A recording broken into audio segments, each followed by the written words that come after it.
Devil president, don't mess with me. For no apparent reason, she had a one-night stand with the president, and from then on her image of a prim and serious secretary disappeared. Chapter 1, The Best Strategy is to Run. In a luxuriously decorated European-style room, an ornate crystal chandelier sparkled with dazzling light, illuminating a pair of entangled lovers on a king-sized bed. The man's sensual, thin lips lingered on the woman's soft, naturally red ones, then slowly moved downward, marking her with exclusive traces.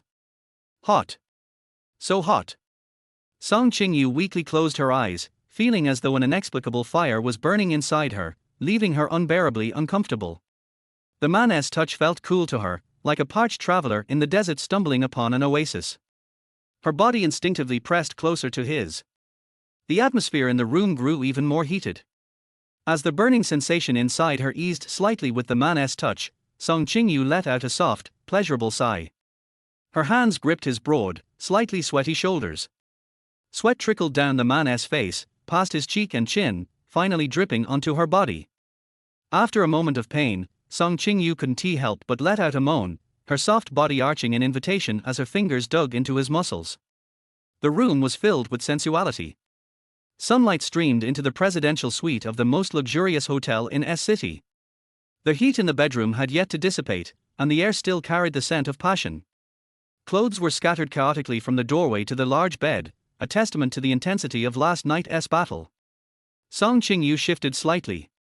Though her body ached beyond words, her biological clock slowly pulled her back to consciousness. As her senses returned, a soreness radiated from between her legs.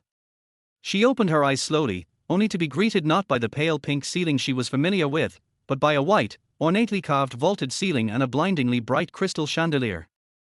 For a moment, Song Qingyu was confused. Where was she? How did she end up here? Feeling a steady warmth to her right, Song Qingyu slowly turned her head toward the source. A handsome face entered her vision. Thick, sword-like brows were slightly furrowed, long dark lashes rested against his lower lids, a high-bridged nose, sensual thin lips. Every feature was like a masterpiece sculpted by the gods. Before she could admire the sleeping beauty beside her, Song Qingyu slapped her hand over her mouth to stifle a scream. She forced her eyes away from the man's lower body to avoid checking whether he was covered. She knew this man far too well. She spent more time with him every day than she had with her ex-boyfriend when they were dating. He was her boss, Lin Yushu. But, oh my god! Why was she in bed with Lin Yushu? All her intelligence and rationality vanished in an instant. Fuzzy fragments of last night flashed through her mind, but everything was vague. Only one thought remained clear. Of all the 36 stratagems, retreat was the best. Carefully lifting the thin blanket, she wasn't surprised to find herself completely uncovered. Even without any experience, Song Qingyu knew very well what had happened last night. She tried to get up as gently as possible, but her weak legs gave out, and she collapsed to the ground.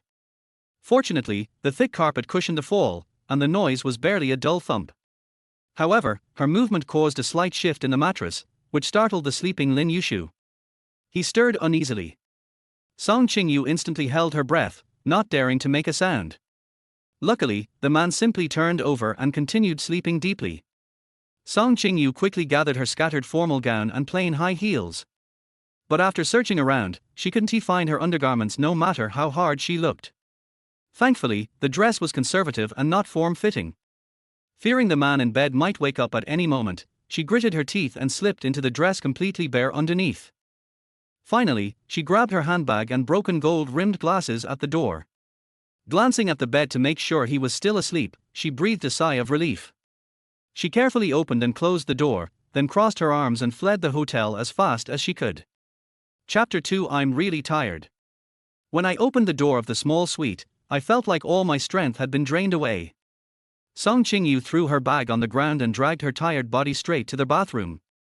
After taking a shower, she stood naked in front of the mirror, looking at the woman in the mirror with flushed cheeks, swollen lips and messy hair. The marks and pain on her body reminded her again and again that everything happened in reality. With one hand on the sink and the other rubbing her long hair that was still dripping with water, Song Qingyu forced herself to recall what happened last night, but there were only some scattered fragments in her mind that she couldn't piece together. How come she and Lin Yushu went to the presidential suite last night, and their relationship developed to the point where I know your strengths and weaknesses, and you know mine, She only remembered that Lin Yushu said he was not feeling well and had to leave the party early, and then she herself felt a little dizzy, so she sent Lin Yushu to the hotel in a daze. Her impression of what happened afterwards was that she felt hot all over and was shamefully responding to the man's requests for sex.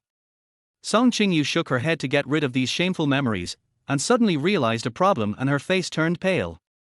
There is never a shortage of all kinds of beautiful women around Lin Yushu, from gorgeous female stars in the entertainment industry to strong and elegant women in the workplace.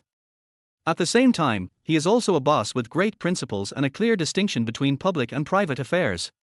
Once a woman tried to seduce Lin Yushu by taking advantage of his position. Not only was she cruelly rejected and humiliated, she was also kicked out. Song Qingyu felt a chill in her heart. It seemed that she might not be able to keep this job. What should she do about her family affairs? She picked up a bath towel and wrapped her body in annoyance. The current situation completely overwhelmed her usually calm and clear mind, and her mind was full of tangled thoughts. The ringing of a cell phone suddenly broke the silence in the small suite and interrupted Song Qingyu's thoughts. She walked quickly to the living room in annoyance, found her bag, poured out all the things in the bag, found her cell phone, looked at the caller ID, then took a deep breath and answered the call. "Hello, Mom." Fang Ying's crying voice came from the other end of the phone. "Qingyu, you said you would call Mom, but Mom called you all night and couldn't get through. Do you know how scared Mom was? Last night Song Qingyu didn't want to make her mother worry about her affairs, so she was about to make up an excuse to fool her mother, but was interrupted. Fang Ying asked anxiously, "How have you prepared the money? They came to our house again last night to ask for money. Your father took your brother out to hide, and your mother was the only one at home. When can you get the money back?" Thinking of her son and husband, Fang Ying couldn't help but worry and burst into tears. That's right, why would her mother suddenly care about Song Qingyu's life or death? She only cared about whether she received money in her account every month and when she would use the money to pay back her vicious brother. Song Qingyu slid down to sit on the ground, bent her knees and hugged herself, her emotions suddenly boiling. "Mom, this is the nth time I have paid off Song Qinlei's debt. Last time, I paid off 200,000 yuan for Song Qinlei. This time, I have also transferred 100,000 yuan to you. Mom, what else do you want from me? I really don't have much money to fill his bottomless pit." Song Qingyu suddenly changed her normal behavior and said out of control. Fang Ying was a little surprised that Song Qingyu didn't collect the money and give it to her as docilely and obediently as usual. After a moment of silence, he started to yell at the other end of the phone, "You work in such a big company, can't you even take out 800,000? Your parents have supported you to study for so many years in vain, and now you don't even care about your own brother's life or death. Xiaolei has already promised to quit gambling this time, what else do you want?" Song Qingyu sneered in her heart. Quit gambling, quit gambling. This is the umpteenth time Song Qinlei has quit gambling. There was no sound on the phone, and Fang Ying began to panic. Now all the relatives at home ignored them, and Song Qingyu was her only hope, so she had to soften her attitude. "Qingyu, Mom knows you are capable. Think of a way to help your brother," Fang Ying said while sobbing. Suddenly, an idea flashed in her mind. "Qingyu, you can ask Oyukai to borrow some money. Mom, don't mention by Oyukai anymore." The wound hidden deep in her heart was mentioned again. Song Qingyu screamed hysterically into the phone, and then, as if she had used up all her strength, she held her forehead weakly. "Eventually, I got used to the fact that my mother only cared about my brother's life or death." Song Qingyu said tiredly, "Mom, I'm really tired today. I won't say any more. I'll transfer the last 50,000 yuan I have to you later. I really don't have any money left."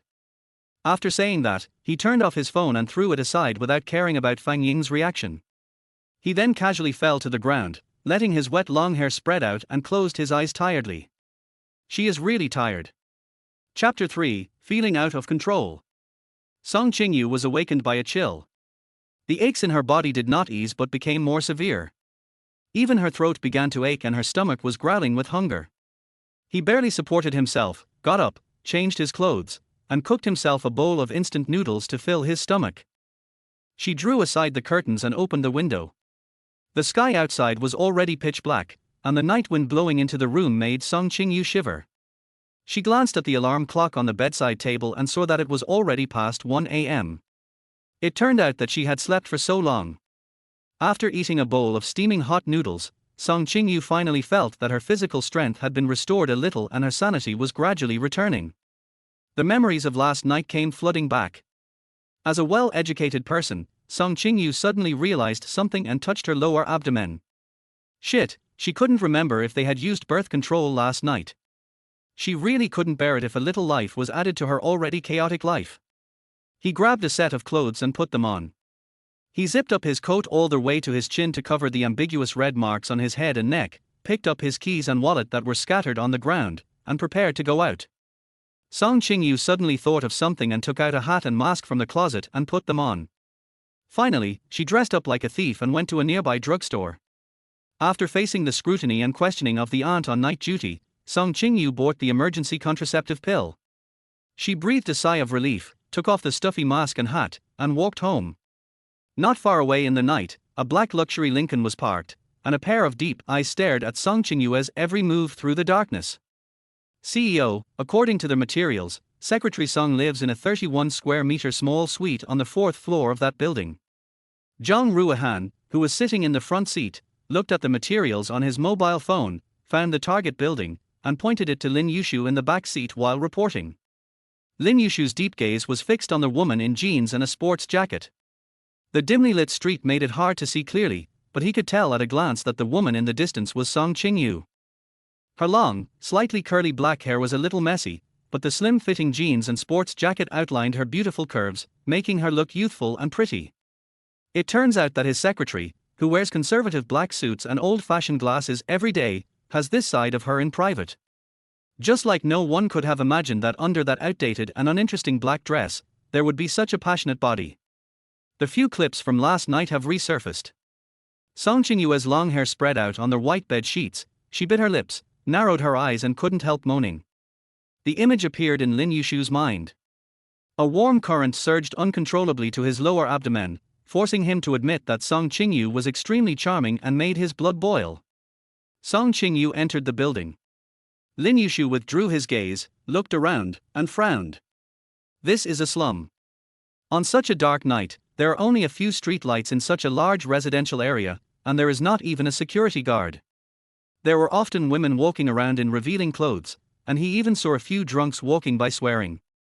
Moreover, the buildings are so close to each other that there is no privacy at all. Such a complicated and vulgar place is where his secretary Lin Yushu lives? How much is Song Qingyu's monthly salary? Lin Yushu asked. Is it because the salary he gave her was too low, making her life so miserable, that she planned to climb into his bed and take the opportunity to have a good life? Chapter 4 Confusion. Zhang Ruohan paused for a moment. He felt that something must have happened yesterday. Otherwise, how could the president, who was so busy with all kinds of affairs every day, suddenly become interested in Song Qingyu, a little secretary? It was strange last night. He had always been in good health, but he suddenly had a stomachache at the banquet. Fearing that something might happen, he had to call Song Qingyu temporarily, leave the driver behind, and ask her to take Lin Yushu home. As a professional special assistant, Zhang Ruohan quickly came back to his senses, checked Song Qingyu's information on his phone, and replied, Secretary Song, as your chief secretary, has an annual salary of 400,000, not counting the year-end bonus. After deducting taxes, you get 32,745 yuan per month, and this figure does not include benefits and other allowances. Hearing this number, Lin Yushu lowered his eyes, feeling puzzled. He didn't think that this salary couldn't allow Song Qingyu to have a much better life than she had now. Then why does she live in such a community, which is even far away from the company and has inconvenient transportation? Looking back now, Song Qingyu always wore very dull clothes and didn't dress up compared to other secretaries. Because of these factors, he rarely took her to public work. He never cared about the private lives of his subordinates, and never thought about why Song Qingyu didn't dress as brightly and beautifully as other women. But he didn't expect Song Qingyu to live in such an environment.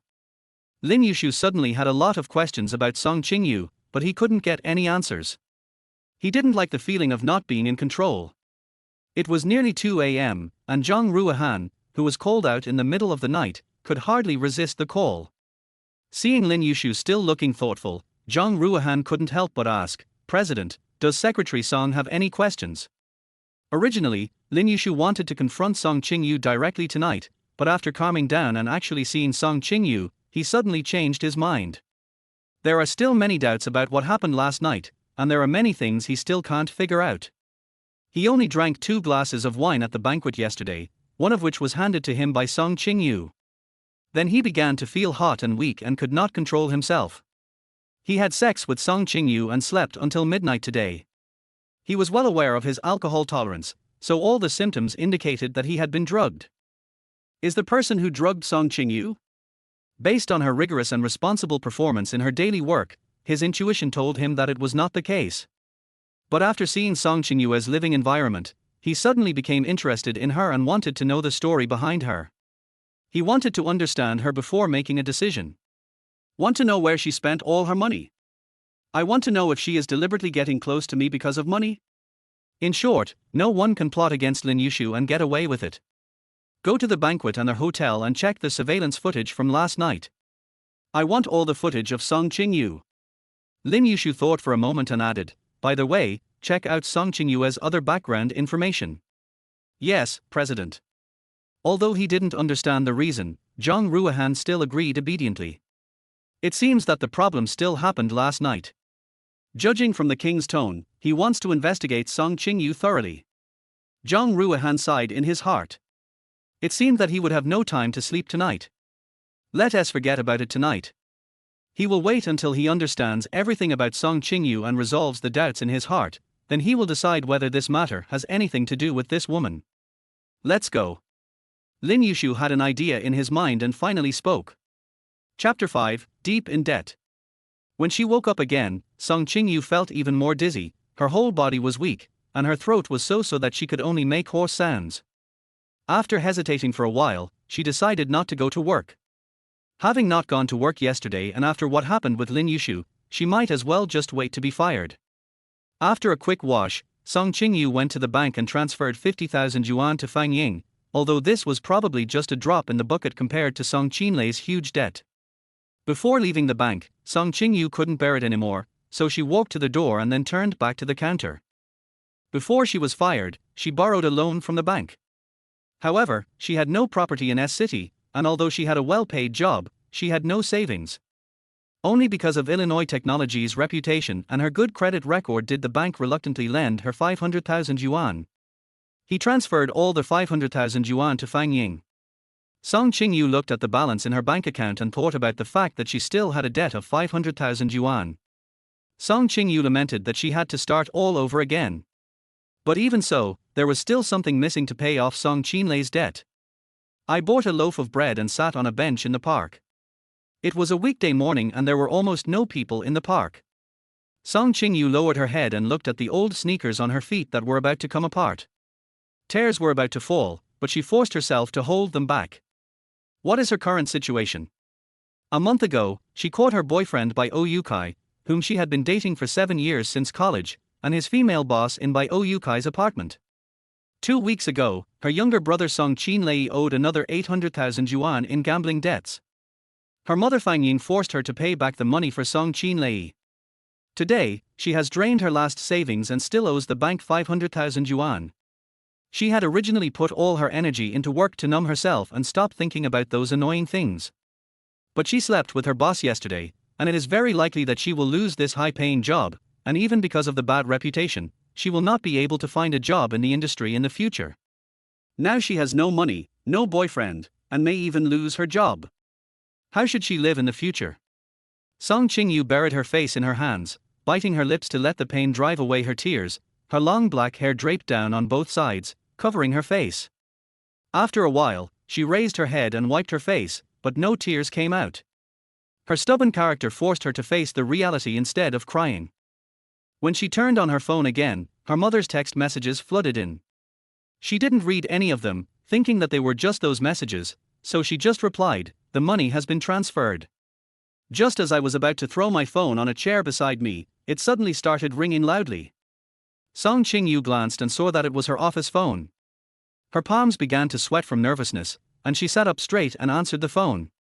What is meant to come will come. Hello, I'm Song Qingyu. Who is this? Their hoarse voice uttered with difficulty. Secretary Song, hello, my name is Penny. You were absent today and yesterday without reason. From the sound of your voice, do you sound unwell? Penny's sweet voice from the secretary's office came through the phone with the same question as the person herself. Penny's opening remarks left Song Qingyu a little confused. So you want to fire her? Song Qingyu didn't know how to answer. Given her and Lin Yushu's current situation, how could she pretend nothing had happened and go to work? What's the matter? Song Qingyu answered simply with a heavy nasal tone to cover up her embarrassment. In fact, the president didn't come to work yesterday. Penny heard Song Qingyu's voice change and her throat was hoarse. She said with some embarrassment, but the president is here today. He asked you to come to the company right now. He has something important to discuss with you. Is it convenient for you? Chapter 6. The president is in a bad mood. Song Qingyu's image as a workaholic is deeply rooted in everyone's mind. Their whole company was in an uproar when she didn't come to work for 2 days in a row. What's even more bizarre is that the company's biggest workaholic, the big boss Lin Yushu, didn't he come to work for no reason yesterday. It is said that even the closest assistant Zhang did not mention the reason. Penny couldn't help but shudder when she thought of the strange expression on Lin Yushu's face when he saw her sitting in Song Qingyu's seat in the morning. Could it be that both of them were possessed at the same time? Although Song Qingyu was prepared to face Lin Yushu sooner or later, she was still stunned when she heard Penny's words. The day passed so quickly that she didn't have time to sort out her thoughts. Thinking of Lin Yushu, her body became stiff, and the burning sensation in her memory seemed to come back again, causing her body temperature to rise and her head to feel dizzy. Secretary Song? Hello, Secretary Song, are you listening? After getting no response for a long time, Penny called out from the other end of the phone. It must be possessed by evil spirits, it must be. Coming back to her senses, Song Qingyu patted her face to keep herself awake. I looked down at my casual outfit and wondered whether I should go back and change my clothes before going to the company.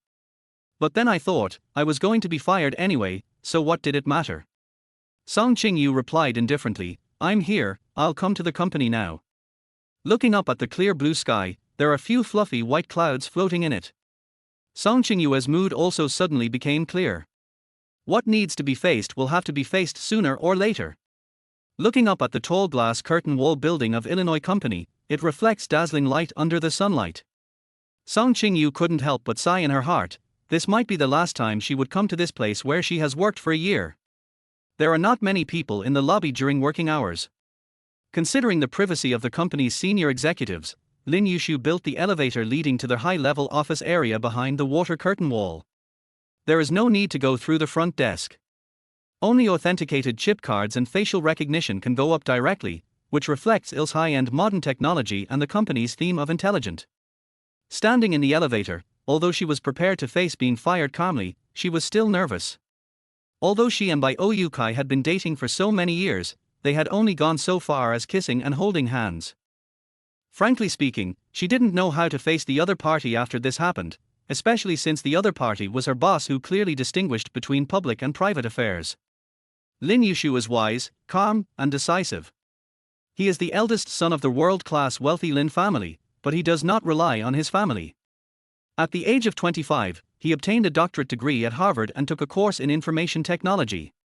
During his time at school, he gathered some classmates with common interests and hobbies to establish Illinois Technology.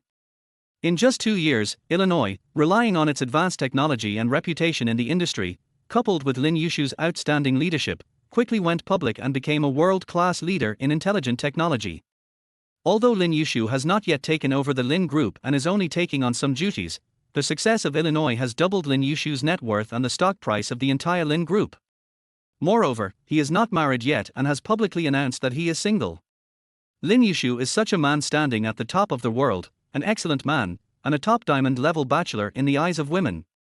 Although she had been with him for only 1 year, Song Qingyu knew very well that there was no possibility for them to be together.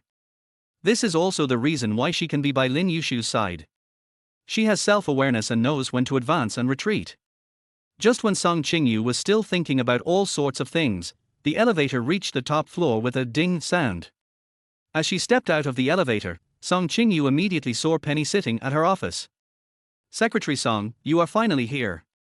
The president has been waiting for you for a long time.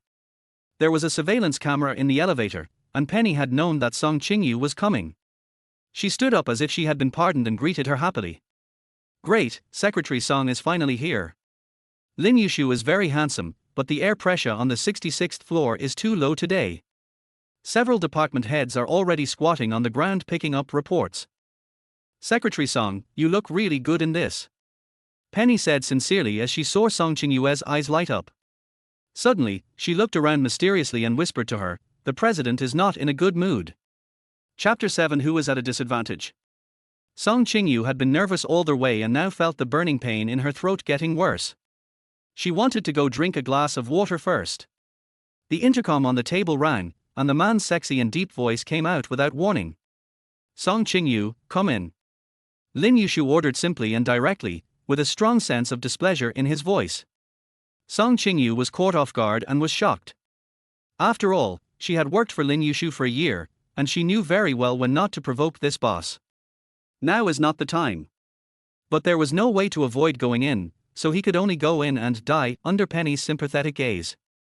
Raising her hand and knocking on the door of the president's office, Song Qingyu always felt that there seemed to be a terrifying black air coming out of the door, and that behind the door was not much better than hell. "Come in." An impatient voice sounded from inside the door. Taking a deep breath, Song Qingyu mustered up the courage to push the door open. "President." Song Qingyu said with difficulty, but lowered her head and did not dare to look at Lin Yushu. Lin Yushu sat behind his desk and watched Song Qingyue's every move. The office was brightly lit and he could see her outfit clearly. Song Qingyu was wearing the same outfit today as she was last night, a pair of old jeans that had turned white from washing, but she had changed her top into an old pullover sweatshirt. Lin Yushu's gaze fell on Song Qingyue's neck, where a faint mark escaped from the cover of clothes and was exposed. The scenes that made his blood boil that night resurfaced in his mind, and these images made his body stir. This kind of restlessness has been tormenting him since he met Song Qingyu yesterday. In order to meet Lin Yushu, Song Qingyu tied her loose hair into a braid, which made her look more playful. She secretly raised her head and glanced at him, suppressing her desire and letting Lin Yushu exude the message of "Don't mess with me." Song Qingyu was overwhelmed by this powerful aura and felt suffocated. She lowered her head again, feeling a mess in her mind and dizzy and painful. Song Qingyu felt resentful but didn't dare to say it. Why is he so angry now when it is obvious that girls are the ones who suffer in this kind of thing? Suddenly Lin Yushu spoke up, with a somewhat playful tone, "Secretary Song has the courage to do it, but doesn't he have the courage to look up at me?" Having said that, Song Qingyu had no choice but to raise her head awkwardly, meeting Lin Yushu's deep and unfathomable eyes. She couldn't help but blush and look away. "Eat it," Lin Yushu said with a gloomy face, pointing at the 2 yellow pills on the table. "What is this?" Song Qingyu asked in confusion as she walked forward and picked up the medicine. "The emergency contraceptive pill," Lin Yushu replied coldly. Song Qingyue's face turned pale. "I have eaten." "I didn't see it with my own eyes," Lin Yushu said disdainfully. "After all, someone who would do such a thing would definitely take the opportunity to give birth to my child." The contempt in Lin Yushu's tone made Song Qingyue's face turn pale instantly. He swallowed the pill stubbornly and said nothing more. Things have already happened. Even though she didn't want it to happen, it's too late to say anything. But she always felt that Lin Yushu had something else in his words. After all, it was nothing more than them having sex after drinking. As an inexperienced person, she couldn't do something like ONS, but she was the one who was humiliated now. "Secretary Song, don't you have anything to say?" Lin Yushu did not miss any of Song Qingyue's expressions. Lin Yushu interpreted her silent expression at this moment as a sign of guilt. Song Qingyue's throat seemed to be smoking. Under the intense gaze, her dizziness became even stronger and she even had difficulty breathing. After trying several times, Song Qingyu still couldn't utter a single word. She had no choice but to give up and wait for Lin Yushu to tell her to pack up and leave. Maybe if she was lucky, he would let her go to the finance department to get her salary, so that she might be able to live for 2 more days. The atmosphere fell into silence. Song Qingyu felt her face getting hotter and hotter. She couldn't breathe in oxygen through her nose, so she had to open her mouth slightly to breathe. Chapter 8 What? Drugging. Suddenly, Lin Yushu stood up from the wide chair, walked out from behind the desk, and stood in front of Song Qingyu. Lin Yushu frivolously pinched Song Qingyue's small chin, and the hot temperature on his hand made him frown slightly. With a charming smile on his face, he forced Song Qingyue's head up so that she had to look at him. As he moved, the red marks on Song Qingyue's neck left the cover of her clothes and entered Lin Yushu's sight. The moment Lin Yushu's fingers touched Song Qingyue's skin, her body trembled sensitively, and the scene of her moaning for love under him on the big bed that night came back to her mind again. It was so clear that she could not forget those shameful moments. Looking closely at the marks on Song Qingyue's neck, the process of how these marks were produced appeared more clearly in Lin Yushu's memory. A warm current had long been surging in his body, awakening every inch of his memory. Lin Yushu said in a teasing tone, "Secretary Song's silence, can I understand that you admit that you drugged me in order to get into my bed?" Song Qingyu woke up instantly, staring at Lin Yushu's bottomless eyes with wide eyes in disbelief. Her dizzy mind made her increasingly unable to think. What? Drugged? Song Qingyu hurriedly wanted to shake her head to deny it, but she couldn't move because Lin Yushu's big hand pinched her chin hard. After finally finding his voice, he could only say hoarsely, I didn't. How did things turn out like this? Wasn't it because they were drunk and had sex? Don't admit it. Very good. Lin Yushu suddenly put away the smile on his face, and his eyes turned gloomy. He lowered his head to shorten the distance between him and Song Qingyu, staring into her eyes, snatching her breath. I only drank 2 glasses of wine at the party that day, one of which was handed to me by you. After that, I started to feel dizzy and hot all over. Don't tell me that I just drank too much. The enlarged handsome face was only a piece of paper away from her, as if she would touch it if she moved at all. Song Qingyu gasped. She had never seen Lin Yushu become so scary when he was angry. It seemed as if flames were bursting out of his eyes and burning her to death, making her body temperature become hotter and hotter. She tried to breathe hard, but it seemed as if all she breathed in was the hot air exhaled by Lin Yushu. Song Qingyu bit her lower lip and tried hard to recall the few memories of that night. She has never been able to drink much and is said to lose control when drunk, so she rarely drinks in public. That night she took 2 glasses of wine, one for Lin Yushu, and drank the other because she was in a bad mood due to socializing. But then she started to feel dizzy. She thought she just couldn't handle the alcohol, but she didn't expect. Lin Yushu looked at Song Qingyue's bitten and swollen lips, and thought of her rosy red lips after being kissed. He almost wanted to move forward and kiss her. He increased the strength in his hands, forcing Song Qingyu to cry out in pain, and his thoughts returned to the present. Nothing to say. Do you admit it? Lin Yushu stroked the flesh on Song Qingyue's chin with his index finger. It felt very good, but the temperature was getting abnormally hotter and hotter. The current situation was beyond Song Qingyue's cognition. Her brain could not find the answer to this question. Her mind was blank. Under Lin Yushu's strong pressure, she could only shake her head and say, no. It's not like that. Song Qingyu felt dizzy and her limbs suddenly became weak, and she fell backwards. Chapter 9 No Clue. Song Qingyu felt cold inside, but her skin was burning hot. Suddenly, her mind went blank and her body fell backwards unconsciously, but there was no expected pain from hitting the floor. Suddenly her body felt lighter, and she felt someone picked her up by the waist in time, and then put her on a warm and soft bed. However, her head hurt as if it was about to explode, and her eyelids felt as heavy as lead. She could not open her eyes to see who had done this good deed. There was only one thought in her mind: what happened between her and Lin Yushu was not drunken sex, but drugged. Everything that happened recently happened so suddenly that she couldn't think right now and just wanted to follow her body. Water. Song Qingyue's throat felt like it had swallowed sand. It was painful, itchy, and burning. After a while, someone forced her mouth open and liquid flowed into her mouth, but she was unable to swallow it and had to let it flow out. The person beside the bed cursed softly, and then 2 cold and soft lips pressed against hers, and then a domineering tongue with warm water went straight in, forcing her to swallow the water with her breathing. After several movements, the clear water moistened her lungs and Song Qingyu felt that her body was no longer so uncomfortable. She let out a sigh of contentment, and unable to resist the sleepiness, she fell into a deep sleep. Lin Yushu placed the water cup on the bedside table and licked his lips to savor the taste. It was just as sweet as he remembered. Looking at Song Qingyue's little face, which was rosy due to fever, Lin Yushu casually took off the annoying hairband and let his long hair fall on his black pillowcase. Lin Yushu took a close look at his secretary for the first time. She had a cute baby face which was usually covered by glasses. Her small nose was round and cute, and her lips had a more attractive rosy color after being kissed, but now there was an unnatural blush on her face. Song Qingyue's chest rose and fell violently as she breathed in oxygen. Seeing this, Lin Yushu felt a little hot and tore off his tie and threw it aside, then casually unbuttoned his collar. He was not a person who was willing to suppress his desires. No one knew better than him how delicate and smooth the figure was under the loose sweatshirt. Suddenly, Lin Yushu cursed in an irritable voice, and shook out the quilt to cover the little woman, out of sight, out of mind. He would never admit that he was so horny that he wanted to do something inappropriate to a person with a high fever. Turning around and leaving the lounge, Lin Yushu closed the door gently, took out his cell phone and made a call.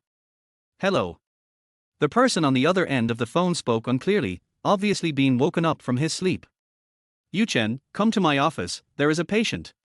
Lin Yushu spoke concisely and clearly, with suppressed emotions in his voice.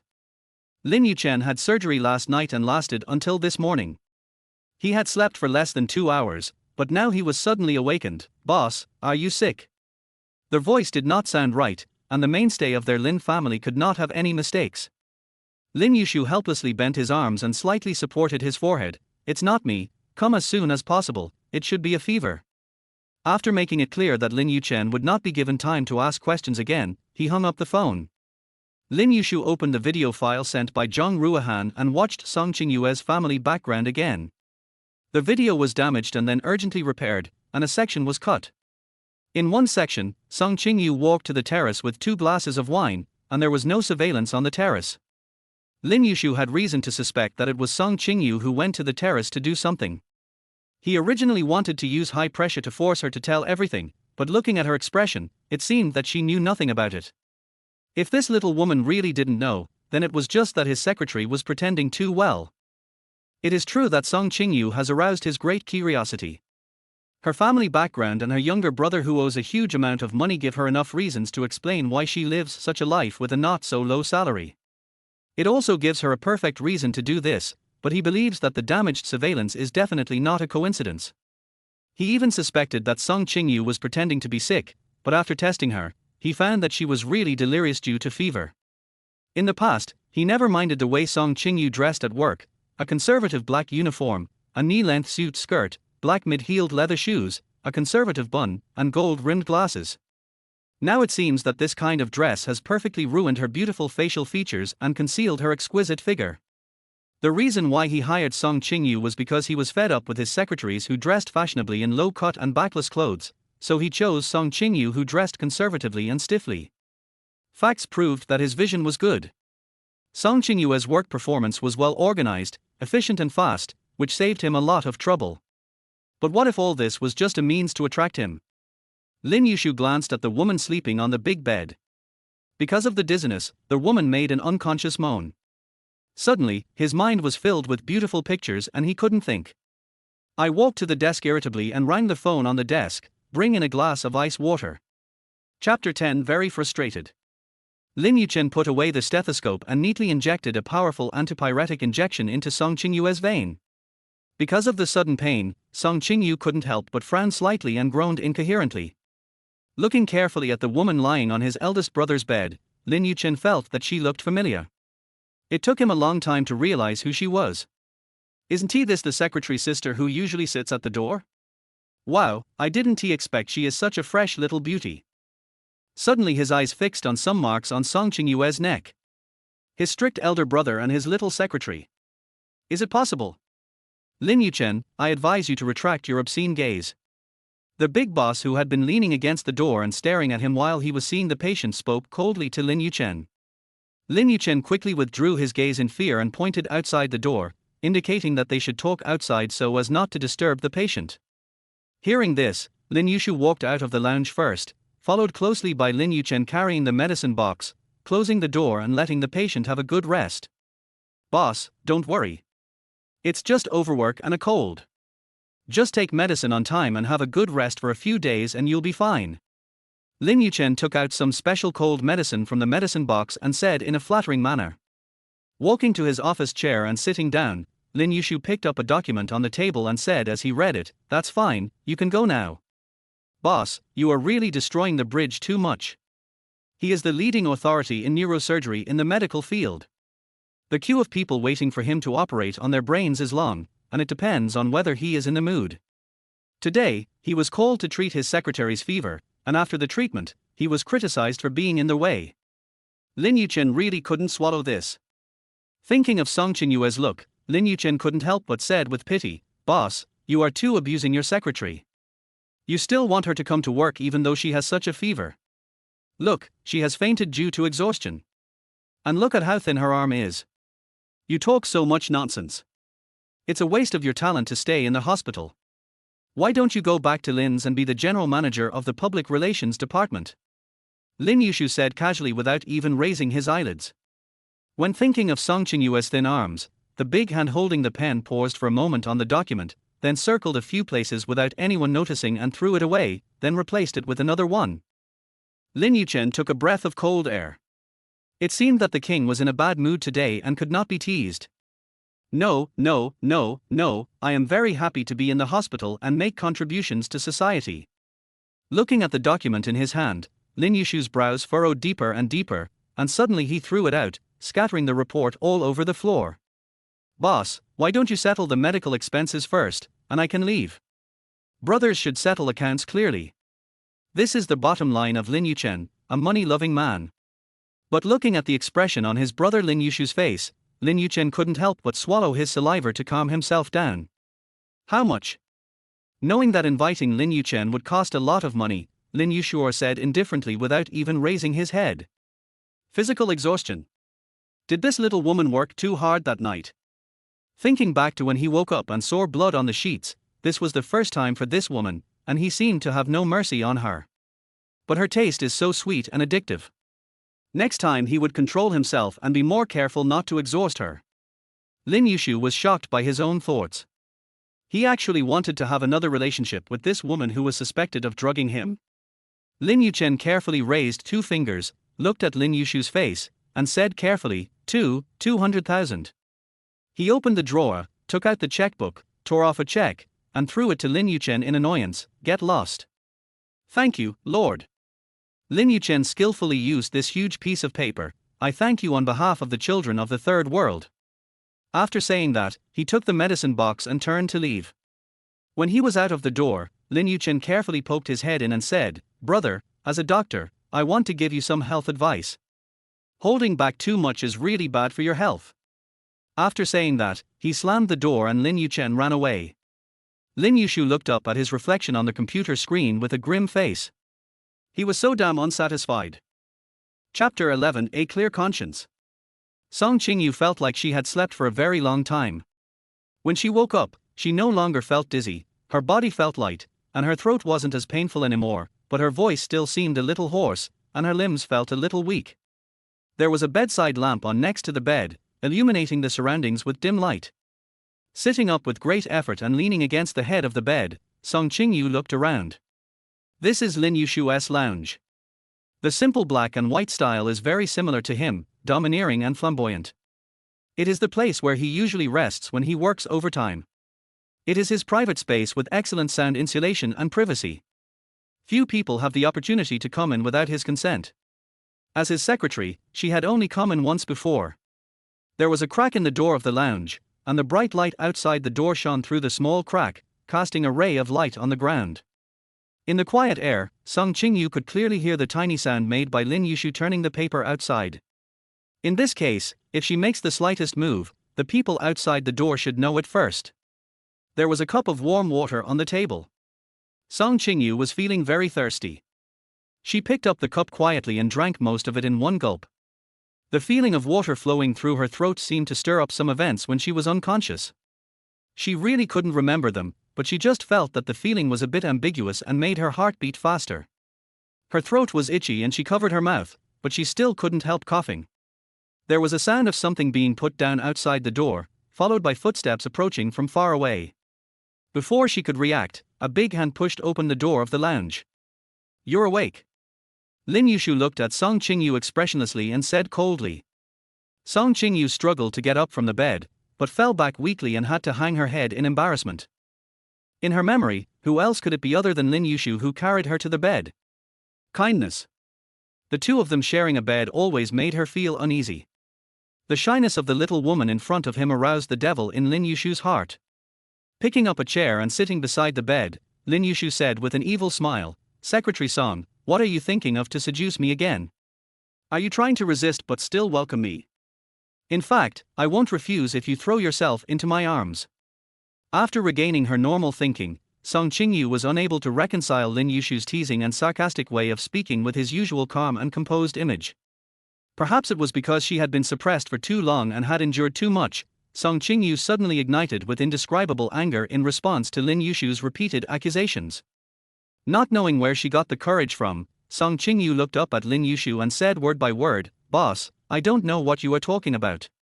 Please be respectful. I didn't drug you. I was also a victim of what happened that night." "Oh, really? You want me to respect a woman who tries every possible means to climb into my bed?" Lin Yushu found it amusing to see the fire in the little woman's eyes. It turned out that his secretary not only hid her appearance, but also her temper. "Why don't you tell me what you did on the terrace for so long with the wine you were going to give me?" The damaged surveillance only recorded Song Qingyu taking the wine glass to the terrace. The footage after she took the wine could not be restored. In addition, part of the footage of the waiter handing Song Qingyu the wine was also damaged. This was why Lin Yushu had doubts. "I took a call and got some fresh air." Song Qingyu remembered that she had answered a call from Fang Ying, and then she sat on the terrace for a while in the breeze, feeling upset. Her tone was a little hesitant, and she just didn't want others to know what was going on at home. Putting away his smile, Lin Yushu looked at Song Qingyu gloomily. "Get some fresh air.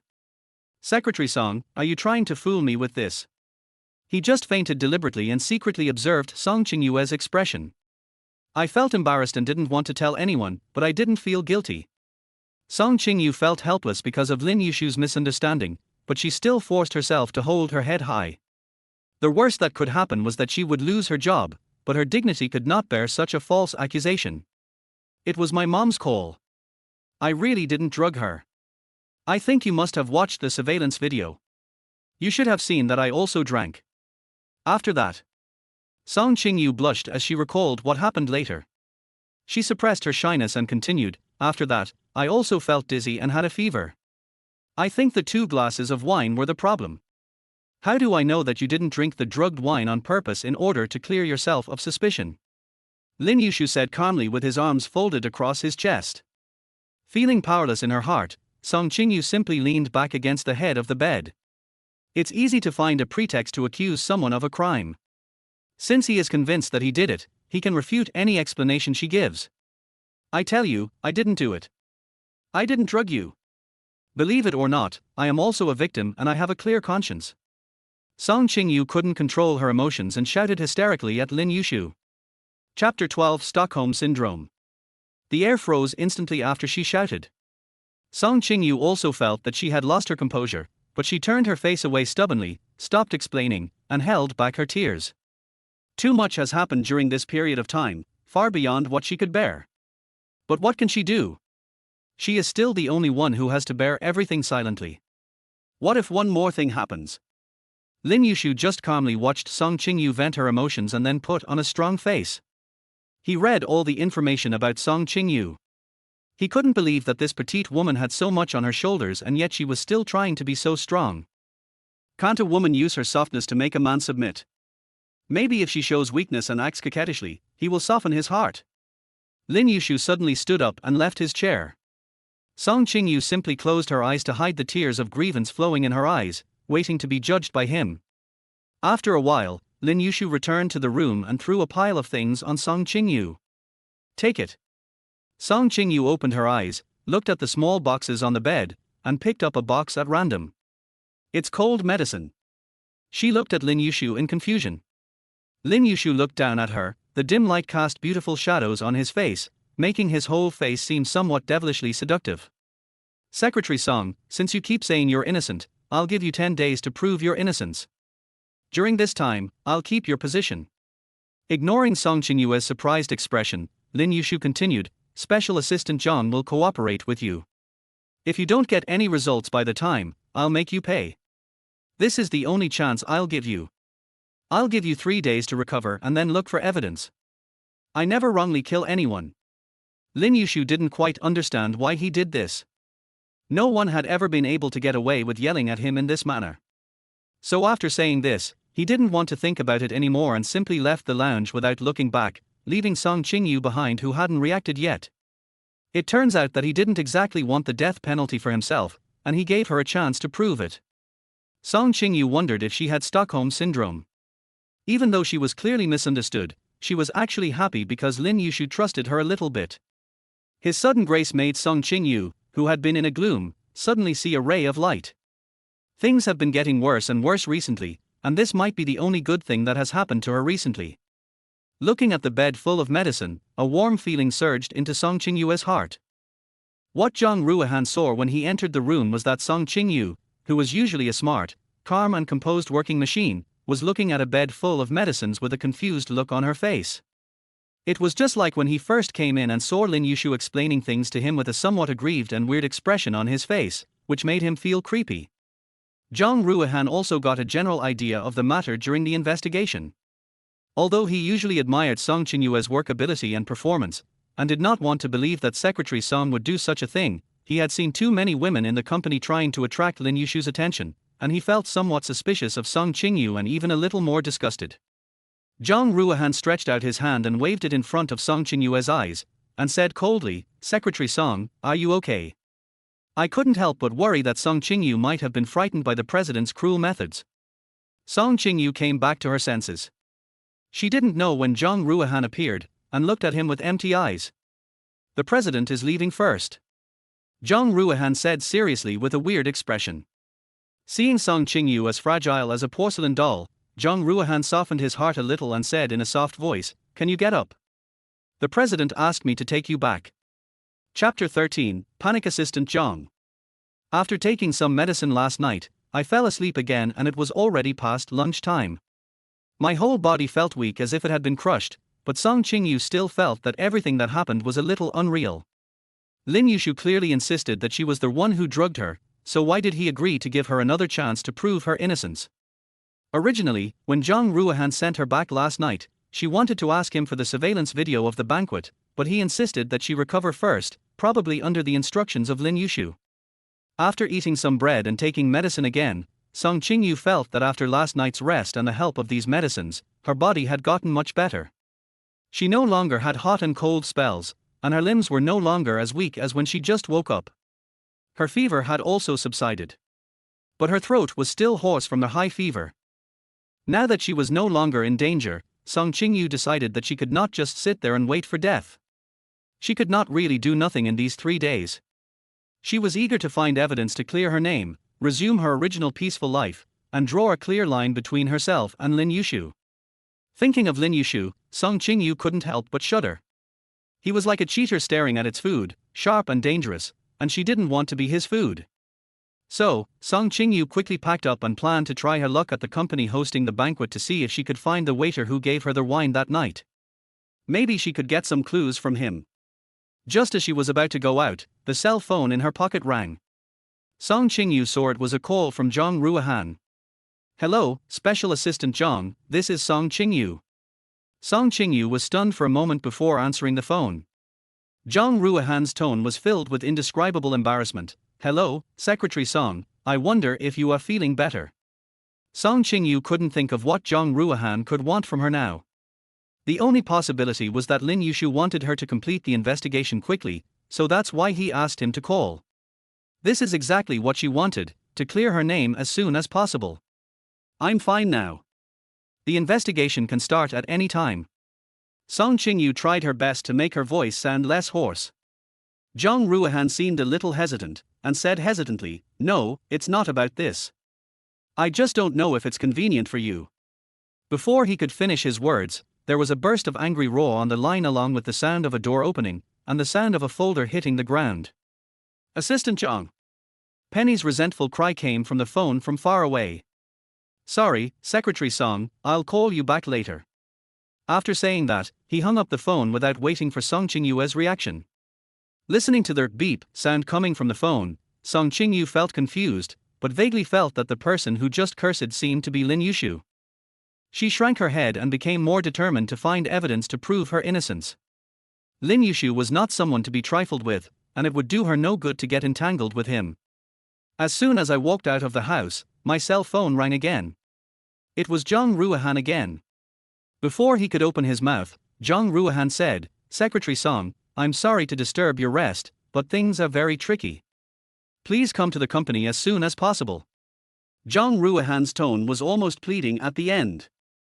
Suddenly, Penny's sobbing voice came from the phone, "Secretary Song, this is terrible, please come and save us." Although Song Qingyu was confused by the phone call, she found it rare to see Zhang Ruohan, who was always calm and composed, so panicked. She thought the situation must be very serious.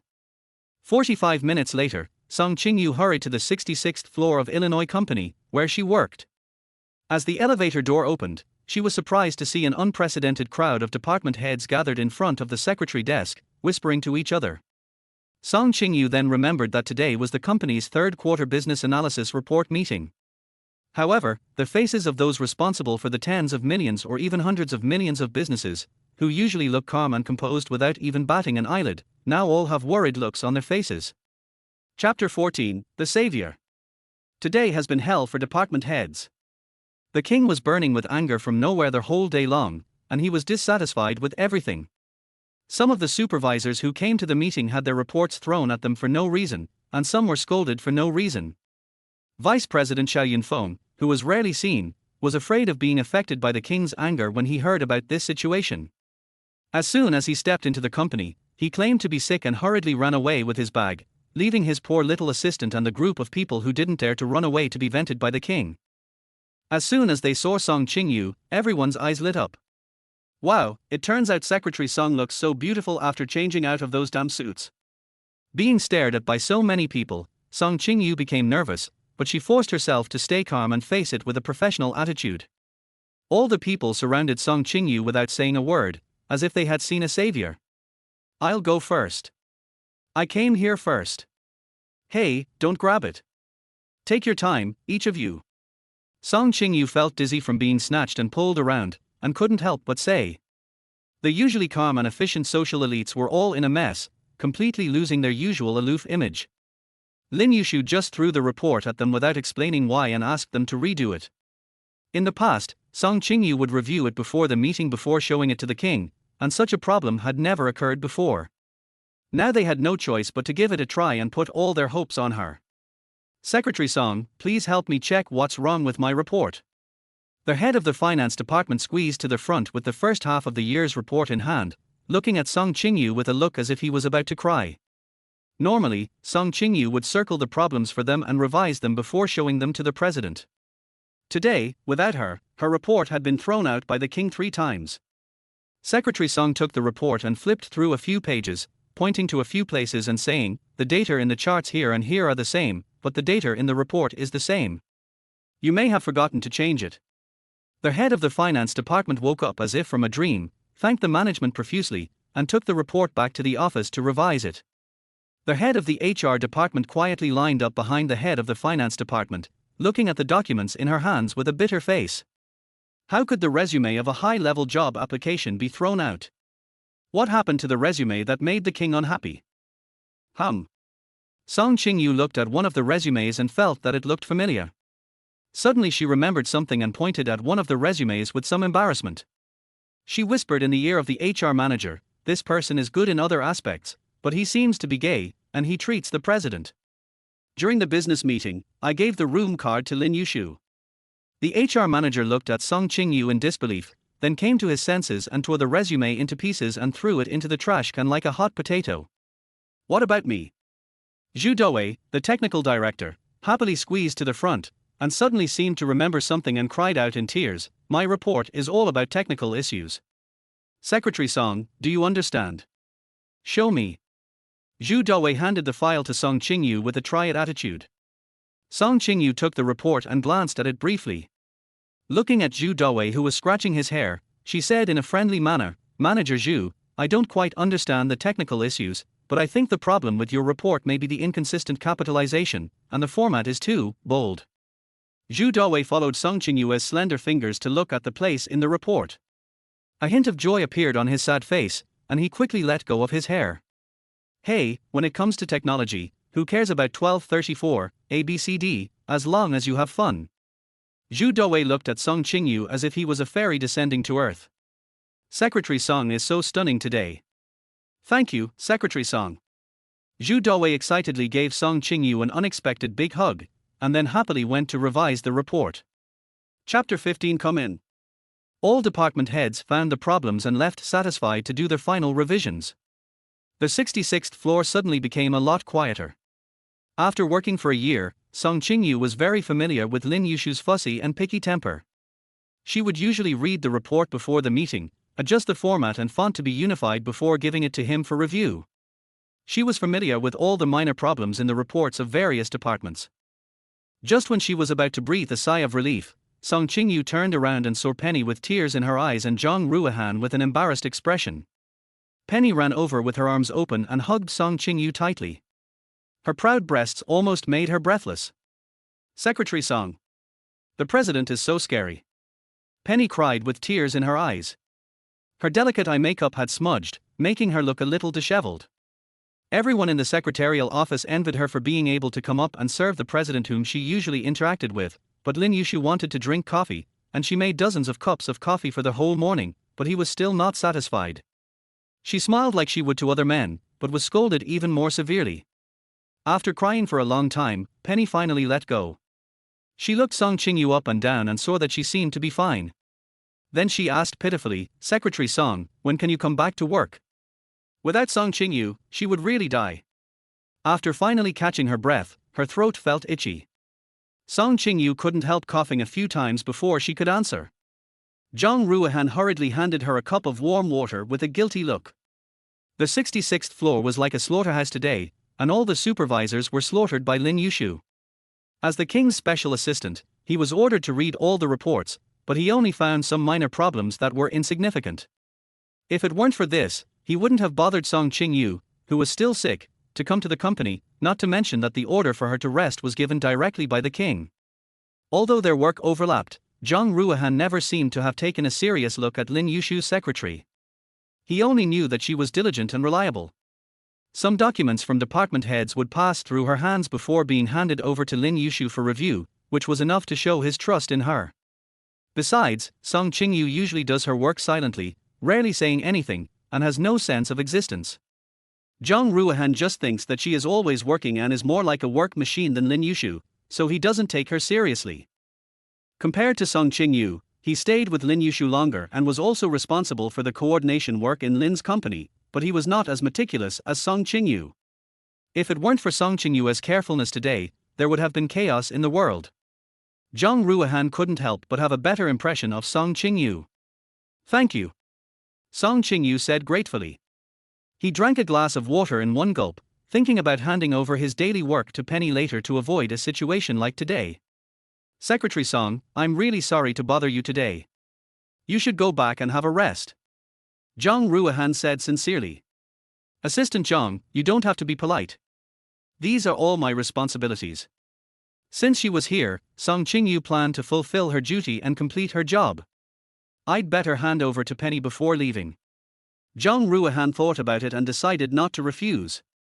After all, no one could bear the king's anger erupting again, so he nodded and thanked Song Qingyu again and again for her help.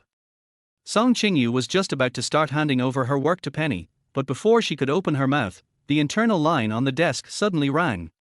The king's majestic, trembling voice came without warning, Song Qingyu, come in. Zhang Ruohan and Penny looked at Song Qingyu at the same time. Zhang Ruohan's eyes were full of guilt. After all, he was the one who involved her. But the king is in a bad mood, so you, the Song family commoner, should go in and die. Secretary Song, please come in quickly. Zhang Ruohan and Penny made way for Song Qingyu, looking regretful as they walked towards the terrifying door that looked like a devil's lair. Chapter 16, Clever Means. Song Qingyu gritted her teeth, took a deep breath, and mustered up the courage to push open the door of Lin Yushu's office. She was well aware of the iron rule of not provoking the king when he was angry, not to mention that she had not recovered yet and was still a little weak. President. With her hands folded on her legs, Song Qingyu bent forward slightly and bowed her head respectfully without looking up at Lin Yushu. With a bang, Lin Yushu threw the document in his hand roughly on the table. He was upset after a whole day and everything he saw made him unhappy. Yesterday, this woman appeared in his dream and tempted him in every way, but he could never touch her. This feeling was really terrible. Now the person was standing right before his eyes, and the nameless fire that had been boiling all day suddenly burned even more vigorously. Few people know that the entire 66th floor is equipped with surveillance cameras. Everything is under Lin Yushu's nose, but these cameras are rarely used. Today he vaguely heard a commotion outside and opened his mouth to see that the little woman who had a high fever of nearly 40 degrees yesterday actually came to work in the company again today. She was wearing clothes that exuded youthfulness and were extremely delicious. Who asked you to come to their company? I asked you to rest at home last night, didn't you understand? Lin Yushu frowned and glared at the little woman in front of him and said unhappily. Did she understand what he said to her yesterday? Song Qingyu always felt that her brain couldn't keep up with Lin Yushu's thinking recently. He is angry because she didn't stay home to rest. What does this have to do with him? Shouldn't he be happy that she went to investigate earlier? Unable to figure it out immediately, Song Qingyu said lamely, I'll hand over the work. HMPH. Lin Yushu snorted coldly, leaning back casually in the leather seat, his hands clasped in front of him, exuding a lazy temptation as he looked at the little woman in front of him. Her smooth hair was tied into a ponytail at the back of her head. She was still dressed in jeans and a casual sweatshirt. Her face was slightly red because their high fever had just subsided. She exuded a softness and beauty that was not seen at work. Lin Yushu is now certain that this little woman was called to the company halfway, otherwise she must have been dressed in that unappetizing outfit. But why did she run outside instead of staying at home to rest? Is their handover completed now? You can go back and rest. Lin Yushu said coldly with a bad tone. I'm fine now. Can we start the investigation today? Song Qingyu looked up at Lin Yushu carefully and lowered her voice so that he wouldn't hear the hoarseness in her voice and the unfamiliar request. At this point, she decided to speak directly to the point and said what was on her mind, not wanting to drag it out any longer. As long as she gets Lin Yushu's approval, she can easily get a lot of information and everything will go much more smoothly. Song Qingyu's anxious tone made Lin Yushu angry. It turned out that this woman wanted to find evidence by herself today and did not rest well at home at all. Why is he so ungrateful and so eager to find evidence to prove his innocence without even caring about his own health? Is it so that he can explain everything to him and distance himself from me? Not only that, she dragged her seemingly weak body and was friendly to those insignificant people at the door. Why was she so cold and distinct to him? When Lin Yushu thought of this, his already angry face became even gloomier, and he was waiting for Song Qingyu with anger in his eyes. Suddenly, Lin Yushu smiled with understanding and understood everything at once. So that's how it is. This woman is just like other women, except that her methods are more sophisticated.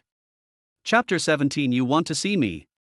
With an idea in mind, Lin Yushu completely ignored what Song Qingyu had just said. He said with a hint of mockery, Song Qingyu, you think you are very capable, right? Do you think Illinois can't function normally without you?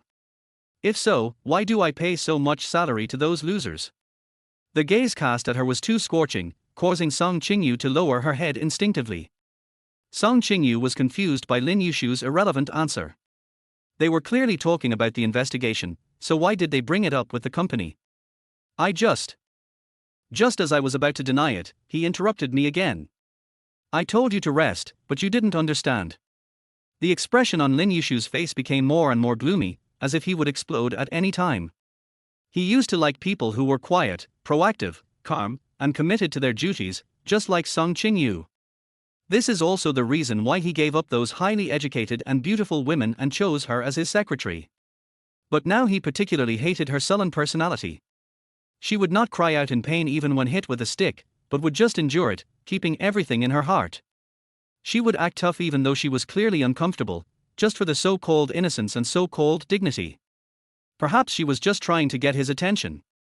With his handsome big hand supporting his chin, Lin Yushu narrowed his eyes slightly, and with his other hand, he hooked his slender finger at Song Qingyu who was standing there at a loss, and pointed to the position in front of the desk.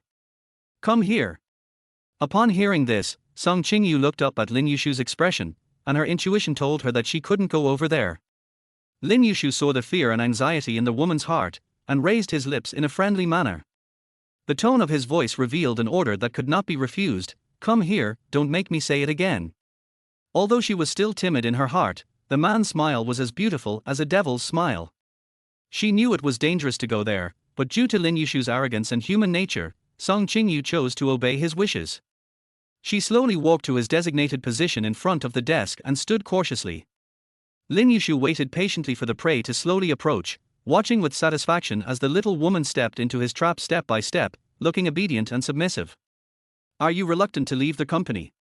Lin Yushu no longer concealed the aggressive arrogance in his eyes, which contained a storm, but his tone was extremely gentle, like an intoxicating red wine. Song Qingyu didn't hear anything wrong in Lin Yushu's tone, she just lowered her head and didn't look at him. "President, I'm just doing my job," Song Qingyu said calmly. "Very good." Suddenly, Lin Yushu straightened his slender body, crossed his upper body over the desk, and put his strong and powerful arms around Song Qingyu's waist, pulling her towards him, with an evil smile on his face. "My secretary cares so much about the company, and as a boss, I am really pleased. But I can't bear to see her insist on working despite being sick." Lin Yushu's movements were clean and neat, and before she could react, her upper body was wrapped in a warm embrace. Because his lower body was not tall enough, he could only instinctively stand on tiptoe and cling to Lin Yushu's broad shoulders to maintain his balance. Song Qingyu raised her head in shock, and met Lin Yushu's undisguised gaze. She was so surprised that she forgot to resist for a moment. Lin Yushu stared at the little woman in his arms, and said in a seductive and low voice, "Perhaps, Secretary Song insisted on coming to the company just because you wanted to see me." Facing a pair of eyes that seemed familiar but were blurred and blazing with fire, Song Qingyu felt the undisguised lust of the man pressing on her in her memory, which reminded her of that night. They were so close that she could clearly feel his hot breath on her face. "No." Hearing the teasing in Lin Yushu's tone, Song Qingyu came to her senses and struggled hard to break free from the man's arms but was unable to break free from his strong arms. "Let go." Instead of letting go, Lin Yushu tried hard to make his upper body fit closer to Song Qingyu's. "Secretary Song, am I wrong?" "No, you." After trying her best to break free without success, Song Qingyu had no choice but to turn her face away, move her hands off Lin Yushu's shoulders, and press them hard against Lin Yushu's hot chest, thereby slightly increasing the distance between them. Chapter 18 Be My Woman. At this moment, Song Qingyu just wanted to dig a hole and bury herself. She regretted bringing up the investigation again and reminding Lin Yushu of that night. Why was she so stupid as to provoke this devil Lin Yushu at this time? "Secretary Song, I like honest women.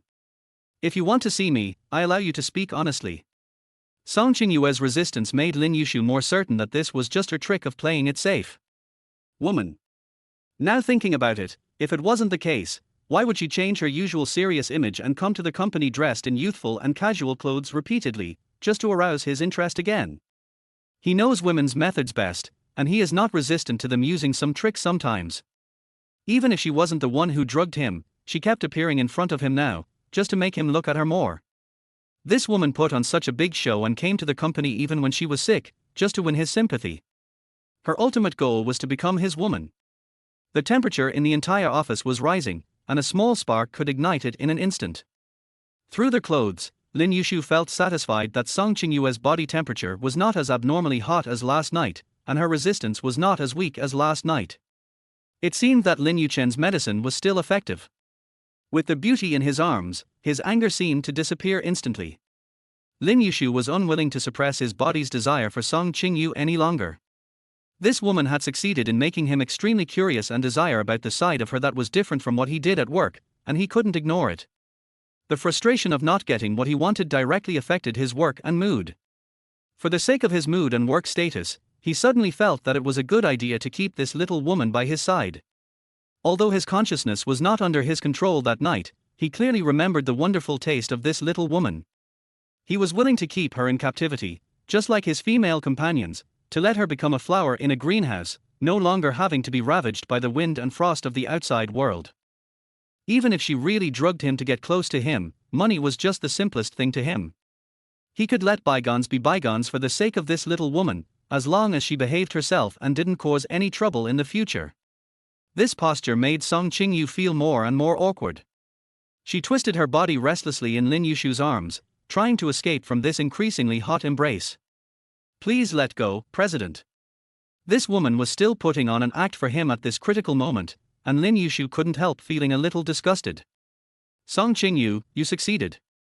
No need to play hard to get. I can give you everything you want, as long as you listen to me in the future. He stared at Song Qingyu with deep eyes, and his handsome face moved closer, saying in a coaxing tone, you can be my woman. I can solve your family affairs and anything you want.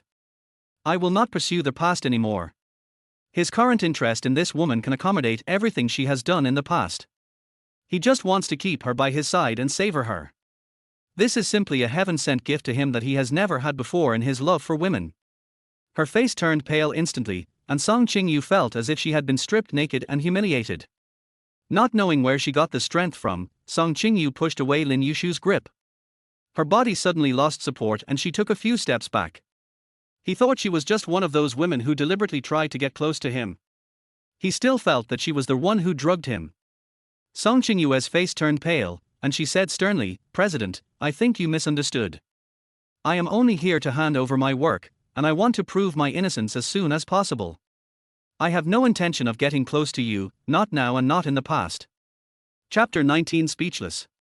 Song Qingyu looked shocked and suddenly pushed him away with force. Lin Yushu was caught off guard and was forced to take a step back. The woman's rejection was like a slap in the face, ruthlessly and harshly, leaving him humiliated and his face instantly becoming terribly gloomy. He thought she would agree happily like other women, but her answer was beyond his expectations. Is this another of her tactics? If a woman's methods are too extreme, it will become annoying. With eyes full of anger and rage, Lin Yushu roared angrily, Song Qingyu, don't play these little tricks on me again. Means? What means? Song Qingyu's face was pale as she secretly took 2 steps back, thinking that if Lin Yushu suddenly pounced on her, she would have more time to escape and call for help. I don't know what you are talking about. If you don't agree with my plan, I can prove my innocence myself. Song Qingyu tried hard to suppress the fear in her heart and made her voice sound steady. She had already explained it to him last night and she thought he had accepted it. What happened today? Lin Yushu looked into Song Qingyu's eyes. This time she did not look away, but looked at him calmly. Maybe everything was really just his conjecture, but he was unwilling to accept that this woman had no feelings for him. But if everything is not her means, then this woman is really refusing to be her woman, and this has never happened before. Realizing the truth of the matter, the anger in Lin Yushu's eyes grew stronger and stronger. Song Qingyu, don't be ungrateful. Believe it or not, I have 100 ways to kill you. Unable to control his proud self-esteem, Lin Yushu said angrily in a moment of overheating. Shocked by Lin Yushu's domineering attitude, Song Qingyu was speechless for a moment. He indeed had such ability. Just when Lin Yushu was on the verge of exploding, there were several knocks on the office door and then it was pushed open. Zhang Ruohan tensed his body, put on a smile, brought the coffee, placed 1 cup on Lin Yushu's desk, handed 1 cup to Song Qingyu, and smiled in return. Feeling the subtle atmosphere in the air and the king's face full of anger, Zhang Ruohan's heart was beating fast, but he thought that after all, he was the one who called Song Qingyu here. Zhang Ruohan secretly conveyed information to Song Qingyu with his eyes. Secretary Song, you must hold on. Zhang Ruohan's smile was extremely annoying to Lin Yushu, and in his opinion it was simply a direct seduction. Lin Yushu grabbed the coffee cup and threw it hard. It flew over Zhang Ruohan's face and hit the wall. With a bang, the originally snow-white wall was immediately stained by the coffee. Zhang Ruohan was so frightened that he jumped to his feet. Who allowed you to come in? Get out. Lin Yushu shouted loudly. Boss, I'm leaving right now. I'm leaving right now. Without hesitation, he turned around and ran, blowing the wind along the way, and Zhang Ruohan closed the door in one go. Oh my god, it's so scary. If I had known this, he wouldn't he have dared to come in and see whether Secretary Song was alive or dead even if he had 10 times the courage. In short, Secretary Song, please take care of yourself. Zhang Ruohan left like a gust of wind, and suddenly only Song Qingyu and Lin Yushu were left in the huge office. Flirting with his assistant in front of him, good. Very good. Surprisingly, she refused to be his woman. She was the first one. Very good. Very good. Song Qinyue's gentle character was somewhat agitated by Lin Yushu.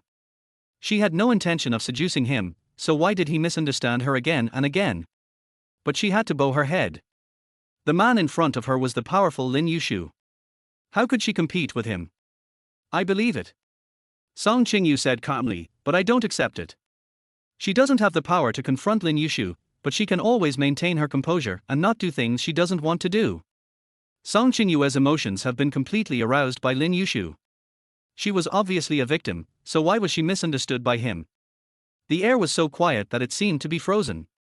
Lin Yushu stopped talking and stared at Song Qingyu, wishing he could stare 2 holes into her. The strong feeling of oppression made Song Qingyu have difficulty breathing, but she insisted on straightening her back and facing him. The atmosphere is tense and the situation is on the verge of breaking out. Chapter 20. You are very capable. Song Qingyu. Aren't you afraid that I will fire you? Lin Yushu threatened angrily. He didn't believe that Song Qingyu would refuse him in her current condition. For the first time, the man who had always been pampered by a woman suffered a severe blow to his self-esteem because of a woman. Lin Yushu's threat made Song Qingyu's face turn pale instantly. Although she really needed this job given her current debt situation, she would not allow herself to lose her bottom line because of material things. But she did not expect Lin Yushu to be such a person. The pride in her heart made Song Qingyu suppress her timidity and she said righteously, CEO, even if you fire me, I will not agree to your request. Being rejected again made the flames in Lin Yushu's eyes grow even more intense. It's really not what you think. I have already explained it. I really didn't do what happened that night. Believe me, I will definitely find evidence and prove it to you. Song Qingyu continued fearlessly. Unable to listen to Song Qingyu's explanation, Lin Yushu felt that he must look stupid for being rejected. He was always the one who rejected women, or women kept climbing into his bed. She was the first woman who made him speak, but also the first woman who rejected him.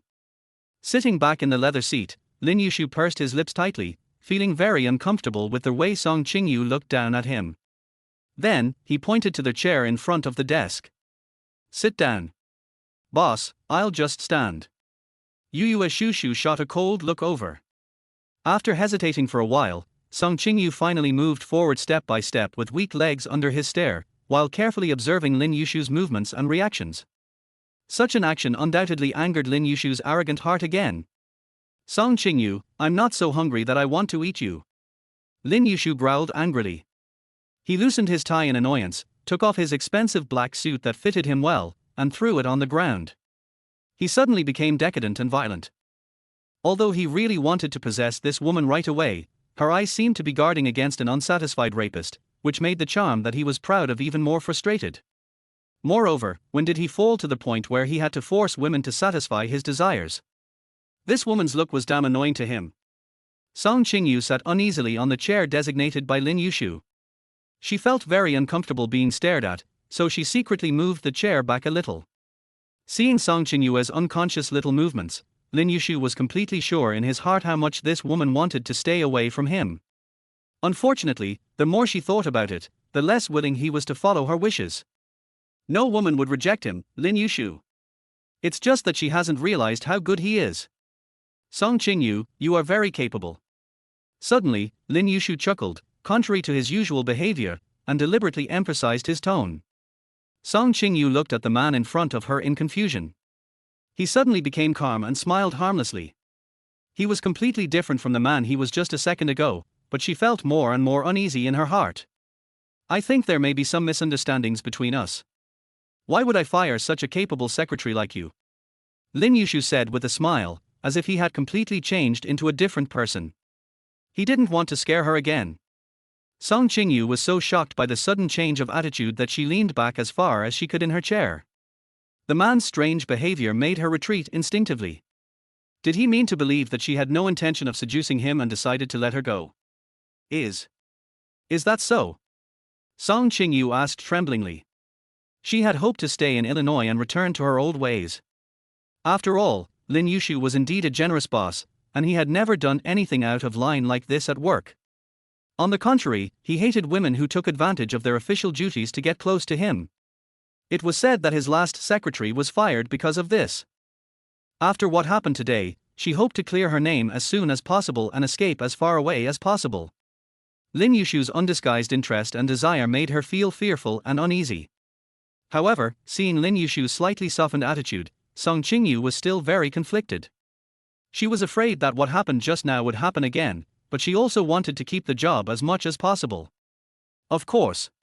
The man's handsome face was filled with smiles, and the sunlight around him became a little warmer. Maybe this is all just a misunderstanding. In the end, she compromised. The situation at home did not allow her to resign and leave so capriciously. If Lin Yushu meanly let her leave with an undeserved reputation, how would she find a job and repay the bank loan in a short time? Looking at Lin Yushu's smiling face, Song Qingyu comforted herself. Could this be just a misunderstanding? So, she tried her best to suppress the fear in her heart and explained calmly, Chapter 21 I can't live without you. Lin Yushu deepened the smile in his eyes and raised one corner of his lips. The arc was very charming, but in Song Qingyue's eyes, it was as if she saw a devil, and she felt a chill down her back. Secretary Song, I hope to give you time to prove your innocence, but... Lin Yushu paused deliberately, and seeing the little woman's slightly stunned expression, he continued, but, I suddenly realized that the company cannot do without you. Song Qingyu came back to her senses instantly. Her first reaction was that Lin Yushu was going to fire her, but the second half of his sentence surprised her again. Boss, what do you mean? The dazed expression made Lin Yushu's bad mood improve a little. He fully understood that the little woman just wanted to draw a line between themselves and him, but he just didn't do what she wanted. He mischievously deepened his smile, revealing the seductive dimples at the corners of his lips, making Lin Yushu look even more kind. Starting tomorrow, you should go back to work at Illinois. Song Qingyue's eyes widened in disbelief. He didn't ask her to get out. Everything would be restored to the way it was. Could such a good thing happen? However, she still insisted on proving her innocence. Given Lin Yushu's conceited personality, she would not change her mind unless there was irrefutable evidence in front of her. If this misunderstanding cannot be resolved, the relationship between the two of them will never return to its original state. President, I still hope to prove that what happened that night had nothing to do with me. Song Qingyu insisted. Only in this way can she leave Illinois alone after she has solved her debt problem. I always keep my word, Lin Yushu anticipated the little woman's stubbornness. Seeing the hope rekindled in her eyes, he said maliciously, I believe that with Secretary Song's ability, she will have enough time to prove her innocence after work. President, Song Qingyu wanted to say that she usually had to work overtime until 9 or 10 o'clock, so she had no time to investigate. It would be impossible to complete it in 10 days. Song Qingyu couldn't help but wonder if Lin Yushu was forcing her to do this because of what happened just now. Lin Yushu smiled calmly and interrupted Song Qingyu, I know this is a bit difficult for you, but don't worry, the 10-day deadline I mentioned before is invalid. Although this matter may be delayed due to work delays, it is better than being convicted directly. Song Qingyu was about to agree, but Lin Yushu looked embarrassed and said, But what? Song Qingyue's heart, which had just been relieved, was raised again by Lin Yushu. Watching the fish taking the bait, Lin Yushu supported his face with his slender fingers, a charming smile on his face, and looked at Song Qingyu with high spirits. However, I want to personally investigate with you, Secretary Song, so that I can understand the progress of the investigation and determine its credibility. After all, I am also a party involved. What? He wants to investigate with me. Are you kidding me? Song Qingyu looked at Lin Yushu's smile, which seemed to be innocent, as if his rage just now had never happened. His smile was extremely sincere and serious. She was confused. He was going to investigate with her. He had time. Besides, he had clearly said that the company could do without her, right? President, I still want to investigate the matter first, and... I don't think you have time, Song Qingyu said silently in her heart. Lin Yushu's expression suddenly changed. He looked at Song Qingyu sternly and said, Secretary Song, that's your own problem. If you don't come to work tomorrow, I'll fire you. I don't think anyone in the industry would dare to hire a secretary who would drug and climb into the boss bed. Accurately grasping Song Qingyue's contradictory mentality of wanting to escape but unable to escape, Lin Yushu also knew that this was despicable, but he just couldn't stand the sight of Song Qingyu wanting to stay away from him. Does this woman think that everything can return to the way it was before? Besides, I need to keep track of your physical condition at all times. After all. Lin Yushu deliberately stopped talking halfway, then showed an evil smile, leaned forward to get closer to Song Qingyu and whispered ambiguously, "After all, I didn't seem to take precautions when we did it. Although you took the contraceptive pill, you took it too late. There's no guarantee that you won't get it right the first time." He wanted to keep this little woman by his side first, and then eat her away step by step. Song Qingyue's nails dug into her palms. The pain made her stay calm and not be defeated by shame. Now she had no choice but to compromise. "Okay, I understand. This man is still as bad as ever." Chapter 22, Heaven and Underground. Seeing the little woman being forced to compromise, Lin Yushu not only did not feel comfortable, but his depression became even worse. "Don't try to play any tricks." Lin Yushu had clearly intended to slowly seduce this woman, but now he couldn't help but say it angrily. He felt that this was very abnormal and it made him very irritated. "Okay." Song Qingyu agreed, a little annoyed. She knew that he had a deep misunderstanding of her, so she had to speed up the solution of the problem at hand. Suddenly, the direct line on the desk rang, and Lin Yushu answered it with inexplicable anger. Zhang Ruohan's fearful voice came from the other end of the phone. "President, I'm sorry to bother you, but the traffic outside is too congested now. In order to ensure that the meeting can proceed on time, the private jet on the top floor is ready. Please." "Got it. Let him wait." Without waiting for Zhang Ruohan to finish, Lin Yushu hung up the phone with his domineering hand. "President, you still have official business, so I'll leave first." Song Qingyu just wanted to take the opportunity to leave. As soon as she turned around, her arm was grabbed by the man's big hand. The physical contact made Song Qingyue's body tremble with fear. She turned her head and looked at Lin Yushu uneasily. "What does he want to do now?" "Remember to come to work tomorrow." "Yes, President." After letting out a sigh of relief, Song Qingyu answered respectfully. She felt that if she stayed in the same room with Lin Yushu for one more minute, she would have difficulty breathing. As soon as the man let go of her hand, she left quickly without looking back like a frightened bird. Lin Yushu's eyes became deep and unfathomable as he watched Song Qingyue's fleeing back. He wanted to get what he wanted, and he would never let her escape. Ignoring the questioning looks from Penny and Zhang Ruohan, Song Qingyu escaped from the 66th floor and left Illinois. Only then did she feel her heart, which was about to jump out of her throat, slowly calm down.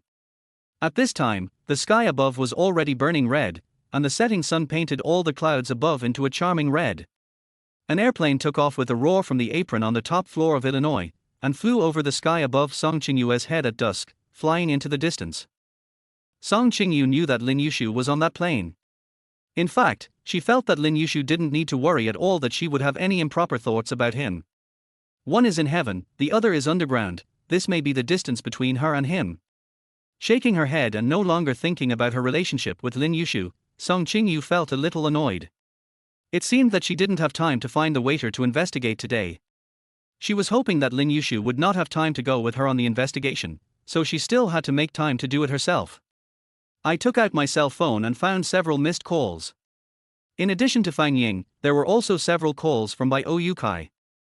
Scrolling down, Song Qingyu saw the call record from her best friend Shi Xiameng, who she hadn't heard from for 3 months, and she hurriedly called back. Before she could say anything after the call was connected, Shi Xiameng's cheerful voice came over. "Xiao Yeye, I'm back from the battlefield. Did you miss me?" Shi Xiameng is not only a reporter, but also a war correspondent. She enjoys traveling between major battlefields to collect first-hand war information and fulfill her dream. Shi Xiameng's happiness brought a ray of light into Song Qingyue's gloomy heart. She was such an optimistic and carefree person that she always made her envied. A trace of bitterness spread across her lips. Suppressing the urge to cry, Song Qingyu forced herself to sound happier. "Of course I miss you. You're willing to come back. Are you hurt?" "Har har, you don't have to worry about me. I'm already exhausted from running around in the battlefield." Hearing the hoarseness in Song Qingyue's voice, Shi Xiameng said worriedly, "Yeah, what's wrong with your throat?" Song Qingyu coughed awkwardly a few times. "It's okay, just a little cold." Shi Xiameng said angrily, "You workaholic, you don't even know how to take care of yourself. I wanted to ask you to come out today, and I brought you a gift. In this case, you should go home and have a good rest, and don't work overtime for your vampire boss." Song Qingyu always works overtime, and in Shi Xiameng's mind, her impression of Lin Yushu is that of a mean capitalist. "I'm fine. I happen to be free today. I'm on my way out of the company now. Let's have dinner together. Today, Song Qingyu really needed someone to accompany her. She didn't want to go home and face the cold walls and feel helpless. Shi Xiaming thought for a moment and agreed happily, okay, go home and rest early after dinner. Chapter 23 I Can't Bear It. Dream Bar, melodious classical music is played in this small bar. Song Qingyu listened quietly to Shi Xiaming talking about what she saw and heard on this trip to the battlefield with her hands and feet dancing. From time to time, she was attracted by her dangerous stories and expressed her concern nervously. But Shi Xiaming's adventure could not fill her uneasy heart, it just made her feel a little more relaxed. She really envied Shi Xiaming for daring to think and act, unlike her who had so many worries and concerns behind him. Finally, Shi Xiaming took a sip of the wine in front of her, then pushed the glass in front of Song Qingyu, raised her eyebrows and said cheerfully, yeah, this wine tastes good, do you want to have a sip? Shi Xiaming thought about Song Qingyu's alcohol tolerance and her voice, and regretted saying, you can only drink one sip, not more. If Song Qingyu gets drunk, no one can pull her back. Thinking of everything that happened that night because of her excessive drinking, Song Qingyu reflexively pushed the glass back in front of Shi Xiaming like she was throwing a bomb and said, I don't drink. Huh. Shi Xiaming couldn't help but look at Song Qingyu in confusion. Normally, although she had a low alcohol tolerance and no one allowed her to drink, but because of this, she would always take a sip out of curiosity in the presence of her friends. What happened today? Song Qingyu smiled and said, my throat hurts. Shi Xiaming didn't think much about it, nodded in understanding, and began to scold Song Qingyu for not taking good care of herself. When I'm not around, can't you just? Halfway through the conversation, the phone on the table suddenly started flashing. Yeah, is there a call on your phone? Why don't you answer it? Song Qingyu didn't even look at it, she turned the phone over, feeling tired, but she still softened her heart. It's my mother. Xiaoming, can you lend me some money? Although it was embarrassing, Song Qingyu still said it. She still couldn't bear to watch her own brother being beaten to death by debt collectors, nor could she bear to see her elderly parents worry about this matter. Although Shi Xiaming was a carefree and rough person, she had already felt that there was something wrong with Song Qingyu's expression today. What's more, Song Qingyu, who said she was coming from the company, was wearing casual clothes for the first time. She knew there must be something wrong. But Song Qingyu didn't say it, so she had to keep making jokes to make her happy. It turned out to be her family matter again. Shi Xiaming was immediately filled with righteous indignation. Is it your disappointing brother again? Song Qingyu nodded weakly to show her agreement. How much do you want? Shi Xiaming said proudly. Song Qingyu usually helped her meticulously, and now she was in trouble, she absolutely could not sit idly by. She tried hard to think about how much money she had left in her savings. After a long thought, Shi Xiaming couldn't help but feel annoyed. If she had known, she wouldn't have spent all her money on SLRs, rifles, cannons, tripods. Maybe I'm still short of a few $100,000. How much can you lend me? I'll have it next month. Thinking of her current situation, Song Qingyu changed her words and said, I have money and will pay it back to you right away, but She wasn't sure when she would be able to pay it back. I know Song Qingyu's family situation and her personality. Helplessly pulling Song Qingyu's hand, Shi Xiaming scratched his head embarrassedly, you know I can't hide money. I still have 50,000, all of which will be given to you. You can solve the family problems first. Although it's a little less, I'll think of a way to solve the problem if you still need more. The more he spoke, the lower his voice became. Song Qingyu herself had always been frugal, wearing those old-fashioned suits and refusing to buy new ones. But she always generously lent her money when she had no money to buy those long guns and short guns, and took her to eat delicious food when she had no money and could only eat instant noodles, but when she needed money, she could only give her this little money. Song Qingyu said gratefully, thank you, any amount is fine, I can figure out the rest myself, thank you so much.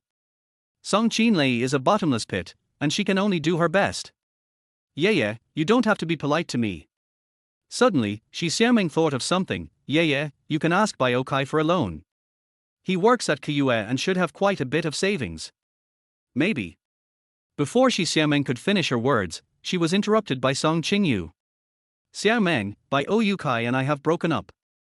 Thinking back to that day, she just wanted to give Bai Oukai a surprise, but unexpectedly it turned into a fright. The groaning sounds coming from the room and the pain in her heart when she opened the door and saw Bai Kai lying naked on a strange woman were beyond words. Afterwards, Bai Kai chose the female boss who could give him a promotion opportunity without hesitation and abandoned her. The 7-year relationship ended without any warning, and she has been very sad. But I haven't gotten over the pain of the breakup yet, and so many things happened one after another. I gradually became tired and numb, and the feeling of the breakup faded. Chapter 24 is over. Thinking of the missed calls from Bai Kai, Song Qingyu fell into deep thought, not knowing whether she should call him back. But at this point, what else could he ask her for? What? Suddenly, Shi Xiaoming stood up suddenly, startling Song Qingyu so much that she had to collect her thoughts. You've been dating for 7 years and you're breaking up just like that. There were not many people in the quiet little bar, and they were all attracted by Shi Xiaoming's shouting, and they all looked sideways at their table. Shi Xiaoming didn't expect that so many things had happened to Song Qingyu in the few months since she was away, and she couldn't help but feel sorry for her. She could say that she had watched them all the way here. As a college classmate of Bai Kai and Song Qingyu, although she did not approve of their relationship at first, she always felt that Bai Kai was not steadfast and was not worthy of Song Qingyu, but 7 years later, she gradually accepted Bai Kai. She began to look forward to her best friend and the man she had known and loved for 7 years to stay together for a long time. But who would have thought? Keep your voice down. Song Qingyu quickly gave an apologetic smile to the people around her, then pulled Shi Xiaoming to sit down. Shi Xiaoming still looked indignant. In her eyes, Song Qingyu was just putting on a forced smile. Who knew how many tears she had secretly shed behind her back? It's all over. Looking at Shi Xiaoming's angry look, Song Qingyu felt a warm current and smiled at her. Shi Xiaoming became more and more excited and pounded the table with her fists. That bastard must have done something, right? Yeah, tell me, I will definitely find my friends to help you expose his evil deeds and make him a rat crossing the street and be beaten by everyone. Yeah is so gentle, it must be this scumbag. Song Qingyu shook her head calmly and said, It's okay, it's all over, I'm really okay, listen to me. After taking a sip of water, Song Qingyu slowly told Shi Xiaoming the whole story. She told the whole story calmly, without any pain in her heart, as if she was telling someone else's story. She realized that she had really let go of her 7-year relationship with Bai Kai. Thinking about it now, Bai Kai's actions really broke her heart, and she no longer had any hope for him. But she finally understood that everyone has the right to choose a better one, not to mention that her family is still in such a situation. In fact, the problems between them had existed for a long time, but she had naively thought that the relationship between the two was natural, so she ignored Bai Kai's changes. And she was indeed not a qualified girlfriend. In order to support her family and because of her unyielding character, she put too much energy into work and did not give much time and care to her boyfriend Bai Kai. Now, everything is in the past. Bai Kai and his name have no meaning to her anymore, and can no longer arouse her painful emotions. After all, she still has many other things to worry about. Thinking of this, Song Qingyue's mind unconsciously emerged the scene after Lin Yushu was rejected in the afternoon. He obviously had a misunderstanding of me, and since I rejected him today, I didn't know what kind of problems he would give me at work tomorrow. As long as she can't prove her innocence, there will be misunderstandings between them. This matter is really a headache. Add to that the fact that the two of them did have a complicated relationship, and it made things even more confusing. Song Qingyue's heart, which had originally calmed down, became agitated again. Chapter 25 It's nice to have friends. After telling the whole story, Shi Xiaoming suppressed the pain in her heart and gently patted Song Qingyue's hand. Silly girl, it's better to break up with a scumbag like Bai Kai as soon as possible. You will have to thank him for not marrying you now in the future. Song Qingyu burst into laughter at Shi Xiaoming's remarks, and the expression on her face became brighter. Yes, I should thank him, you are right. After drinking the wine in front of him in big gulps to suppress the anger in her heart, Shi Xiaoming patted her chest and continued, You are just stupid. Forget it. It's over. Don't worry. 3-legged frogs are hard to find. Aren't 2-legged men everywhere? I'll introduce you to a good one in a few days. He must be 100 times better than that bastard Bai Kai. As the saying goes, life is so long, who hasn't loved a few scumbags? Tomorrow will be better. Shi Xiaoming spoke confidently, and the more she spoke, the more she felt that what she said made sense. Lowering her eyelids to hide the emotions in her beautiful eyes, Song Qingyu murmured, "Xiaomeng, I really don't have the heart to accept a new relationship now." Although she has let go of the relationship that she had devoted 7 years of her youth to, her current entangled relationship with Lin Yushu makes it difficult for her to accept another person into her life. It seemed like she had no talent for love matters. She was not sure whether she had the right to be happy. She became increasingly depressed and unable to extricate herself from the lowest point in her life. Yeah, I know you're still sad. You always pretend your feelings, but the best way to forget a relationship is to start a new one, Shi Xiaming said patiently, looking like an experienced person. Looking at Song Qingyue's expression, she always felt that there was something she didn't know. Is there anything you haven't told me?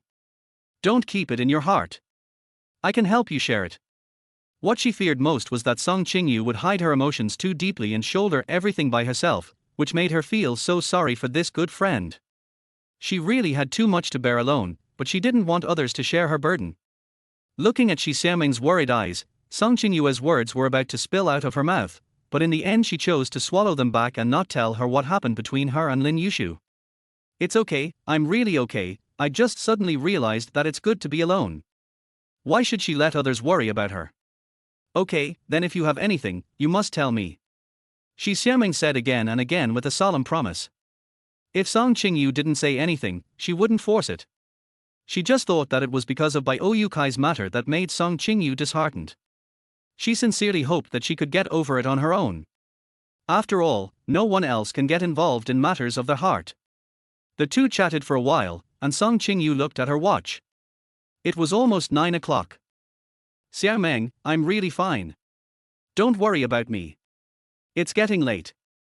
You must be tired after getting off the plane today. Go back and rest early. After saying that, Song Qingyu raised her hand and called the waiter to pay the bill. Well, you should go home and rest early. Song Qingyue's voice was always hoarse, which made Shi Xiameng feel distressed. The two ladies spent a total of 186 yuan.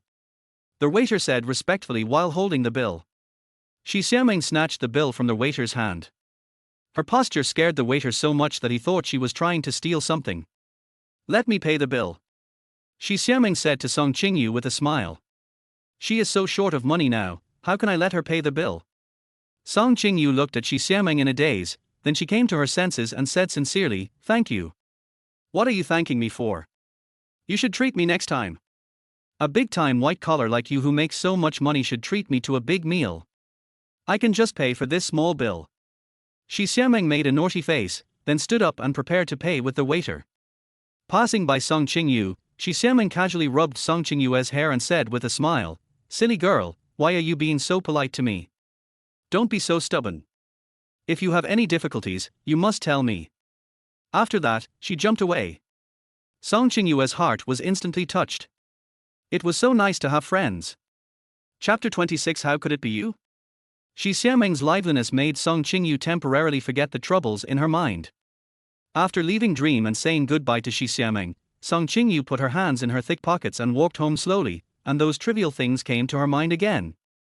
The dark clouds covered the moon, making the night seem a little gloomy. One of the few street lamps in the old, dilapidated community broke down again today. The unlucky one was the one downstairs of Song Qingyue's house. It flickered, trying to emit its last light, illuminating the gate with an eerie blur.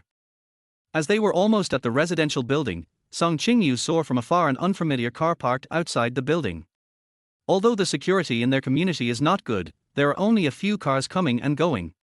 Song Qingyu was more careful and looked at that car a few more times, becoming cautious. She had to send a large part of her monthly salary back home, although Shi Xiameng invited her to live in her home several times. However, she was strong-willed and felt that she could live on her own and did not want to trouble others.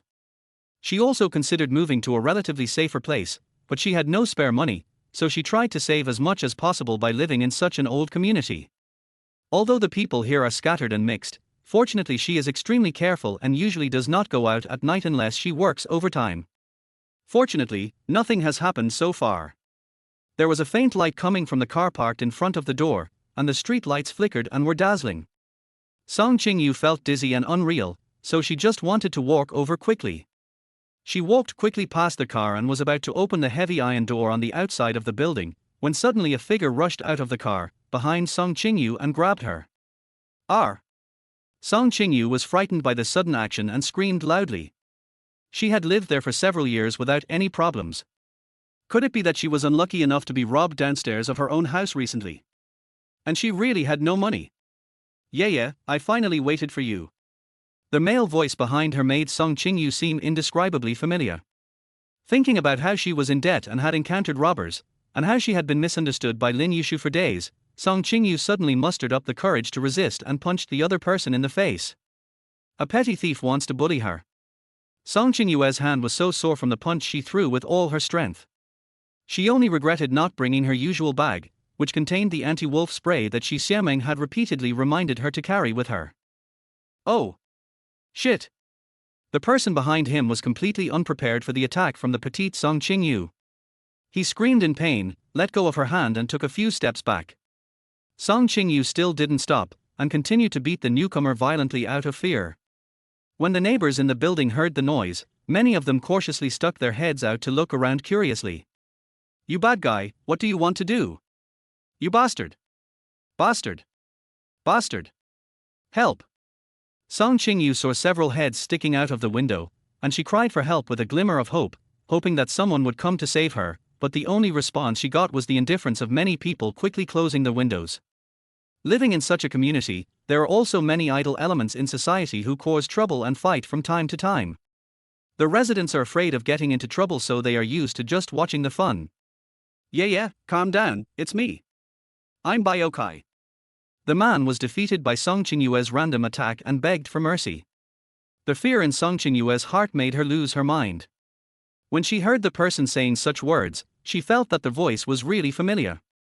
She quickly stopped and took out her mobile phone to turn on the light and shine it on the person's face. He has a clean and gentle appearance, wears gold-rimmed glasses, exudes a gentle aura, and looks very fair and clean.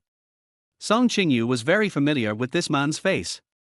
He was her ex-boyfriend, Bai Oyukai, whom she had been dating for 7 years and had just broken up with because he caught her cheating in bed. Why is it you? Song Qingyu put down her raised fist a little embarrassedly. Only then did she realize that she had really misunderstood someone. It turned out that the person who held her was Bai Oyukai. Bai Oyukai covered his beaten face in embarrassment, unable to speak. Fortunately, Song Qingyu was not very strong, so he only felt some pain, and his face was a little red and swollen. Who would have thought that Song Qingyu, who usually looks delicate, gentle and lovely, could actually hit people so hard? I'm sorry, it was too dark and I couldn't see clearly. Are you okay? He looked at Bai Oyukai's injuries with guilt in his heart. Fortunately, it seems nothing serious. Hiss. Bai Oyukai rubbed his face.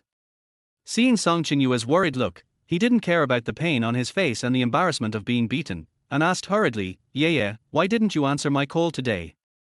Song Qingyu got goosebumps all over her body when Bai Oyukai addressed her like that. It really made her uncomfortable to hear Bai Oyukai calling her such an intimate name. So, she replied calmly, I'm very busy today. What do you want to talk to me about so late? Song Qingyue's indifference was beyond Bai Oyukai's expectations. He impulsively stepped forward, grabbed her slender wrist, and said affectionately, Yeah, why are you so cold to me? Are you still angry with me? Everything that day was a misunderstanding. I can explain it. I thought you were angry for a few days, so I didn't come to see you during this period. Bai Oyukai, all that's in the past.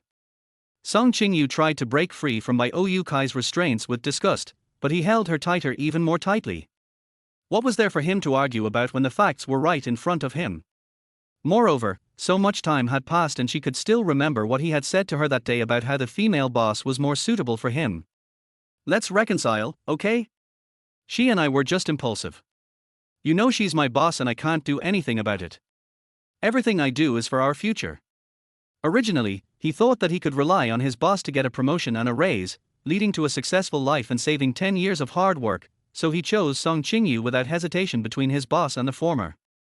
But who knew that the old woman just treated him as a plaything, and after a while she got tired of him and even fired him. He didn't get any benefits from the old woman. From beginning to end, she just bought him a few brand-name clothes and a new car worth more than 200,000 yuan, and she also made him lose his job. He didn't expect that he would lose more than he gained.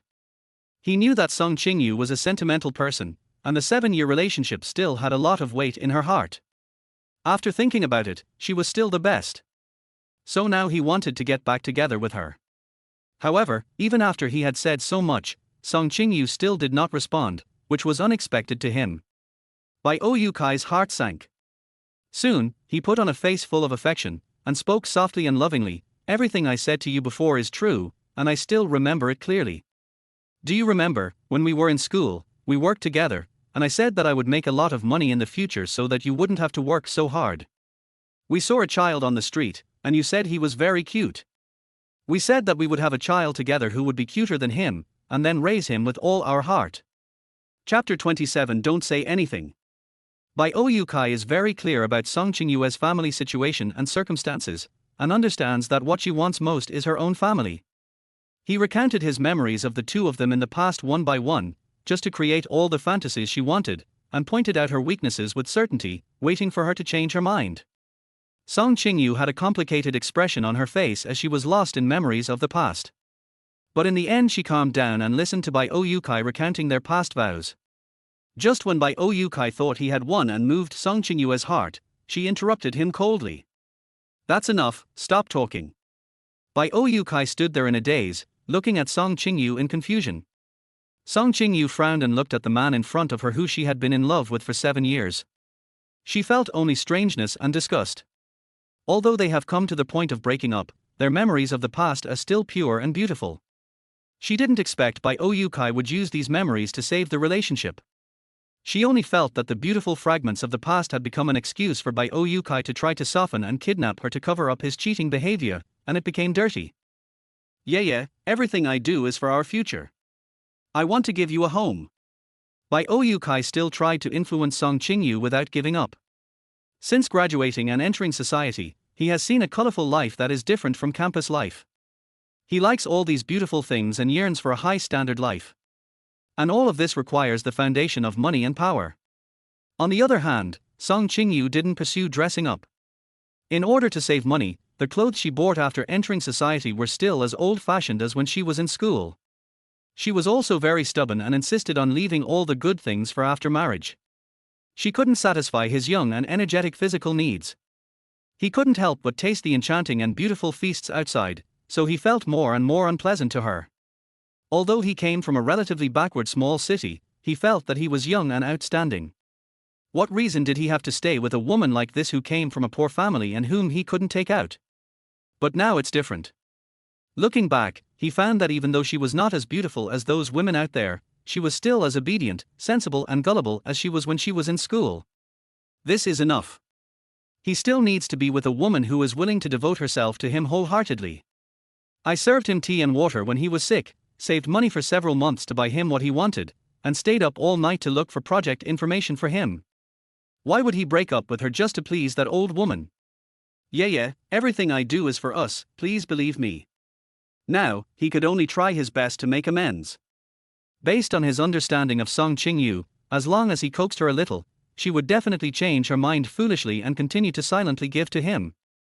Song Qingyu looked at Bai Kai with a cold expression on her face despite his lengthy explanations.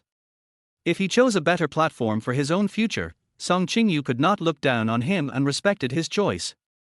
His repeated sophistry now only made her feel sick.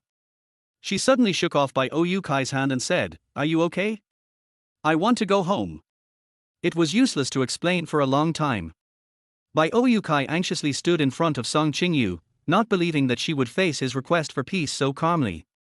Yeah, don't leave. Bai Kai, you are not qualified to call me by my name. Please call me Song Qingyu or Miss Song. Song Qingyu said in a rare stern voice. She really couldn't stand him calling her name with such a face, it made her feel sick to her stomach. Yeah, don't be like this. I will really change. Please believe me and give me a chance. Bai Kai felt that something was wrong and begged desperately. Anyway, use a man's ultimate move, guarantee, to stabilize her first. This should work, right? Bai Kai, we are all adults. We should be responsible for what we have done. Don't waste everyone's time. We have no chance. Song Qingyu said coldly, walked around Bai Oyukai and left, not wanting to talk to him anymore. In the past, Bai Oyukai always made the excuse that he was busy and had no time to accompany her, and she was also busy with work. She always thought that the two of them were working hard for their common future. But the truth gave her a loud slap in the face. Her boyfriend took advantage of her trust and hooked up with his boss. Bai Oyukai always used a few sweet words to get away with some things. Now I think I was so stupid.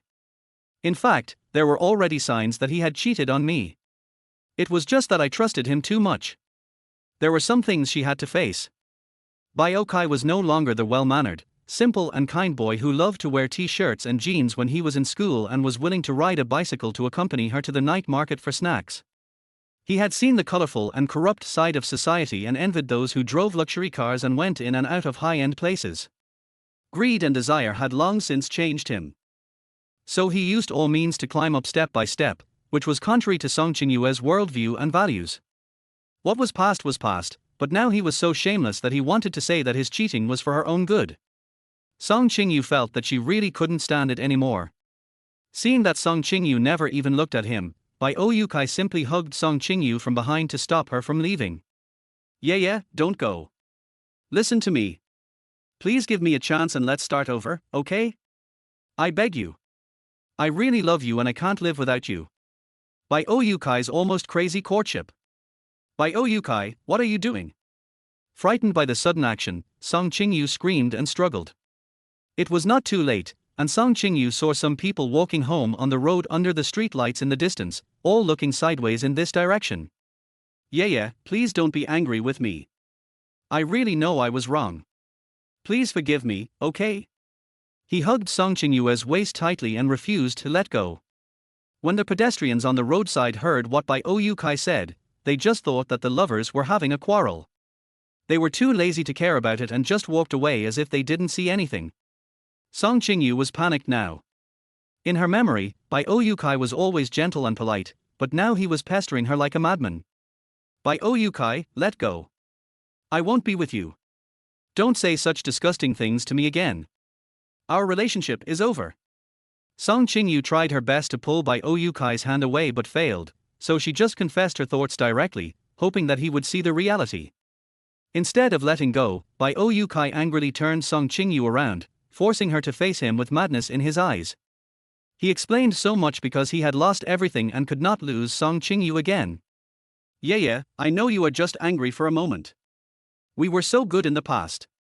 How could you let go of our relationship of 7 years in just 1 month? You must still have me in your heart. You love me, right? Bai Oyukai lowered his posture and coaxed Song Qingyu softly. Some of the distorted faces looked particularly scary under the flickering street lights. Chapter 28. Take your dirty hands away from me. Let me go first. Song Qingyu suppressed the fear in her heart and tried to calm Bai Oyukai down first. No, yeah, you have to promise me first. Tell me that you still love me and will be with me, right? You are just mad at me. You can punish me however you want. I am a bastard. Hit me. Bai Oyukai grabbed Song Qingyue's hand madly and slapped himself hard on the body and face. Bai Oyukai, what are you doing? Don't do this. Song Qingyu hurriedly tried to pull her hand back, but she couldn't break free. Bai Oyukai realized that Song Qingyu was really going to break up with him this time, and his heart began to panic. His eyes turned red and manic, and he grabbed Song Qingyue's thin shoulders and shook her back and forth. What do I want to do? I just don't want to lose you. I don't want to lose you, yeah. I love you. Her frail body was shaken until she felt dizzy and wanted to vomit. Song Qingyu asked herself again in her heart, does she still love Bai Oyukai? The answer is absolutely no. Their concepts have become different, how can they be together again? Moreover, even if she still loved Bai Oyukai, could Bai Oyukai accept what happened between her and Lin Yushu? She thought that with Bai Oyukai's arrogance, he would definitely not be able to accept it. But none of this matters anymore. What matters is that she really doesn't love him anymore. I don't love you anymore. Song Qingyu said the answer in her heart calmly and firmly. No, you must be lying to me, right? Tell me. Bai Oyukai widened his eyes and looked at Song Qingyu in disbelief, still not letting go. Say you love me, there is no way you don't love me. Bai Kai roared and forced Song Qingyu to tell him the answer he wanted. Her attitude was beyond his expectations, so he could only pester her. He had always thought that Song Qingyu was completely under his control, but now she didn't want to get back together with him. He couldn't accept this no matter what. Song Qingyu remained silent, which further magnified the unwillingness and fear in Bai Kai's eyes. How is it possible? How could she not love me anymore? Unless. Song Qingyu, do you have other men? Tell me, do you? Bai Kai said as he shook Song Qingyu even harder. Such speculation made Bai Kai angry. He could betray Song Qingyu, but how could she not love him? Bai Kai, let me go. It's obviously you who cheated on me. Can you please not be so shameless and make me look down on you? I was furious. How could he confuse right and wrong? He was the one who cheated on me, but he wanted to blame me. I had loved him for so many years, but he was such a person. Who is the adulterer? Tell me. Bai Kai didn't listen to what Song Qingyu said at all. He was sure that she must have another man, otherwise how could she not love him? The man in front of her was already crazy. His clear-minded character made Song Qingyu, who had been frustrated for several days, no longer care about her face and reason. She just wanted to argue with him about right and wrong and let him get out of her sight. But now she was completely at a disadvantage, and the bones in her body were almost shaken apart by the man's brute force. Bai Kai, you are talking nonsense, get out of here, you lunatic. Song Qingyu shouted angrily. Song Qingyu's emotions became more intense, which calmed Bai Kai down. Yeah, let's go to your house and talk it over slowly. Let's have a good talk. Bai Kai said with a shy smile and a creepy voice. Since nothing else worked, he could only cheat, and if that didn't work, he would just force himself into doing it. With Song Qingyu's conservative personality, he didn't believe that she wouldn't be devoted to him. Bai Kai thought to himself that he was really smart when he came to this point, and while speaking, he pulled Song Qingyu into the building. No, we have nothing to say, Song Qingyu resisted fearfully. Let go, if you don't let go I'll call for help, let go now.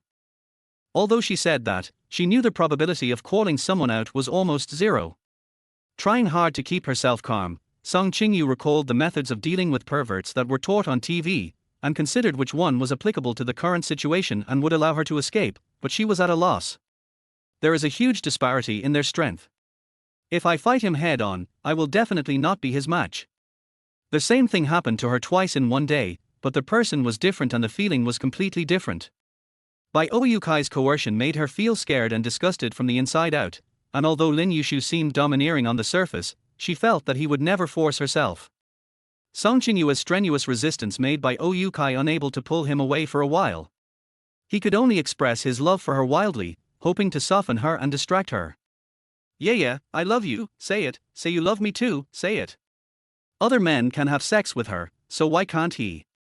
After 7 years of dating, he still hasn't tasted the sweetness of her. Thinking of this, a lewd smile flashed across Bai Kai's face. He wondered what kind of graceful body was underneath these loose clothes.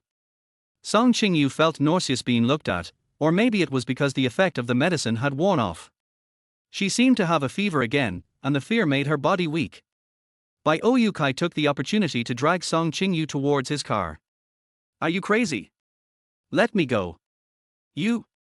Although the two had been arguing for so long and no one came out to intervene, Bai Kai still felt guilty and covered Song Qingyu's mouth with one hand and pulled her into the building. Ooh. She struggled hard but her hands and feet became weaker and weaker. Tears of despair slowly welled up in Song Qingyu's eyes and she almost burst out. Just then, a loud bang attracted the attention of both people. An AMG off-road vehicle rushed out from the night and crashed into Bai Kai's new Passat parked on the side, creating a huge dent in the Passat. A man stepped out of the car in the cover of night with his long and muscular legs, and then he walked out of the car with an elegant posture. The two of them looked towards the place where the sound came from. The sound made Bai Kai stop what he was doing.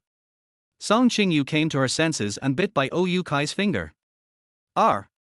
Bai Kai screamed in pain and released his hand that was covering Song Qingyu's mouth. He glared at him violently, then held her tightly with his other hand. You bitch! He raised his hand and was about to hit someone. Song Qingyu closed her eyes in fear, ready to endure a slap from Bai Kai. I advise you to think carefully before you fight. Take your dirty hands away from me, or I will destroy him for you. The familiar domineering and authoritarian tone resounded through the night sky, calming Song Qingyue's uneasy heart inexplicably. For some reason, Bai Kai felt a surge of fear in his heart and he let go of his hand unconsciously. After regaining her freedom, Song Qingyu jumped back several steps in fear and hid far away with a look of shock on her face. The flickering street lights made the man's agile figure look slender and tall, like a handsome god of war in ancient Rome. He exuded murderous aura step by step and slowly walked towards Song Qingyue's position in the night. Song Qingyu seemed to have suddenly seen hope, and her heart began to leap for joy. Although it was of no avail, she struggled with all her might. For the first time, she longed to see him. When Lin Yushu walked in front of Song Qingyu, the flickering light at the entrance of the corridor suddenly lit up completely, casting light all over the ground. Chapter 29 Protection.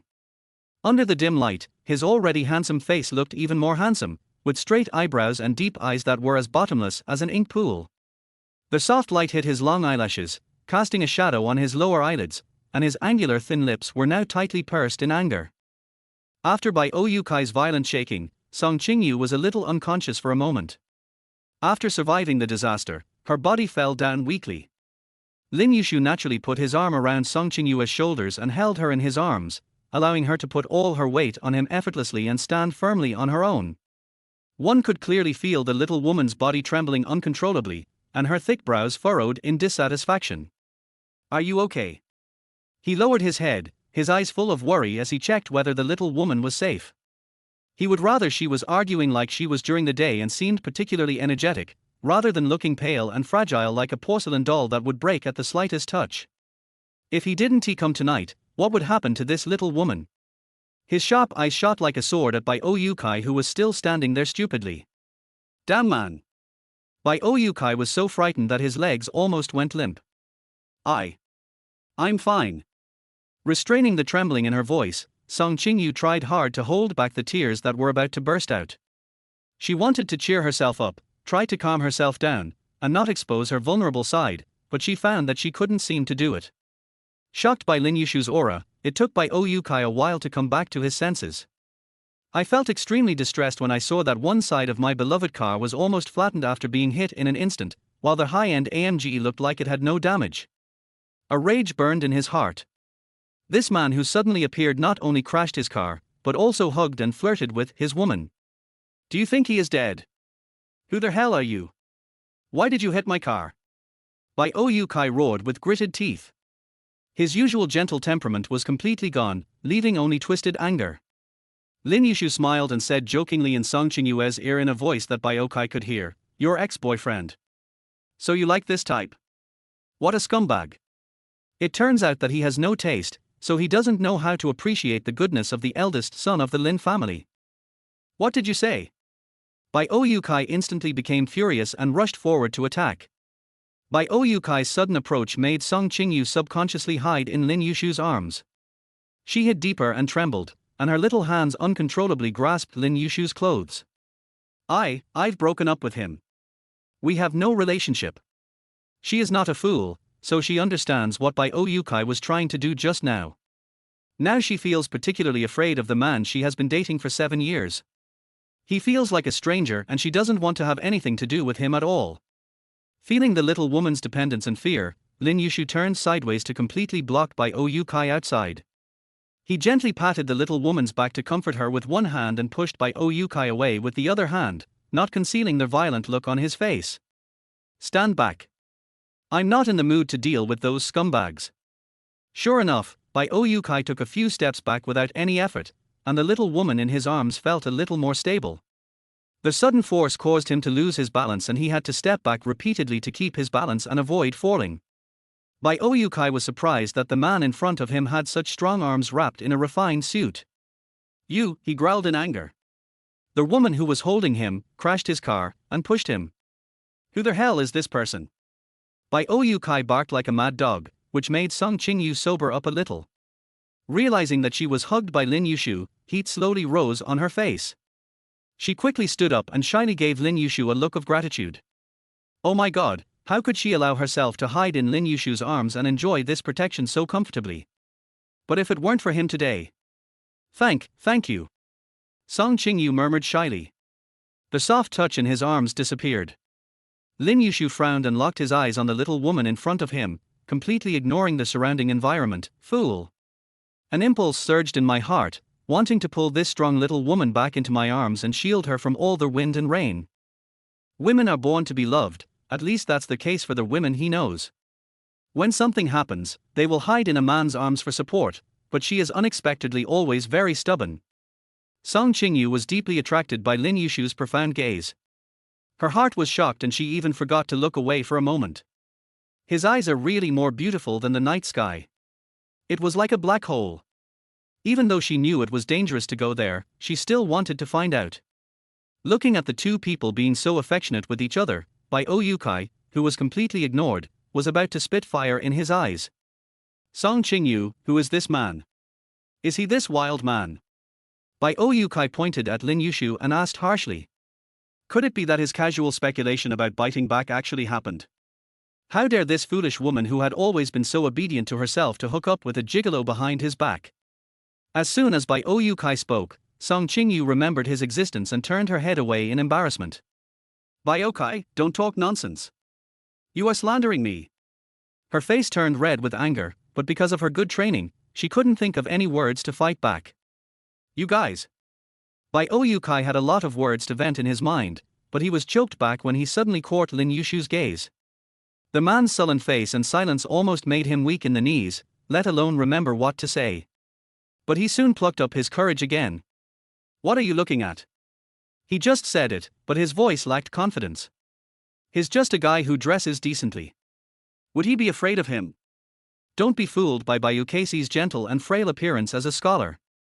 He was a black belt in Taekwondo in college and won city-level medals on behalf of the school. You adulterous couple can do such a thing, are you still afraid of what others will say? You are so shameless. Bai Yukai swallowed his saliva, plucked up his courage, took a step forward and wanted to point at Lin Yushu, but in the end he timidly turned to Song Qingyu and cursed. Song Qingyu straightened her body, suppressed her fear, and took a step forward to stand in front of Lin Yushu. She couldn't let Lin Yushu get involved innocently again. He had status and position. She was already grateful that he saved her once. If anything went wrong again because of this mad dog Bai Yukai, she would die of guilt. Bai Yukai, what did you say? Don't talk nonsense here, it's obviously you. Song Qingyu said firmly, trying hard to suppress the trembling tone of fear in her voice. She was upright and had nothing to fear, but Lin Yushu's presence made it impossible for her to continue talking about the unbearable past. Chapter 30 The Feeling of Dependence. He frowned and looked at the little woman's back, who was trembling with fear and unable to stand straight, but very stubborn. Lin Yushu's heart was inexplicably warmed by this small gesture. This was the first time a woman wanted to protect him, but did he look that weak? He curled his lips in dissatisfaction and glared at the trembling little body in front of him. This woman is obviously scared to death but still stands in front of him. How much does she really look down on him? Could he be afraid of this pretty boy with nothing but beauty? Song Qingyu, you were having an affair with this man. You are such a fickle woman. You actually betrayed me. When you were with me, you pretended to be a chaste and heroic woman. Bai Yukai's words became more and more unpleasant. Lin Yushu frowned, pulled Song Qingyu behind him to protect her, and confronted Bai Yukai face to face.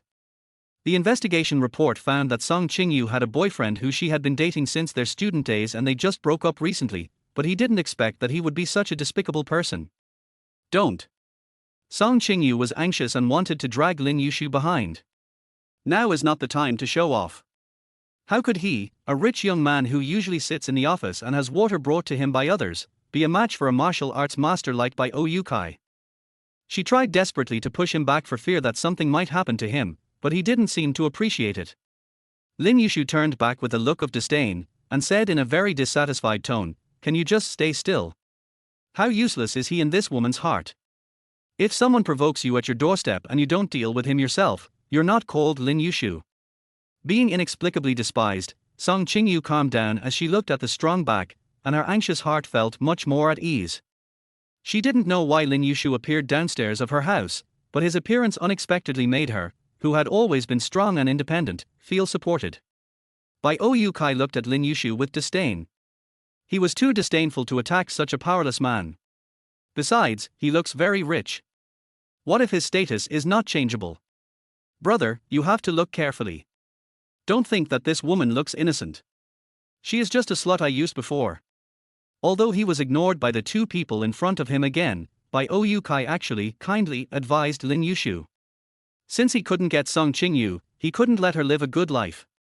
Is it worth it for this woman? Bai Oukai said with an look, and there was a vulgar look between his brows. The implication is self-evident. Her eyes darkened, narrowed dangerously, and she said to Bai Oukai in a deep voice, "Shut up your filthy mouth." No one knew better than him how pure and virgin this little woman was. What right do you have to show off in front of me, you little white face? This woman is just what I left over. What do you have to be so proud of? The more Bai Oukai looked at them, the more he felt that although the two seemed to have mismatched statuses, they were surprisingly a good match. The man was handsome and the woman was gentle and lovely. He was burning with jealousy and lost his mind. Lin Yushu silently clenched his fists and said in a deep voice, "Shut up." He could treat him as a mad dog, but he could not tolerate him insulting this little woman. You two are such an adulterous couple. You are actually having an affair behind my back. Why should I shut up? Song Qingyu, you still have the nerve to talk nonsense to me. You are nothing more than a woman who flirts with others. Why are you pretending? Song Qingyu, who was always good-tempered, blushed with anger and shouted, "Don't go too far. We are not in the relationship you think." Even if they had those accidents, it was after she broke up with him, not to mention they were all drugged. Bai Oukai is the one who has no right to make comments here. Har har, of course you, a bitch, will make excuses for yourself. Unexpectedly, Bai Oukai would be so shameless. Song Qingyu did not care that Lin Yushu was present. She got angry for rare time and forgot about her fear and started arguing with him angrily. It was you who slept with another woman. Why are you blaming others now? Besides, we are not in that kind of relationship at all. Go away. I don't want to see you again. She also wanted to part ways amicably, but it seemed that the opposite happened. The man's pupils dilated because he unexpectedly knew the whole story. So that's how it is. During this period of time, they worked together every day and he didn't feel that there was anything wrong with his secretary. How does this woman pretend to be nonchalant in front of everyone every day as if nothing happened? He really wanted to hold this little woman tightly and make her less depressed. Let me go. You're such a fickle bitch. I told you to shut up, but you don't understand what I'm saying. Lin Yushu's loud roar stunned the whole audience. Unable to bear it any longer, he swung his fist and hit Bai Oukai's face accurately and neatly. Scary. Song Qingyu didn't expect Lin Yushu to take action, and she gasped in shock. Bai Oukai was knocked down and fell to the ground in embarrassment, covering his cheek. His gold-rimmed glasses were knocked to the ground and fell to the side, with several cracks on the lenses. You fucking adulterer, how dare you hit me? Bai Oukai couldn't believe that he was knocked to the ground by an office worker. He wiped the blood from the corner of his lips in anger, with a vicious light in his eyes.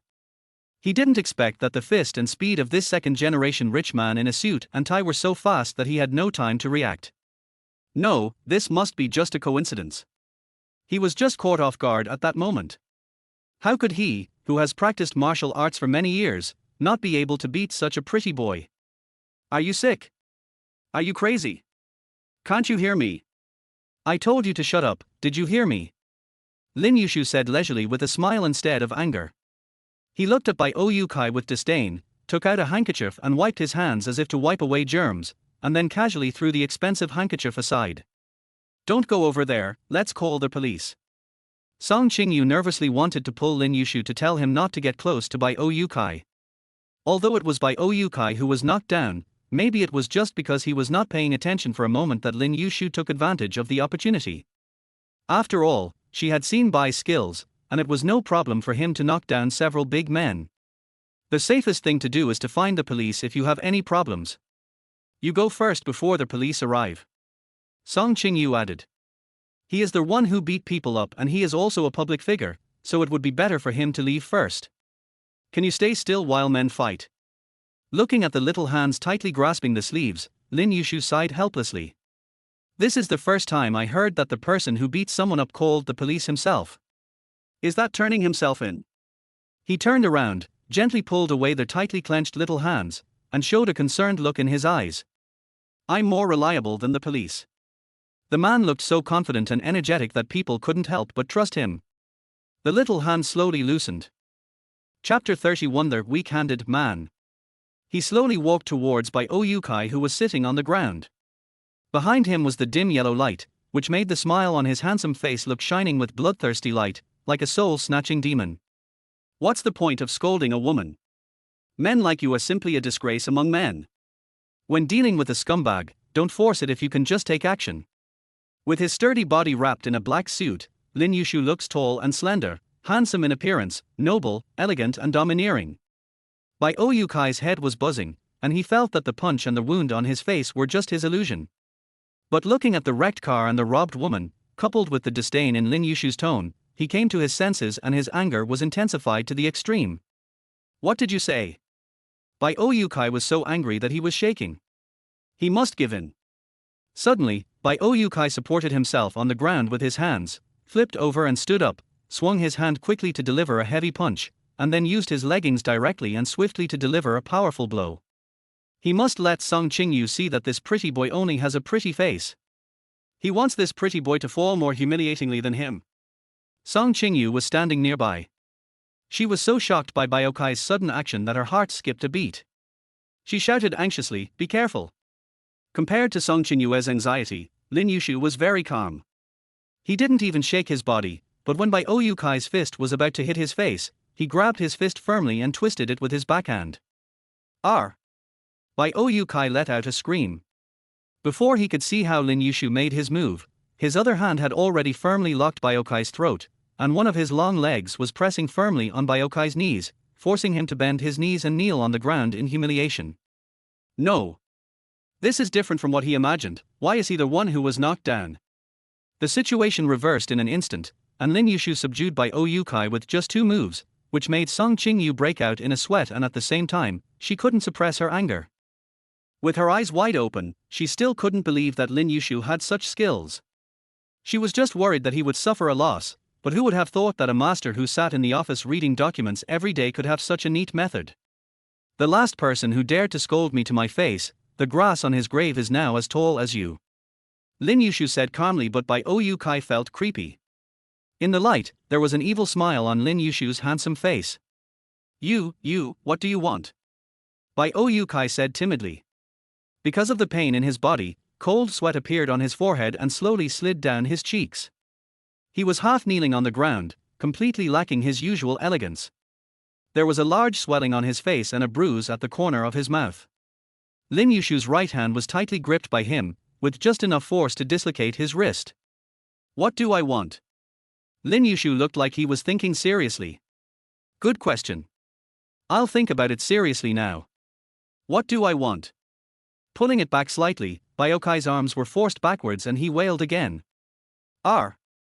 It hurt so much that tears were about to flow. Looking at the painful expression on Bai Oyukai's face, Song Qingyu still felt soft-hearted. For fear of making things worse, she gently placed her cool little hand on Lin Yushu's arm, feeling the tense muscles wrapped under his suit, which overlapped with the solid feeling in her memory. Seeing that the man always had his signature evil smile on his face, Song Qingyu felt more at ease. Just let him go. Song Qingyu persuaded softly. She also didn't want to see Bai Oyukai in such a miserable state, so she just wanted to teach him a lesson. Knowing Song Qingyu's timid character, Bai Oyukai was surprisingly not afraid of death again. You adulterous couple, you actually dare to hit me. I will make you pay. He shouted loudly, trying to attract other people's attention. He didn't believe that in this community, this man would really dare to break his hand. You. Song Qingyu's face turned pale. She didn't expect Bai Oyukai to dare to shout at her. Although the relationship between them is not that bad, what if it gets out and Bai Oyukai keeps nagging Lin Yushu, and the media makes up stories about him, which affects his image? Let him go, he's just a lunatic, there's no need to bother with him. It's better to keep quiet for now. Lin Yushu indifferently increased his strength and had no intention of loosening his grip. Instead, he tightened his grip on Bai Oyukai's throat, making it difficult for him to breathe. You? Bai Oyukai didn't expect that Lin Yushu would really strangle him. His free hands tried to grab the hand on his throat, trying to make him let go, but to no avail. After a while, his lips began to turn purple, his face turned pale, and he rolled his eyes. After suffering a loss, he realized that this man was not someone he could mess with, but it seemed too late. His red eyes, almost popping out, turned to Song Qingyu. Help, help. No, let go. If you continue like this, he will really die. Song Qingyu said anxiously. Because of the anxiety on the little woman's face, Lin Yushu's violent emotions slowly subsided. Seeing that Bai Oyukai was about to die, he slowly loosened his hand that was pinching Bai Oyukai's throat, shook off his fist, and snorted coldly. Snort. He didn't want to leave his cruel side in this little woman's heart. If you mess with Song Qingyu again, I will make sure you pay. Bai Oyukai, who regained his freedom, fell to the ground, gasping for breath.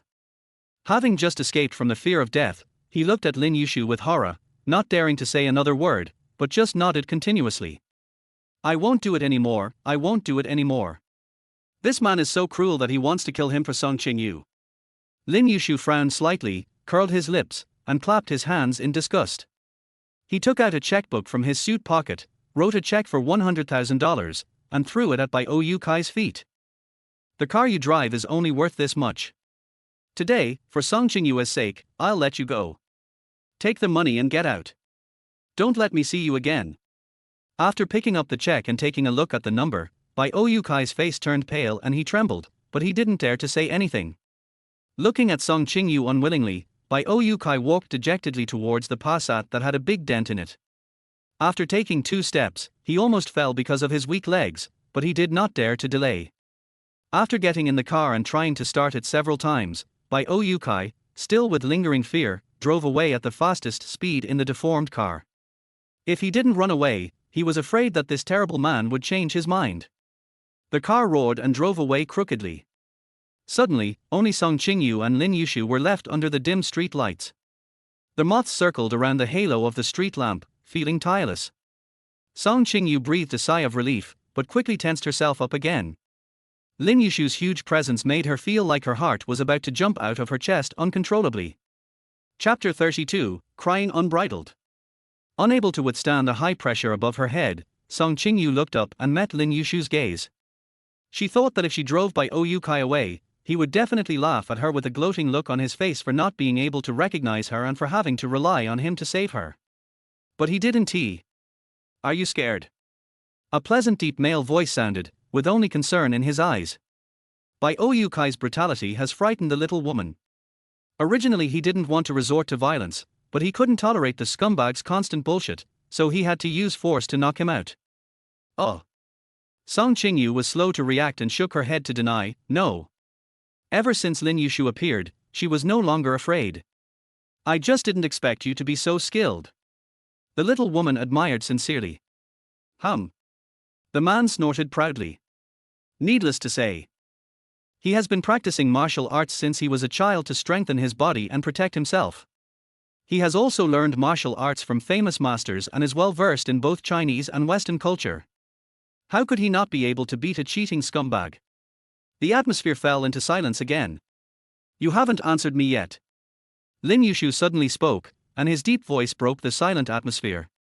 Song Qingyu looked at him in confusion. What to answer? Do you like this type? Lin Yushu pointed to the direction where Bai Oyukai's car left with rare patience and explained it to the little woman again. He wanted to tease her, but she looked so nervous. But if this is really the case, then he really needs to think carefully about how to make this little woman change her mind. It might be quite laborious. All show and no substance, a complete scumbag. Song Qingyu lowered her eyes and shook her head desperately. An urge to cry suddenly surged up from the depths of my heart, and all the sadness burst out because of Lin Yushu's words. Lin Yushu was at a loss as to what to do, not expecting that his joke would make the little woman sad. It's all over, silly. I was just saying that, don't cry. He never liked women crying, and he would never spend time trying to stop women from crying. But this woman's sadness seemed to infect his emotions, making his heart blocked. I didn't cry. He wiped his face stubbornly, but the tears kept flowing down. Bai Oyukai's behavior just now really scared her. After all, it was a 7-year relationship, and no one wanted to come to this point. She had endured for so long but completely lost control in front of Lin Yushu. Not wanting Lin Yushu to see her fragile face shedding tears, Song Qingyu hurriedly tried to turn around. "I'm not crying," something floated into my eyes. His voice was tearful, but he still held on. Lin Yushu didn't say anything, nor did he expose this lame lie. With complicated eyes he looked at the petite body with its back to him, twitching up and down, suppressing her inner emotions. Holding back the tears caused my breathing to become increasingly rapid, but ultimately I couldn't help myself and let the tears flow. Forget it. I have no reason to lose face in front of Lin Yushu. Let her cry as much as she wants today, as a way of saying goodbye to the past. The worst that could happen was that Lin Yushu would laugh at her. She had nothing to lose. Just when she was giving up on herself, suddenly an irresistible force pulled her towards a familiar and warm body. Before she could be surprised, big hands had already wrapped around her soft waist. The man's overbearing voice sounded above Song Qingyue's head. There was no trace of sarcasm, but it was filled with dissatisfaction and helplessness. "What is there to cry about? If you want to cry, cry here and cry as much as you want." I have never seen Song Qingyu cry, but I didn't expect that she would waste her tears on a scumbag. It really makes him unhappy. Leaning her head on Lin Yushu's chest, Song Qingyu slowly opened her heart and let her tears wet her white shirt drop by drop. Finally, her soft sobs turned into loud tears. She was not a person who would show her vulnerable side. She was used to facing everything outside with strength, and then closing the door and embracing her inner weakness alone. But a hug from this man completely shattered her strong heart. She was sad not because of Bai Oyukai, but because she suddenly felt sorry for herself. "You, woman, have such a bad vision." Lin Yushu sighed and said regretfully. She actually fell in love with such a scumbag, but rejected such a high-quality man. Song Qingyu couldn't remember how long it had been since she last shed tears. She didn't cry when she caught Bai Oyukai sleeping with someone else, she didn't cry when she broke up with Bai Oyukai, and she didn't cry when her mother forced her to pay back the money for Song Qinlei. She always told herself to be strong, because there was no place in the world where she could open her heart and cry freely, but now she couldn't stop crying in the arms of the man she least wanted to have anything to do with. "Silly girl, it will be ugly if you keep crying. You have to go to the company to meet people tomorrow." Lin Yushu's tone was gentle, which he himself did not realize, as he carefully comforted her. "This woman is not fully recovered yet. If she keeps crying like this, her eyes will be swollen tomorrow." The woman agreed with a heavy nasal tone in his arms, but she had no intention of stopping. Although women are made of water, Lin Yushu has always liked gentleness and never liked women crying. In his opinion, tears are just a weapon for women to conquer men. But today he didn't say anything. He just hugged Song Qingyu helplessly and tolerated her crying in his arms. She didn't know whether the liquid was tears or snot, but she didn't show any disgust at all, which even surprised himself. "Okay, be good, don't cry." The tone he used to gently coax Song Qingyu was completely different from the decisive and vigorous tone he used in the mall. It was just repeated patient coaxing, and he almost took out the lollipop. The woman's tears seemed to burn his skin through his clothes, causing him to feel strange emotions. He wanted to get what she wanted in front of her at all costs, just hoping that she would stop crying and smile. And he had such thoughts after this woman had rejected him with righteous words, and even shed tears for a useless scumbag. This made him feel uncomfortable in his chest. What is there to cry about? Such an outstanding man is standing in front of her for her to admire, but she is crying for such a scum. Listening to the steady and powerful beating of Lin Yushu's heart, all the uneasiness slowly dissipated and the sound of crying became quieter and quieter. After a long time, Song Qingyu raised her head from Lin Yushu's arms embarrassedly with red eyes and nose. She looked like a frightened little rabbit. Looking at the little white rabbit with a smile, Lin Yushu just wanted to hold her in his arms and love her dearly. An awkward feeling spread in Song Qingyue's heart, and she tried hard to think of a topic to ease the awkwardness. After all, it is really embarrassing for a secretary to cry in the boss's arms. "Why are you here?" Coincidentally, this question stumped the man with a very high IQ. Chapter 33: How to Forget a Scumbag. Lin Yushu was stunned for a moment. He couldn't answer this question either. He felt a little abnormal today, like a young boy. He was clearly rejected, so he should be angry, annoyed, and blamed this little woman for not recognizing her worth. However, when the meeting at Lin's continued until the evening, he did not want to go home to rest or indulge in the arms of other women as usual to make this night unforgettable. All he could think about was Song Qingyu. The more he thought about it, the more unhappy he became. He couldn't wait to find a reason to meet her and change her mind, to make her realize how outstanding he was and what a wrong decision it was to reject him. In the end, all that was left was to write a publicity plan to list my own strengths. After thinking for a long time, he asked Zhang Ruohan for the surveillance video. He used it as an excuse to visit her and he would not be turned away. He was just like those most shameless boys in school, who used the excuse of asking questions to get close to the girls they liked. No, that's different. How could Lin Yushu do such a low thing? He felt that he must be crazy. If his friends knew what he did today, they would probably take him to see a doctor. But he was so persistent in wanting Song Qingyu that this interest was beyond his expectations. He was not used to the feeling of not being in control. I appeared here just to give myself an answer to why I am so persistent. He would never tell anyone else what he was thinking. I just happened to be passing by. I had to make up a lie. You? It's such a coincidence that you passed by here. Thank you for passing by. I'm taking a ride. He frowned and gave another reason. Does she want to discuss this topic further? Her almond eyes widened. Didn't you just say you were passing by? Now it's changed to going for a ride. Isn't it too fast? Have you asked enough? He was so angry that he just ended the topic directly. The scene fell silent again. Looking at the little woman in front of him who was twirling her clothes because of anxiety, Lin Yushu sighed in frustration. He didn't mean to be mean to her. Whatever happened today was not his usual calm style. In fact, on their way here he had already figured it out that Song Qingyu was not the one who drugged him. After all, if she really did it, then she would have succeeded, and she would have agreed to his proposal without hesitation. And she didn't, and she wasn't acting. But perhaps it was because in the past 2 days Song Qingyu had shown him too many sides of her that had been hidden from others in the past. Her stubbornness and determination attracted him deeply. Blind resistance only aroused his fighting spirit, and he wanted to use this incident to get entangled with her. That's why he's here today. Do you know how to forget a scumbag the fastest and most effectively? Suddenly, Lin Yushu smiled and lowered his head, his thin and cold lips almost touching Song Qingyu's ears, and spoke slowly and emotionally. His smile was brighter than the street lights. She raised her head and looked at Lin Yushu. Her round little nose was still red, her long eyelashes were stained with tears, and her eyes contained faint traces of water. She looked innocent and pure. Song Qingyu's voice sounded particularly confused because she had just been interrupted. If you are not allowed to ask, then don't ask. Why are you so fierce?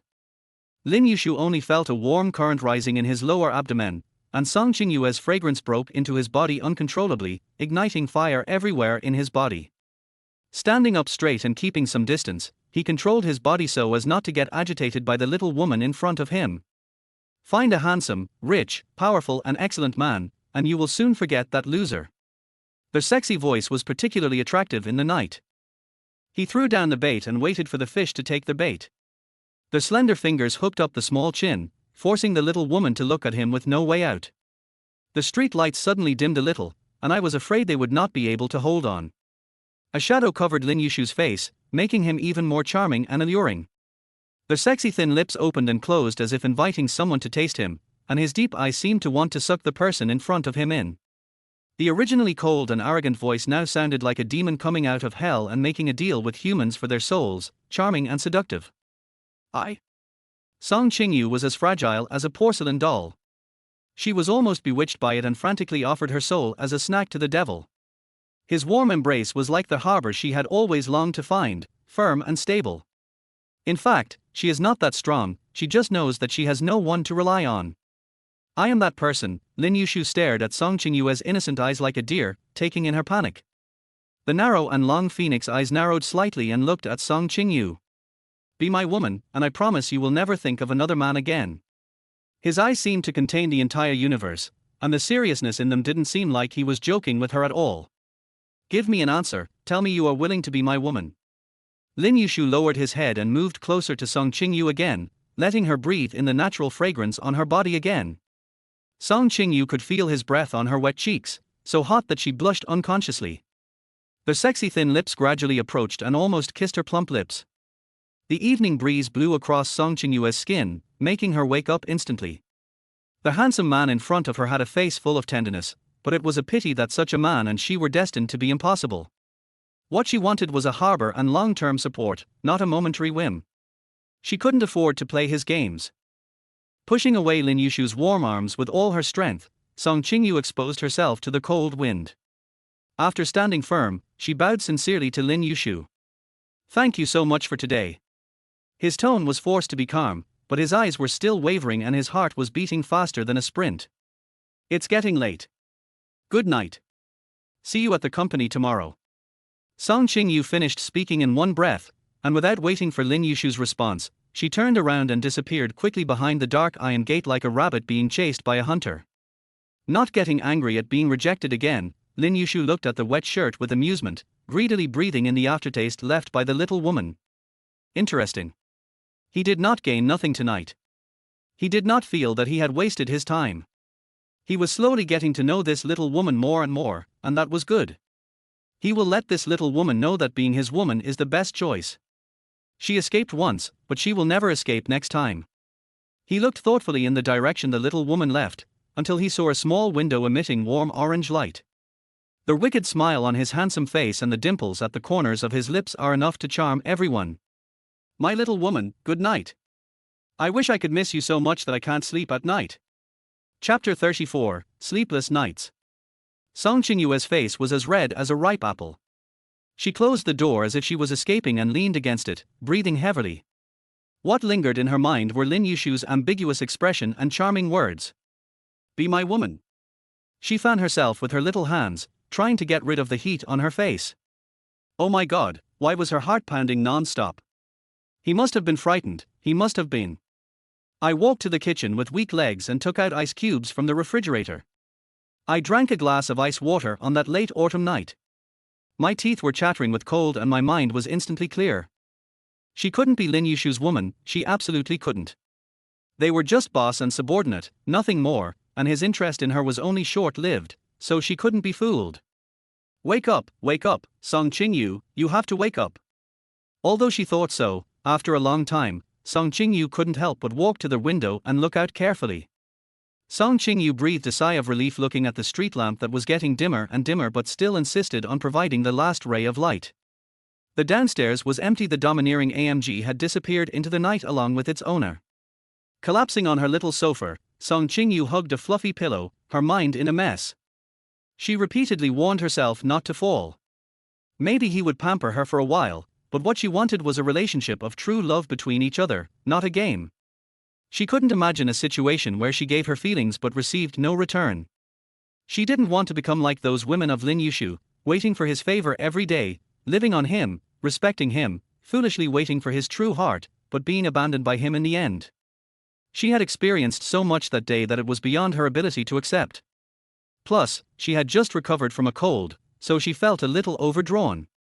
As she thought about it, Song Qingyu felt more and more tired. She forced herself to stay awake, packed up briefly, took some medicine and lay down on the bed, but she couldn't sleep anymore. The phone beside my pillow suddenly rang with the sound of receiving a message. Picking up the phone, the three big words, Lin Yushu, came into view. For a moment, Song Qingyu wanted to throw the phone out of the window, but in the end, she couldn't help but clicked on the message with a blushing face. "Go to bed early and see you at the company tomorrow. Lin Yushu." A simple message once again launched a missile into Song Qingyue's heart, which had tried so hard to pretend to be calm. A loud boom blew all the sleepiness away. So, all night long, Lin Yushu's figure and words kept rolling in her mind like a revolving lantern, and she couldn't get rid of them no matter what. See you at the company? She rejected her boss twice in one day. How will she meet him tomorrow? Should I just let her go or continue to force her? Why? Song Qingyu weakly grabbed the quilt beside her and pulled it over her head, burying her whole body in the quilt, as if this would allow her to stop thinking about those annoying things. She screamed in vent. In less than 3 seconds, the neighbor who had not appeared in the downstairs building after all the noise started to shout across the wall, "Little girl next door, don't you want to sleep at night? If you don't sleep, others will." Song Qingyu under the quilt quickly shut up, not daring to make any more noise.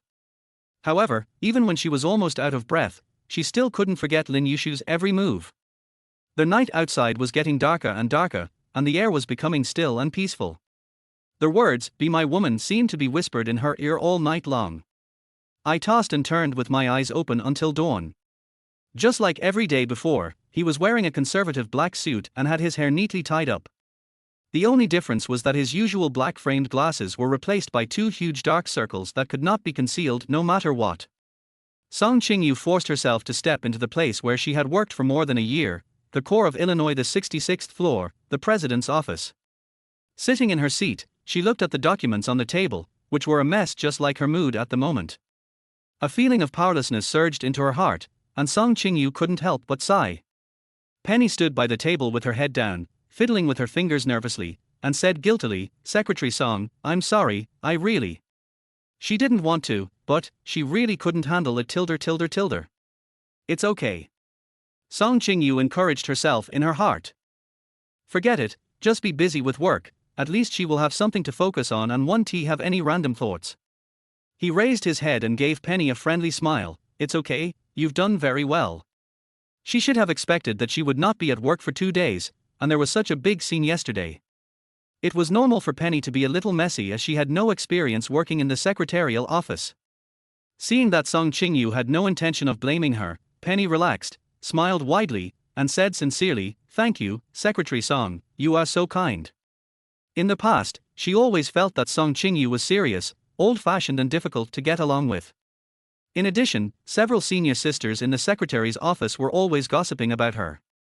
As a result, she also had some prejudice against Song Qingyu.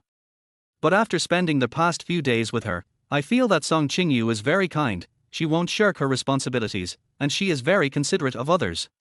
It's just that she doesn't talk much and she dresses in a conservative way, which makes people feel a little serious. Thinking about it this way, it seems that Song Qingyu has always been helping some of the newcomers in their secretariat, but no one noticed it. Penny, who is naturally outgoing and carefree, felt that she had become familiar with Song Qingyu and spoke to her more casually. The well-dressed face came up to Song Qingyu and looked her up and down, which made Song Qingyu feel a little uncomfortable. "Penny, do you have anything else to tell me?" "Oh, no," Penny quickly stuck out her tongue in denial. What could she ask of Secretary Song, her expert at work? "Is there something on my face?" The little hand touched his face in doubt. Maybe she was in too much of a hurry when she went out that morning, and something was not done properly, which would damage her image as a professional secretary of the president. No, Penny said with joy as if she had discovered a new world. "Secretary Song, I just found that you look really good without glasses. I saw Song Qingyu a few days ago, but she was too busy and I didn't look at her carefully. But when I looked at her carefully today, she was really stunningly beautiful. In fact, she just doesn't dress up. She will definitely be more beautiful if she dresses up." Huh. Song Qingyu couldn't expect Penny to praise her looks in person. She stood there for a moment, not knowing how to respond. "But, you have such heavy dark circles under your eyes. Did you not sleep well last night? Secretary Song, have you recovered? If you are not well, please don't force yourself to stay strong. Your health is more important." After thinking for a while, Penny said with a tangled expression, "I can still hold on for a few more days. Let her die." She doesn't want Secretary Song to die at his workplace because of her uselessness. It's so sad just thinking about it. Song Qingyu looked at Penny's rich expression and suddenly had an idea that this little girl and Shi Xiameng would definitely become good friends, they were so alike. Chapter 35. She's not free. "I'm fine, don't worry." Song Qingyu smiled and tried to comfort Penny's anxiety. She felt inexplicably irritated just by mentioning last night. She rejected Lin Yushu again and again, and she didn't know what would happen to her today. "Secretary Song, it's all my fault. You must not have recovered from your illness. If it weren't for me, you wouldn't." Penny felt more and more guilty the more she thought about it. What do women care about most? Their appearance. Secretary Song's pretty face was given 2 unsightly dark circles by her, and she really didn't know what to do. "Penny, I'm really fine. I just didn't sleep well yesterday. It's not your problem. You should go back to the 65th floor as soon as possible, otherwise Secretary Lee will come to look for you later," Song Qingyu kindly reminded. Secretary General Lee is well known for his meticulous and rigorous work attitude. He hates to see a group of secretaries not doing their jobs and only chatting and dressing up.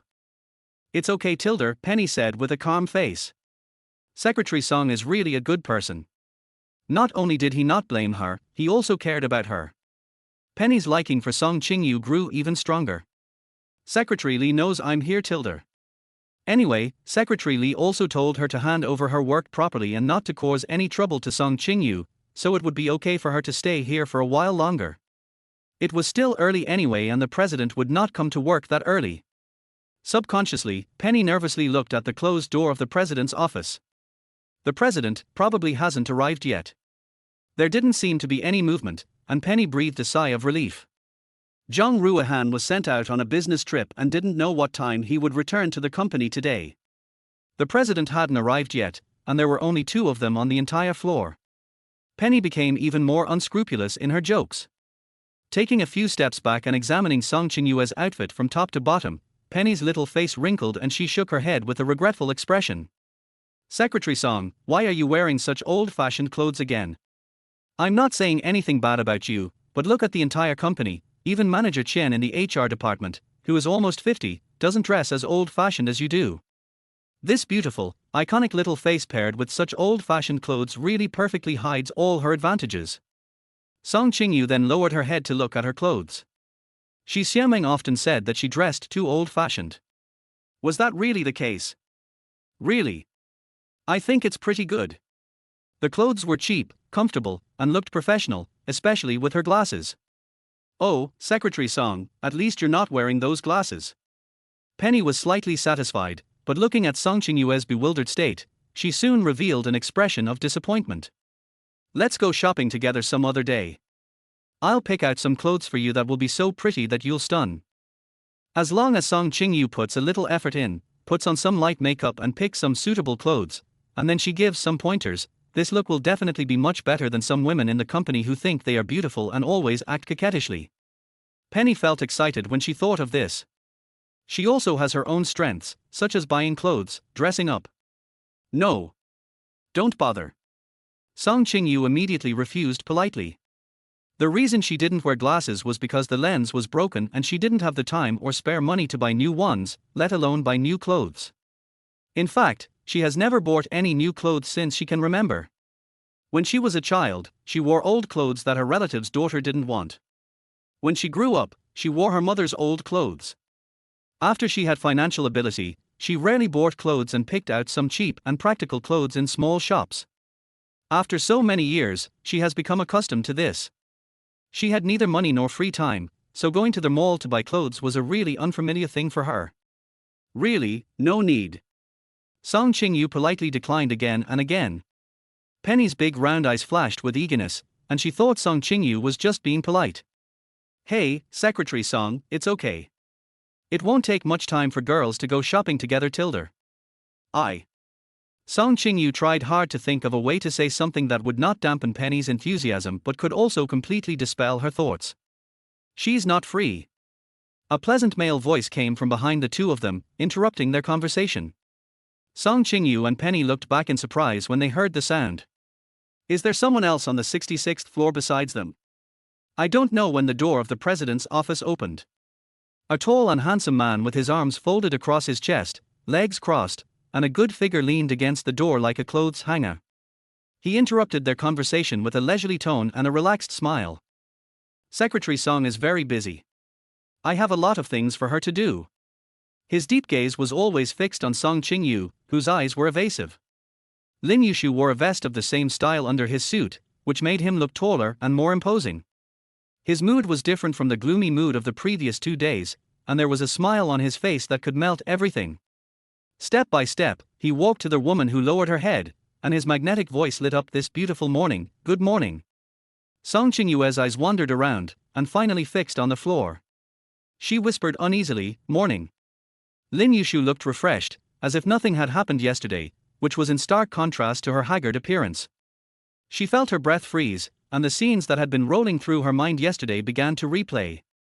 After watching Lin Yushu for a few days, Penny felt shy towards Lin Yushu for the first time, forgetting for a moment that this boss couldn't even be admired from a distance.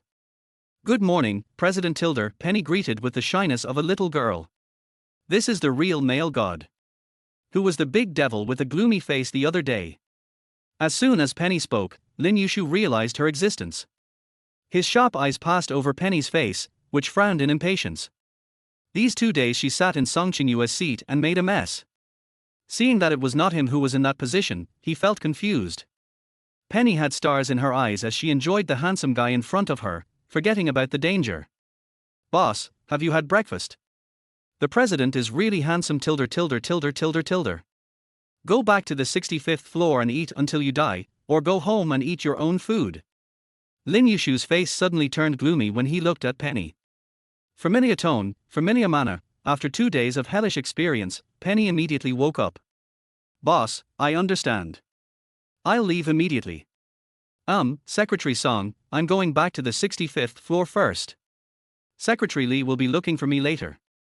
Penny panicked, quickly packed up her things, and fled from the 66th floor.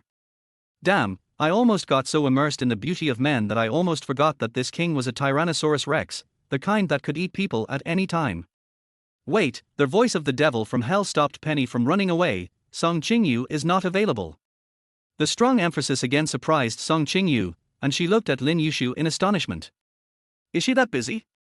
The man smiled deeply with the corners of his lips raised. He wished that this little woman would stay by his side all the time, so he didn't have the time to give her to someone else. Chapter 36 Difficulty. As Penny left, the air became quiet again.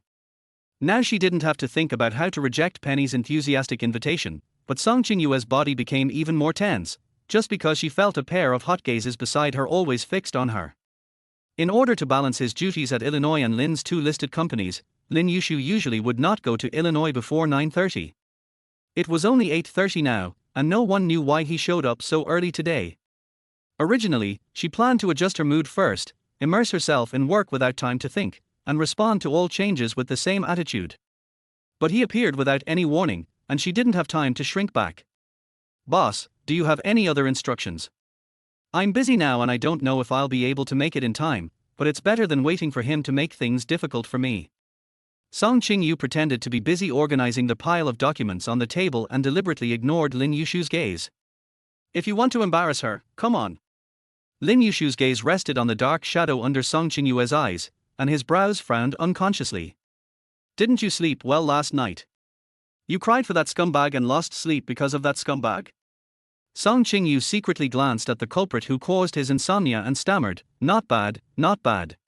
What kind of answer is this? Lin Yushu lowered his eyes, and then he changed his mind. For Song Qingyu, that relationship was not a glorious thing. Now that she would be his woman, he would have many ways to make her forget the past. Pour in a cup of coffee. Just when Song Qingyu was stared at so hard that every hair on her body was on full alert, Lin Yushu turned and left without any warning, leaving a word. His tone was calm, without any sign of anger or embarrassment. It couldn't be more normal. Song Qingyu stopped the pretentious tidying work and stood there for a minute before she came to her senses. That's it? And he even forgave me for last night's rejection? Is this the penny-pinching business hunter Lin Yushu? Song Qingyu, who was slow to react and posed for the photo, slowly walked towards the tea room, her mind becoming even more confused. This ambiguous attitude made her even more uncomfortable. If she sticks her head out, she will be cut by the sword. If she hides her head, she will also be cut by the sword. She would rather die quickly than guess what Lin Yushu is thinking. She could clearly feel Lin Yushu's strong interest in her, and their relationship seemed to have become ambiguous because of an accident, breaking through the superior-subordinate relationship. This change was too much for her to bear. Maybe after a while, when everything is clear, she should leave and end this embarrassing situation. Then they will become parallel lines with no intersection. He was his big boss who was the center of attention, and she was her insignificant secretary. This is the best ending. Thinking of this, Song Qingyu tried hard to adjust her mood and ground a cup of coffee according to Lin Yushu's taste. She really didn't know how someone as picky as Lin Yushu could accept such bitter coffee. And I have to drink a cup of coffee every morning to stay awake before meetings or in particularly important situations. If I don't drink it, I will be very irritable. In order to fulfill Lin Yushu's hobby and get this job, Song Qingyu spent some time studying and finally learned how to brew good coffee. The coffee was brewed quickly, and the whole tea room was filled with the unique aroma of Ethiopian hara washed beans. The bitter taste shocked Song Qingyu's spirit even without her drinking it. Come on, Song Qingyu. Who cares? The worst that can happen is that you will be fired. She would rather be fired than betray herself. If he was trying to coerce or bribe her, she would tell him her determination. Holding the freshly ground coffee that exuded a mellow aroma, Song Qingyu strengthened her conviction, took a deep breath, and knocked on the office door a few times. Boss, coffee is ready. Come in. A steady male voice came from the door. Pushing the door open, Lin Yushu was looking carefully at the report in his hand with his head down, and the sunlight coming in from the glass curtain wall shone on his profile. While looking at the documents, Lin Yushu was also having a video conference with the person on the other end of the computer, discussing the details of the new product launch. He conducted the difficult business talks in fluent English and with meticulous logic. Song Qingyu had to admit that Lin Yushu was really dazzling when he was working seriously and had a unique charm. Boss, coffee. Lin Yushu's serious work attitude made Song Qingyu unconsciously respectful. Lin Yushu tapped the table with his slender fingers. While listening to the other party's speech in the meeting, he distractedly signaled Song Qingyu to put the fragrant coffee in front of him. He hadn't had it for a few days and he missed the taste of the drink that the little woman had prepared herself. In the past, he was not very picky about coffee, as long as it could cheer him up. But since he drank the coffee brewed by Song Qingyu, he fell in love with the taste, which was one of the reasons why he admitted her. After putting the brewed coffee on Lin Yushu's desk, Song Qingyu was in a dilemma. Usually, when Lin Yushu brought her coffee, he would signal her to go out and do his own things, but he didn't seem to have that intention today. While standing there, she suddenly remembered that Lin Yushu had mentioned yesterday that he wanted to go with her to investigate. She was resisting this in her heart, but her protest was ineffective. Fortunately, he looked that way, so he should be busy, but he must have some information that she couldn't get. Song Qingyu was struggling over whether she should take advantage of his good mood today to talk to him and ask him to give her the information he had. That way, she could take the time to investigate on her own, saving some time and energy. It would be better for everyone if this misunderstanding is resolved as soon as possible. But Song Qingyu soon dismissed this idea. Maybe he had forgotten about it altogether. It was better to have less trouble than more. It would be terrible if he really wanted to go with her. It would be easier for her if she had a chance to ask Zhang Ruohan for it. Thinking of this, Song Qingyu decided to leave quietly without leaving any trace. Seeing how busy he was, she decided to go out. After all, she also had a lot of things to do, and only after she finished them would she have time to investigate. Take a 5-minute break. Lin Yushu suddenly stopped the video and turned off the video. He called Song Qingyu, who was about to leave. Wait a moment. President, do you have any other instructions? Song Qingyu turned around nervously but still asked in a professional secretary manner. Have you decided to settle the score with her now? What are my plans for this afternoon? Lin Yushu was thinking quickly and asked a very normal question. Song Qingyu breathed a sigh of relief. It turned out that they were not going to embarrass her. Although she hadn't been to work for 2 days, these appointments had been made long ago and she could recite them by heart. Your schedule this afternoon is very busy. You have an appointment with Mr. N from Shinin Technology at 1 o'clock, and you have to discuss the launch of new technologies with Mr. Ma from the Ministry of Science and Technology at 2:15. At 3 o'clock. Stop. Lin Yushu held his forehead with a headache. I didn't expect his schedule to be so full. Chapter 37 must be busy. Is there anything that can be cancelled or postponed? Lin Yushu asked thoughtfully. These appointments were confirmed a long time ago. President, do you have any personal appointments this afternoon that need to be cancelled or postponed? Song Qingyu asked puzzledly, and at the same time took out a pen and a notebook to write down Lin Yushu's request. Because of his busy work schedule, Lin Yushu seems to have not had any dates with women for a while. Could it be that he? I picked up the coffee and took a sip. The bitter taste exploded in my mouth. I hadn't had it for 2 days. I really missed the taste and my mood became cheerful. The performance in the third quarter of this year was very good, and the next quarter should be easy to get through, but the new technology that Lin Yushu spent a lot of energy and financial resources to develop has now been completed, and the next series of problems will keep him busy for a while. Originally, after being busy with the third quarter meeting, he should have had a good sleep at home and come to the company later to reserve energy for the busy work later, but he just couldn't wait to see Song Qingyue's reaction when she saw him. With this little woman's cautious character, she must have locked herself in her home yesterday to think about how to face him today. Fortunately, he arrived at the company early today and was able to finish his work in the morning. The rich aroma spreads in the mouth, from the tip of the tongue to the throat, and then warms their heart. Lin Yushu sighed with satisfaction, his brows relaxed, and he felt a little happier. Forget it, that's not necessary. Let's go out together during lunch break. Lin Yushu said with relief, picking up the pen on the table to speed up the review of the documents. Song Qingyu suspected that she had heard it wrongly. Where are we going together? Did he tell her that they were going out on business together today? She was not prepared at all. Or did he say something that she didn't remember? Song Qingyu hurriedly opened the small notebook she carried with her. Her face became serious, and she carefully flipped through each page and read each entry carefully. She has had too many things on her mind lately, and it would be really bad if she missed anything and wasn't prepared. The man at work caught a glimpse of the little woman panicking, and a smile appeared in his eyes as he looked at the documents. She was really cute, and he really wanted to pinch her delicate face. What kind of makeup did she use to make her skin look so good, and what kind of perfume did she use to make her smell so good last night? So I was in a good mood and compassionately told her the correct answer. Let's investigate together. Song Qingyu was struck by lightning in an instant. She suddenly stopped what she was doing, stood still, then slowly turned her head and looked at Lin Yushu in surprise. Let's investigate together? Is he really going to investigate this matter himself? Investigation. He murmured again, with a tone of unwillingness to believe. Oh my God, she thought he had forgotten all about it. Is there a problem? Lin Yushu asked knowingly with a sly smile on his face. He also knew that Song Qingyu was unwilling to investigate with him. At first, he proposed this plan because he couldn't stand the way this little woman wanted to distance herself from him. The more she resisted him, the more he wanted to get closer to her. But after last night, he figured it out. He wanted to possess this woman at any cost. Even if it means fighting to the end, even if it means using any means necessary. He had never had such a strong interest in any woman. Her strength and stubbornness deeply attracted him and made him want to see more of her unknown side. I glanced at the Patek Philippe on my wrist and realized that 5 minutes had passed. You go out, we'll leave together at 12 o'clock. Regardless of the little woman's surprise, Lin Yushu made a decisive conclusion.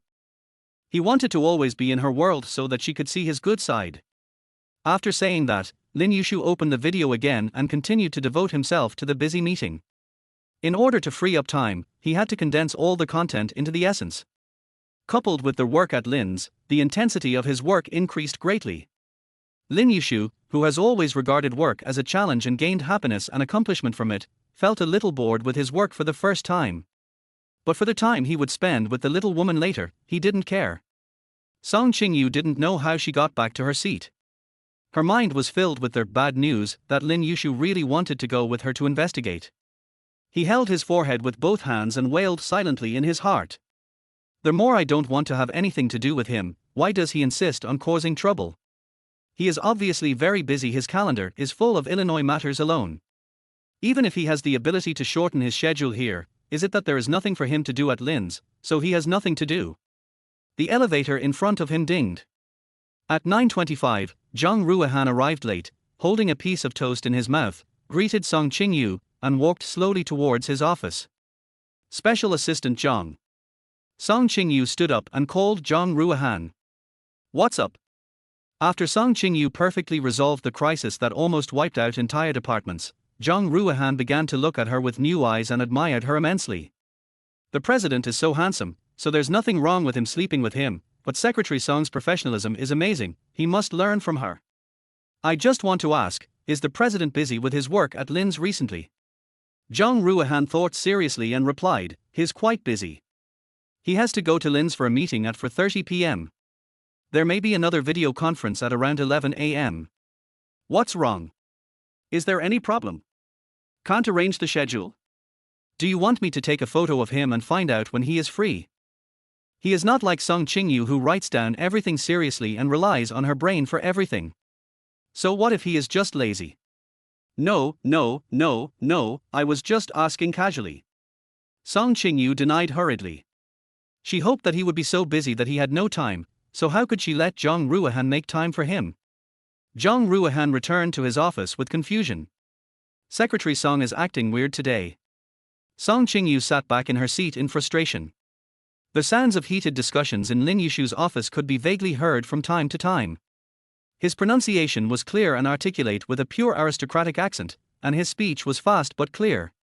In the past, Song Qingyu liked listening to him speak English very much, but today she felt very annoyed. What's going on? You're obviously very busy, why are you still free? Oh my god. Looking at the mess on her table, her heart was even more chaotic than the table. Song Qingyu comforted herself. Based on her experience and Lin Yushu's schedule, he would definitely not be free at 12 o'clock. Maybe she would have to buy lunch before he would have time to eat. He must not be free to go with me. Definitely not. Thinking in this self-deceptive way, Song Qingyu forced herself to focus her energy on the mess on the table. She would go there herself when she was done with her work, and see what he had to say after she had investigated. In short, Lin Yushu must be busy. Chapter 38. It's really beautiful. Before I knew it, it was almost 12 o'clock, and the work on the desk that had not been sorted out for 2 days had been sorted out by Song Qingyu in an orderly manner. After glancing at the simple watch on her wrist and hearing the faint sound of fluent English conversation still coming from Lin Yushu's office, Song Qingyu breathed a sigh of relief. As Zhang Ruohan said, a video conference was interrupted at 11:30, which kept Lin Yushu busy until now. Il's cafeteria, like Lin's, is a well-known food paradise in the circle. Chefs specially contracted from 5-star hotels and Michelin restaurants often take turns to cook meals for employees. The meals are nutritious and cheap, which is an employee benefit that other companies can't envy. Even with such food, young master Lin Yushu often looks down upon it.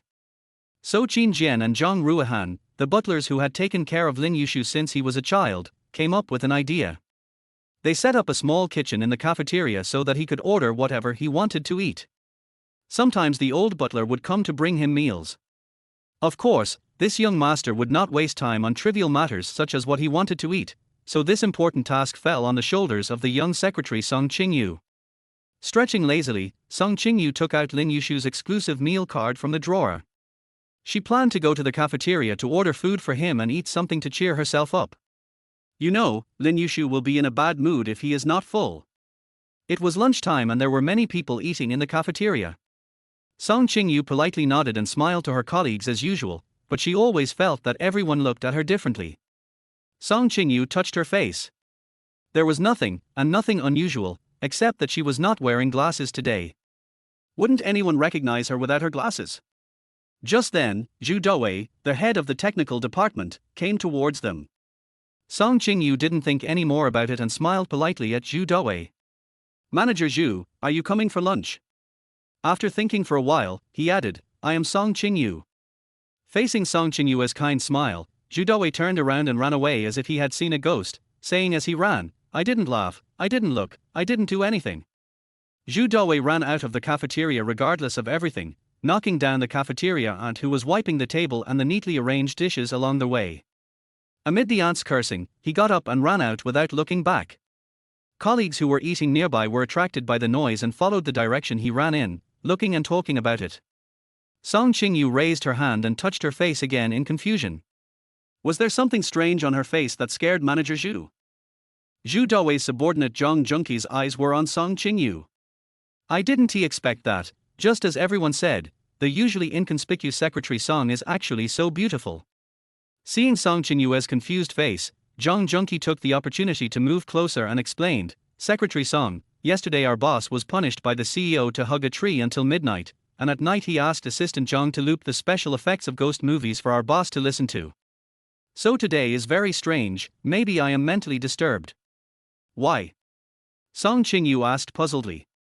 Could it be that Manager Zhu's report yesterday was not revised to satisfy Lin Yushu? As everyone knows, Manager Zhu is most afraid of watching horror movies. After listening to the special effects of horror movies all night, Song Qingyu felt creepy just thinking about it. No wonder he was so scared. Who knows? The president always punishes our boss by asking him to write a technical report. It depends on his mood. Another male colleague next to Zhang Junqi answered. Song Qingyu nodded in understanding. Lin Yushu is indeed a person who does not play by the rules, so it is not wrong for him to do something like this. It turned out that it wasn't her problem. But I heard Special Assistant Zhang tell our boss yesterday, another male colleague said mysteriously, he said our boss hugged someone he shouldn't have hugged. When he finished speaking, the other men all laughed. Please, would their boss touch Lin Yushu's people? Even a blind person can see who is more attractive between their boss and the president. Song Qingyu also felt that what everyone said made sense. The reason for hugging Lin Yushu was ridiculous. It must be that Director Zhu's report was not well written, so he was punished by Lin Yushu. The men whispered a few more jokes, and Song Qingyu wanted to leave but was too embarrassed to leave without saying goodbye. Zhang Junqi's eyes never left Song Qingyu. Secretary Song, you are really beautiful without glasses. Zhang Junqi smiled and turned the topic to Song Qingyu. Yesterday, several supervisors saw Song Qingyu's outfit, and today the whole company was talking about it. Everyone who has seen it said that Secretary Song in the CEO's office dresses very well in private. Several geeks from the technical department beside Zhang Junqi also echoed, that's right, she's more innocent than some celebrities. In the eyes of these otakus, girls like Song Qingyu who don't dress up but are pure and beautiful are really loved, but the clothes are a bit old-fashioned.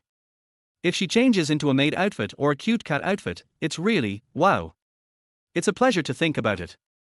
Several people's eyes were on Song Qingyu, and the exaggerated praise made her feel uncomfortable. She used to dress like this because, on the one hand, she wanted to look professional, and on the other hand, she also wanted to be inconspicuous, not attract other people's attention, and concentrate on doing her job. This is her personality. She doesn't like to attract attention and wants to focus on doing her own thing. Sorry, I still have to help the president get food. Song Qingyu finally got the chance to leave. When they heard the CEO's name, everyone made way, then Secretary Song, you go ahead and do your work. The president is not to be trifled with, and they don't want to hear Sadarko's voice and remember this night. Secretary Song, do you want me to help you? Zhang Junqi still didn't give up. Looking at Song Qingyu's fair and tender face without any makeup, I liked her like a lotus emerging from the water. Really, there's no need. After saying that, Song Qingyu hurriedly walked towards Lin Yushu's small kitchen. Lin Yushu can't go hungry, otherwise anything could happen to him if he's in a bad mood. However, Zhang Junqi smiled strangely at the other male colleagues. I will definitely get this girl, just wait and see. Leaving the others behind and following closely behind Song Qingyu, Zhang Junqi spoke to her with a smile, Secretary Song, don't be polite. We are colleagues. It's so boring to go to get food alone. Let me accompany you. Today, he noticed that Song Qingyu's black suit actually had curves in all the right places. He didn't know what kind of beautiful body was underneath this old-fashioned suit, and coupled with this little face, wow, it was indescribably beautiful. Don't bother. It's no trouble. Let's have lunch together after we prepare the meal for the president. I've never seen you eating with others before. How about we eat together later? Zhang Junqi stroked his hair, thinking he looked handsome. His attempt to please her was obvious. Song Qingyu felt awkward and stopped talking. She quickened her pace, hoping that he would find it boring and leave. She really doesn't like such a flamboyant man. Chapter 39 You're fired. It was already past 12 o'clock. If he didn't bring the meal up any longer, Lin Yushu might not have time to eat given his afternoon schedule. Song Qingyu changed from walking to jogging, entered the small kitchen, greeted the Michelin 3-star chef who was in charge of the meal today, looked at the ingredients for today, and ordered asparagus and a large piece of salt-roasted smoked salmon for Lin Yushu, plus an extra large Big Mac sandwich. At first, she had no idea about the president's taste, but after Zhang Ruohan's guidance and careful observation, she gradually got the hang of it. His taste is not very strong, he eats a lot, and he likes fresh ingredients and simple cooking methods that retain the original flavor of the food. He usually is not resisting such cooking methods. After ordering what Lin Yushu wanted to eat, Song Qingyu prepared to go to the cafeteria to choose lunch for herself.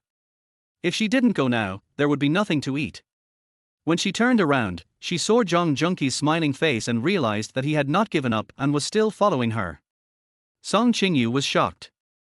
Do you have anything else to say? After calming herself down and calming her frightened heart, Song Qingyu asked in confusion. She felt that Zhang Junqi's gaze made her feel uncomfortable all over. He silently took 2 steps back to put some distance between them. Zhang Junki blinked his eyes in a cool way. Secretary Song, have you eaten yet? I'll buy it for you. Do you want another cup of coffee? He would not refuse such an opportunity to serve a beautiful woman. He thought he was good looking and fashionable. In addition, he had a lot of spare money recently and was very generous, so the young and beautiful girls outside came to him one after another. No. No thanks. Song Qingyu refused, flattered. No reward without merit. She didn't know why this person was so enthusiastic towards her. She wasn't even very familiar with him. The chef was preparing lunch for Lin Yushu inside. There were only 2 of them in the entire small kitchen. Song Qingyu felt that Zhang Junki's gaze was too weird, making her feel so uncomfortable that she felt like she was suffocating. I'll go buy some food first. Song Qingyu just wanted to leave quickly. Hey, Secretary Song, you're welcome. Zhang Junki put one hand on the wall to block Song Qingyu's way, thinking he looked handsome, and smiled confidently. Let's go together. It's only natural for colleagues to help each other. Song Qingyu was just a gullible little girl in front of him, but he hadn't discovered it before. Now that we are used to eating big fish and meat, it would be a different experience to occasionally switch to some light porridge and side dishes. Unable to escape Zhang Junki's enthusiastic help, Song Qingyu was trapped in the small kitchen and was in a dilemma. Really, no need. She reiterated her position. With his other hand, he smoothed his hair that he had done with hair wax that morning, and said coolly, Secretary Song, are you free after get off work today? I know a new French restaurant that's pretty good. Let's go try it together. A beautiful woman like Song Qingyu looks pure on the outside, but she is just plain hard to get. He has seen this kind of mentality in women many times. Don't girls nowadays like this kind of romantic mood? As long as you have money, everything will be yours. No, Song Qingyu refused hurriedly. She couldn't handle Zhang Junki's smooth talk and just wanted to escape. She is free, but you are not. A familiar male voice interrupted their conversation dictatorially with his usual domineering and unfriendly anger. Zhang Junki was just wondering which fool was interfering with his attempts to pick up girls. When he turned around and saw someone, he was terrified. President, CEO. Put away your sloppy and playboy look and stand at attention. Lin Yushu finally finished his work and prepared to leave. He left the office in a good mood and found that his secretary did not sit at her seat waiting for him as he had been told. He was so angry that the entire 66th floor was suddenly turned into a sea of fire. Just when he was worrying about where to vent his anger, he happened to run into Zhang Ruohan, who was bored and had nothing to do. He then realized that usually at this time his secretary would buy him food in the cafeteria. Thinking about it this way, it doesn't matter. At least she still wants him.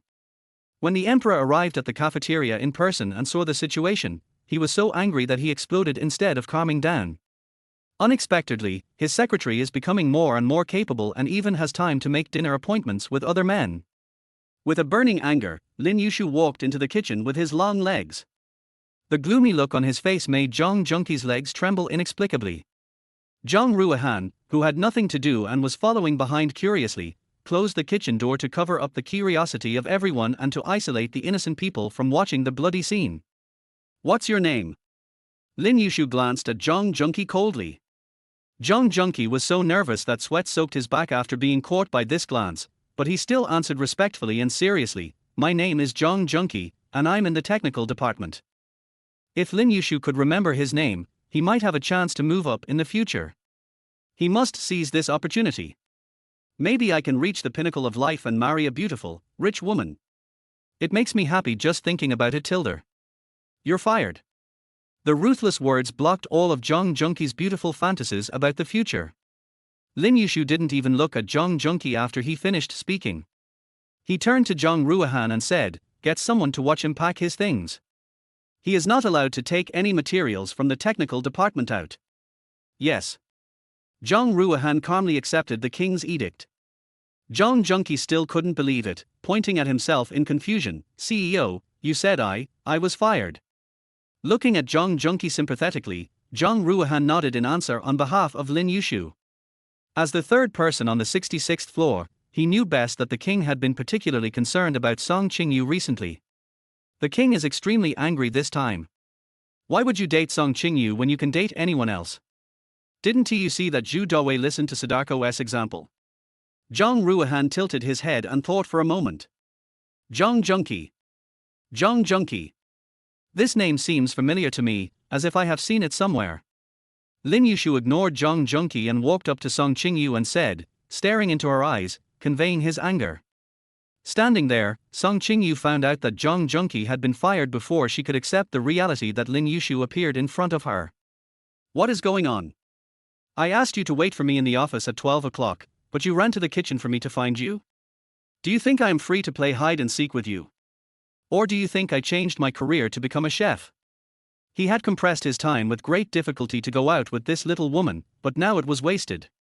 Song Qingyu's brain was still confused, but she was still working desperately at high speed, trying to find a reason to explain why she didn't stay upstairs. You can't just say that since the time hasn't come yet, you happily come down to get food and don't want to go with him. I see you're still in a meeting. It's almost time. I don't think you have time. Thinking about it this way, she was actually feeling very aggrieved. She just saw that it was time for dinner and thought that Lin Yushu must not have time to go out with her, so she was afraid that he would be hungry, so she came to get him a meal. And yet she was pestered by Zhang Junqi. So what I said was all bullshit. Lin Yushu snorted coldly and asked sarcastically. Song Qingyu found that when this man became unreasonable, it was really hard to defend herself. Anyway, he was right, so she simply lowered her head and stopped explaining. Seeing the little woman lower her head, Lin Yushu's anger subsided a lot. It's no use using force on this stubborn little woman. Lin Yushu softened his tone and said softly, "Do you know you are wrong?" The little woman remained stubborn and silent. What was wrong with her?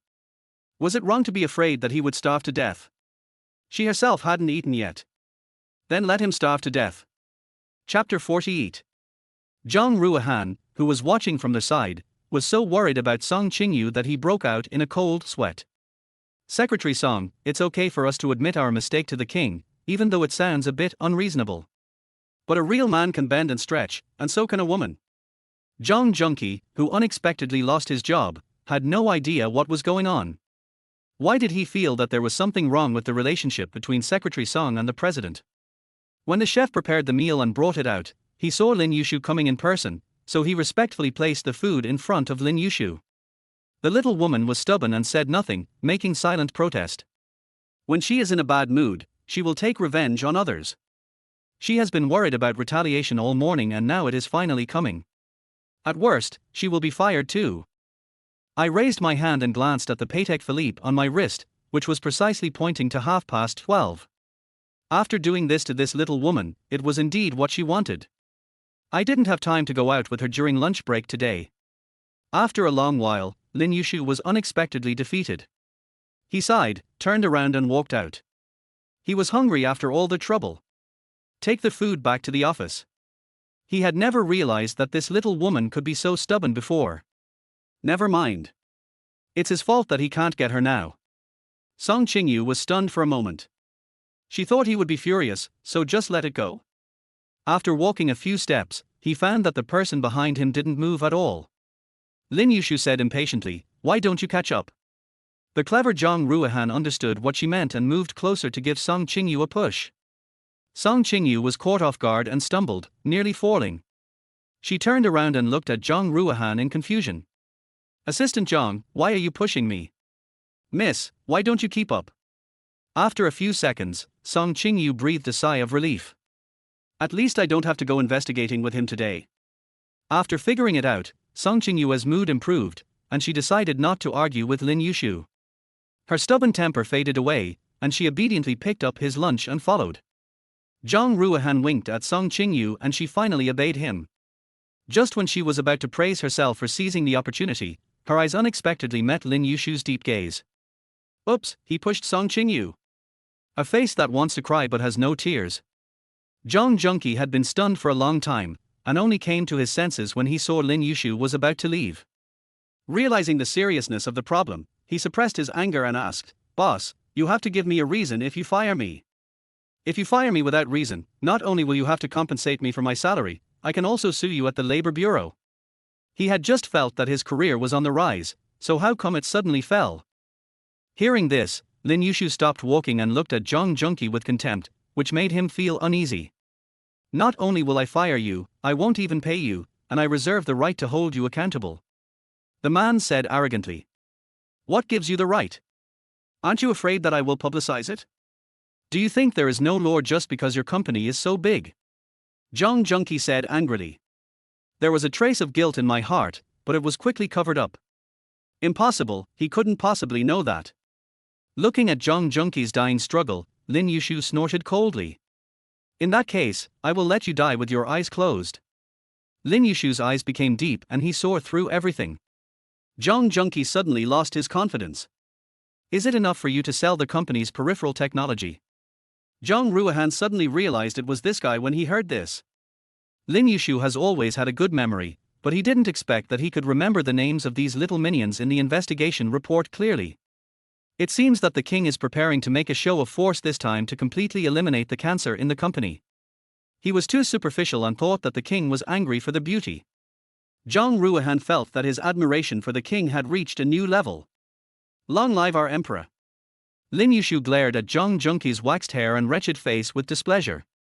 I didn't want to deal with these termites so early, but it's his fault for not having eyes. Anyway, I'm just unhappy. Song Qingyu looked at Zhang Junqi in shock. She had just felt very sympathetic towards him. But who would have thought that he would actually sell the company's technology for his own benefit? Song Qingyu. Lin Yushu stopped and called out in dissatisfaction when he found that the woman behind him had not caught up with him. Quickly retracting her gaze, Song Qingyu followed closely, no longer having any sympathy for Zhang Junqi. It's really too much for him to just take the fruits of the company's investment of so much manpower and resources and make money like this. Zhang Junqi was so frightened that his face turned pale, and all the blood in his body froze when Lin Yushu pronounced his sentence. Lin Yushu actually knew? When did he know? They did it so secretly, and did it so many times.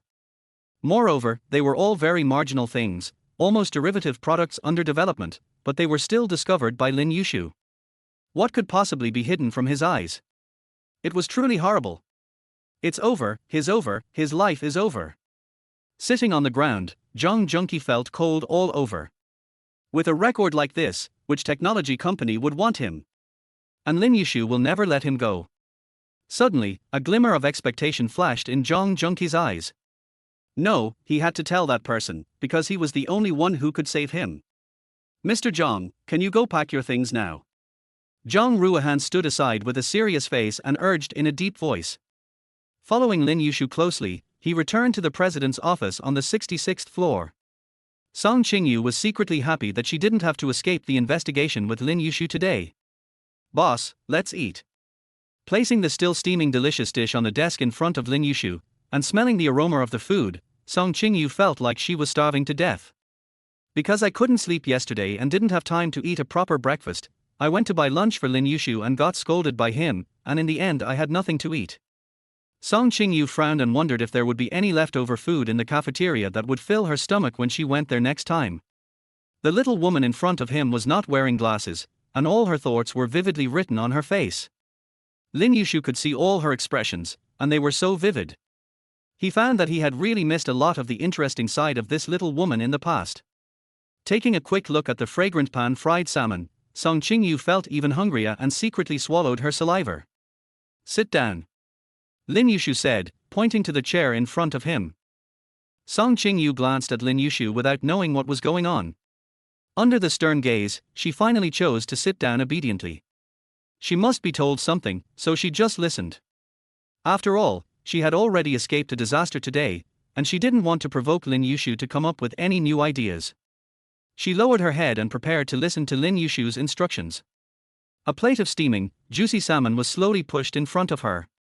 She looked up in surprise at the man who pushed the food in front of her. Did he know she was almost starving to death, so he let her smell it as a punishment? This method is really cruel. Under Song Qingyue's condemning gaze, Lin Yushu spoke slowly with a smile. Eat. Chapter 41 Rescheduling. Song Qingyu looked at the salmon in front of her, then looked at Lin Yushu opposite her, who picked up the Big Mac sandwich from the plate with his big hands and started eating it. While eating, he picked up the documents beside him and looked through them. Did he ask her to eat? After a while, Lin Yushu finished reading a document and looked up to see Song Qingyu still drooling over the salmon in front of her. I'll let you eat. I'm not interested in training a dog here. Dog training? Her? Eat quickly. Seeing that the little woman still didn't move, Lin Yushu urged her with disgust. It felt like her saliva would drip if she didn't eat it. Under Lin Yushu's gaze, Song Qingyu carefully picked up the knife and fork in front of her, cut a small piece of salmon, put it in her mouth, and squinted her eyes in satisfaction. It was so delicious, she had never eaten such delicious food before. The fresh salmon is smoked with just a little sea salt to lock in the freshness and moisture. Looking at Song Qingyu's satisfied expression, Lin Yushu chuckled and lowered his head to continue looking at the documents in his hand. The way she eats is so cute, she eats the food and he wants to eat her. Suddenly motivated, he had to finish reading all these reports before leaving get off work so that he could free up some time. Song Qingyu had nowhere to look while eating, so she could only watch Lin Yushu busy working while eating. It seems he is really busy. I became more certain in my heart, thinking that he probably doesn't have much free time recently, right? I felt relieved and finished the salmon on the plate in no time, feeling full and satisfied. Did you finish eating? Song Qingyu felt a little embarrassed because she had eaten Lin Yushu's lunch. Boss, are you eating enough? After all, you should be grateful when you receive something from others. Unexpectedly, the boss was such a nice person that he even shared his lunch with her when she was starving. In fact, he had a big appetite, and I didn't know if one sandwich would be enough to fill him up if he shared all his lunch with her. Yeah. Lin Yushu looked at the document in his hand and answered absent-mindedly. He drew a few numbers and put them on the other side, then picked up another one. A sandwich was just a snack for him. Lin Yushu was concentrating on looking at the documents. Song Qingyu had nothing to say. She didn't know whether to leave or stay. She felt like sitting on pins and needles. After a while, after reading the documents in his hand, Lin Yushu raised his hand and looked at the watch. It was almost 1 o'clock. The busier he is, the more precisely he plans his time. Don't leave after get off work today. Wait until I come back from the meeting at Lin's and we'll go investigate together. A bolt of thunder suddenly struck out of nowhere, stirring up 1,000 waves in Song Qingyu's heart. He still doesn't give up. Boss, do you have time? Actually, it's okay. I can do it by myself. You can give me the surveillance video and I can study it myself. I don't need to bother you to help me.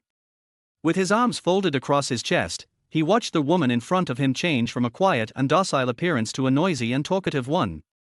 It turns out that she has a talkative side. He thought she was always boring. In short, there's no need to bother you, President. Song Qingyu finally made her closing statement. Please, leave her alone. We are all busy. Don't you remember what I said yesterday? Only if we go together can I trust the results of your investigation. Lin Yushu continued with a playful tone, let's go together. It's decided. At the end, he deliberately smiled at Song Qingyu. Song Qingyu was stunned by the sudden reversal. Go investigate together at night? Why did she think it would be better to go with him at noon? President, why don't we change it? Song Qingyu made her last dying struggle.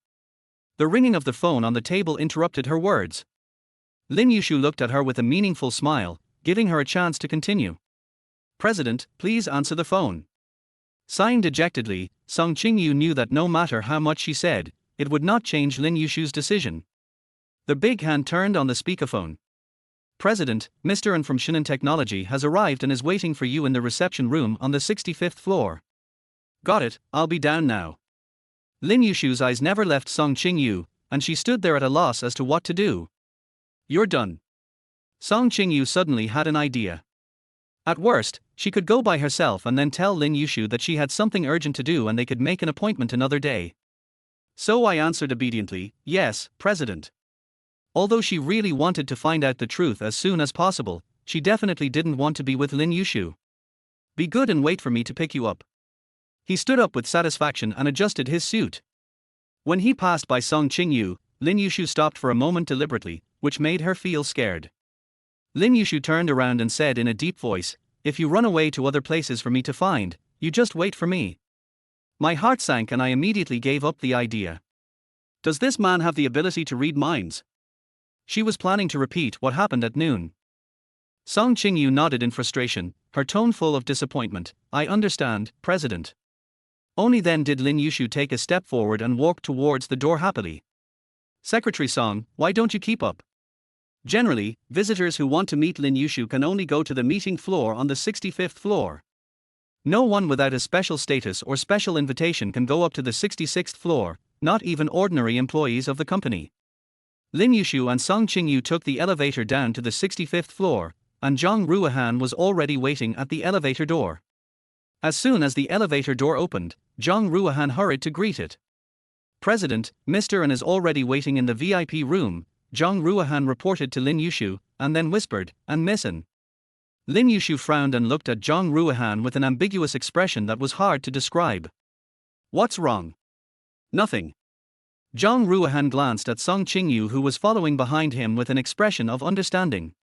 Their king is pretending to be ignorant even though he knows the truth. The king is really powerful and has boundless charm. Yes, I can't say that in front of Secretary Song. Women are jealous. However, Ndafu said he came to discuss cooperation, but he brought his daughter with him. Isn't the implication obvious enough?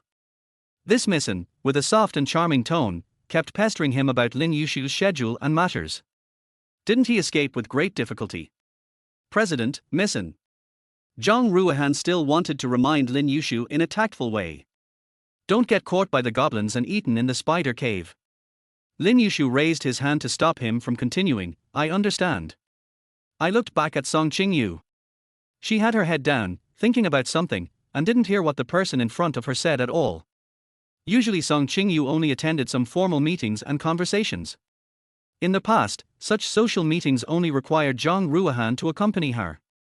When they were almost at the door of the meeting room, Song Qingyu stood aside silently and did not move forward. But today, Lin Yushu said out of character, Secretary Song, let's go in together. Chapter 42. Do you still remember me?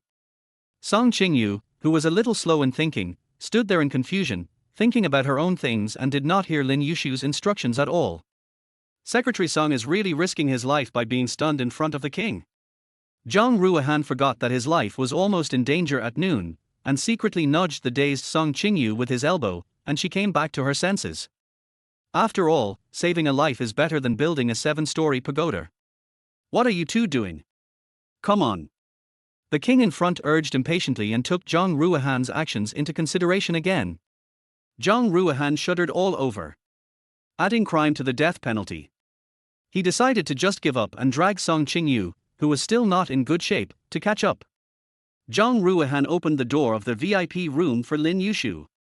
A middle-aged man with a big belly, greasy face and who looked very wealthy, who was sitting on the sofa, stood up quickly. Yushu, long time no see. Ndafu stood up with his heavy body, a flattering smile on his fat face. Uncle An, long time no see. Lin Yushu shook hands with Ndafu politely but distantly. Song Qingyu came back to her senses in a daze, and her eyes were involuntarily attracted by the young, pretty and fashionable woman standing next to a fat middle-aged man. She has a curvy figure and looks as beautiful as the female stars in magazines in her white waist-hugging dress. The charming big eyes are blinking, the eye makeup is delicate, the lips are rounded and painted with the most popular colors, which makes people want to kiss her. The slightly curly long hair is charming and cute, and it is so beautiful that people can't take their eyes away. The beautiful woman smiled sweetly, her eyes completely fixed on Lin Yushu. Song Qingyu couldn't help but feel curious. Does this beautiful woman know Lin Yushu? Brother Yushu, I haven't seen you for so many years, do you still remember me? Lin Yushu glanced at the beauty with a cold gaze, without any enthusiasm in his eyes. Who is this? Ndafu saw the expression and hurriedly introduced, Yushu, this is our little girl Annie, who just came back from the United States. You two used to play together when you were little, har har. It is really not easy to meet Lin Yushu. If I hadn't asked for a favor from Mr. Lin through Mrs. Lin Qinsai, I might not be able to meet this busy man now. Ndafu used to be a subordinate of Lin Yushu's father, Lin Xichen, but later he set up his own company, Shinan Technology. The two families had a good relationship at first, but it gradually faded due to some things. Today, although the Yin family is not as wealthy as the Lin family, after Ndafu's hard work over the years, it can also be considered a wealthy and prestigious family.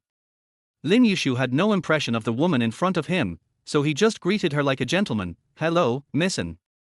Annie glanced at Lin Yushu shyly and said delicately, "Brother Yushu, just call me Annie Tilder." "Yes, Yushu, you're welcome. Have you forgotten that you slept together when you were kids?" And Dafu's fat face was trembling with a smile with an ambiguous look on it. Lin Yushu didn't react, so Ndafu could only laugh dryly and end the topic.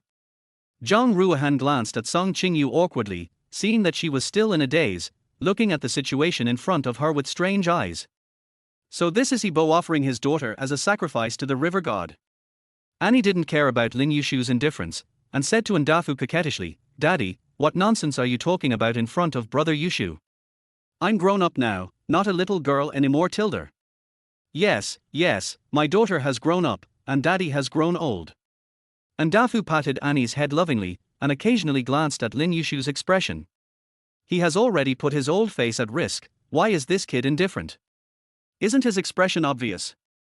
Annie fluttered her long eyelashes and looked at Lin Yushu without blinking. This man is so handsome that he is attractive.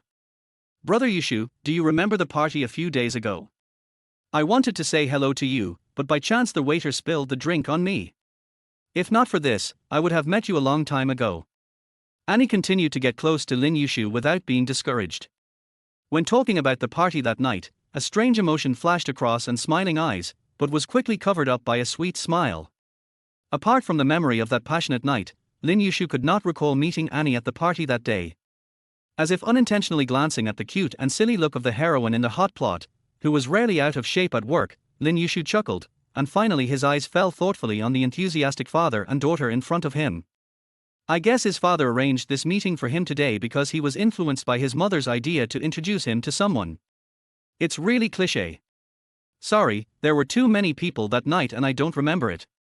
Lin Yushu answered politely and tactfully.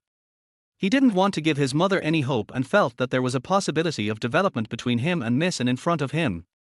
He used to think that charming and lovely women like Anne were the cutest, but now his taste seemed to have changed. I just feel that Annie is too pretentious and not as pure as Song Qingyue's simplicity. Because Lin Yushu's answer made the atmosphere a bit awkward, and Dafu cursed Lin Yushu in his heart for not giving him face, but he didn't dare to show it on the surface. His eyes wandered around restlessly, and suddenly he saw Song Qingyu standing behind Lin Yushu. Suddenly, my eyes lit up. He had played with many women, like Song Qingyu, who was dressed so old-fashioned, but had a pure and beautiful face. Such an extreme contrast formed a kind of abstinence beauty. It whetted his appetite and made him want to explore the beauty under the uniform. When Song Qingyu heard Annie mention the banquet that night, she suddenly woke up and carefully recalled whether she had seen Annie before, without noticing Ndafu's obscene gaze at all. Every detail related to the party could be a clue to prove her innocence. Ndafu's covetous eyes wandered over Song Qingyu without any scruples. He had never seen such a beauty before. Her hands must be very smooth to the touch, and her face must be white and tender. The more I thought about it, the more excited I became, and I even forgot what kind of environment I was in. Lin Yushu keenly noticed where Ndafu was looking, and his face darkened, his eyes becoming deep and dangerous. Zhang Ruohan broke out in a cold sweat because of Ndafu and coughed quickly. Feeling something was wrong, Annie hurriedly pushed Ndafu. The older her father gets, the more lustful he becomes. He actually dared to have such thoughts in such an important occasion. "Daddy." Seeing that Ndafu was still not fully awake, Annie called out softly. Oh. Ndafu looked away awkwardly, then turned his eyes and looked at Song Qingyu and Zhang Ruohan without changing his expression and asked, "Who are these two?" "Hello, Mr. An. I'm Mr. Lin's special assistant. My name is Zhang Ruohan."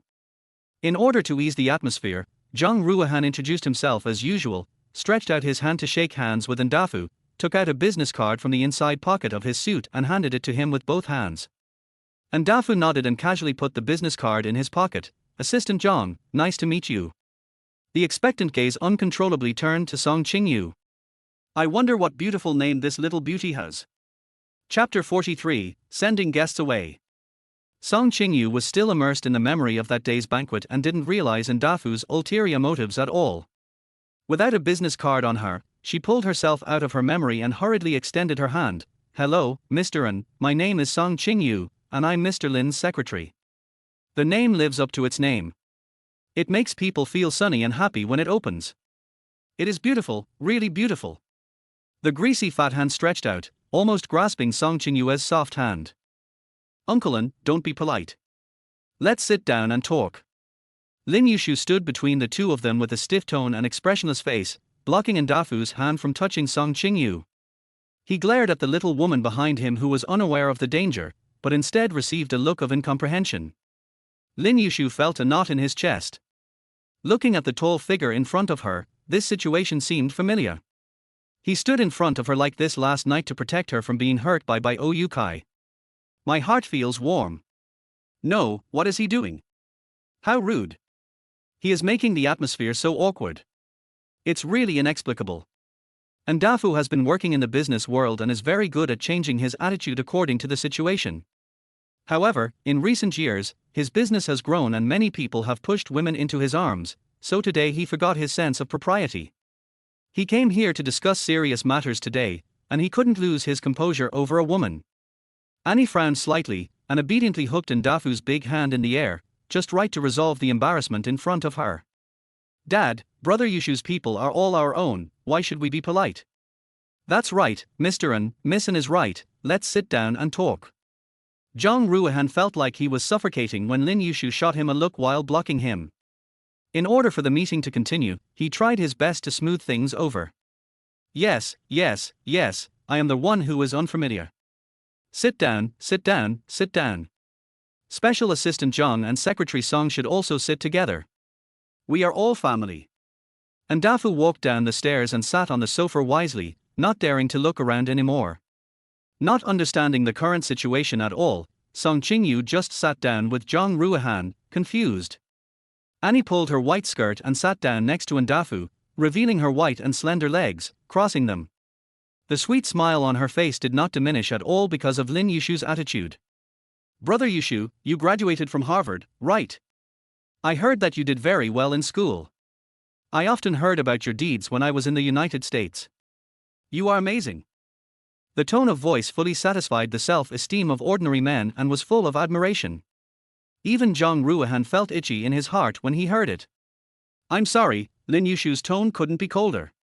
He didn't even look at Annie and looked directly at Ndafu. Uncle, what's the matter? Let's make it short. The implication is that I'm too lazy to waste time.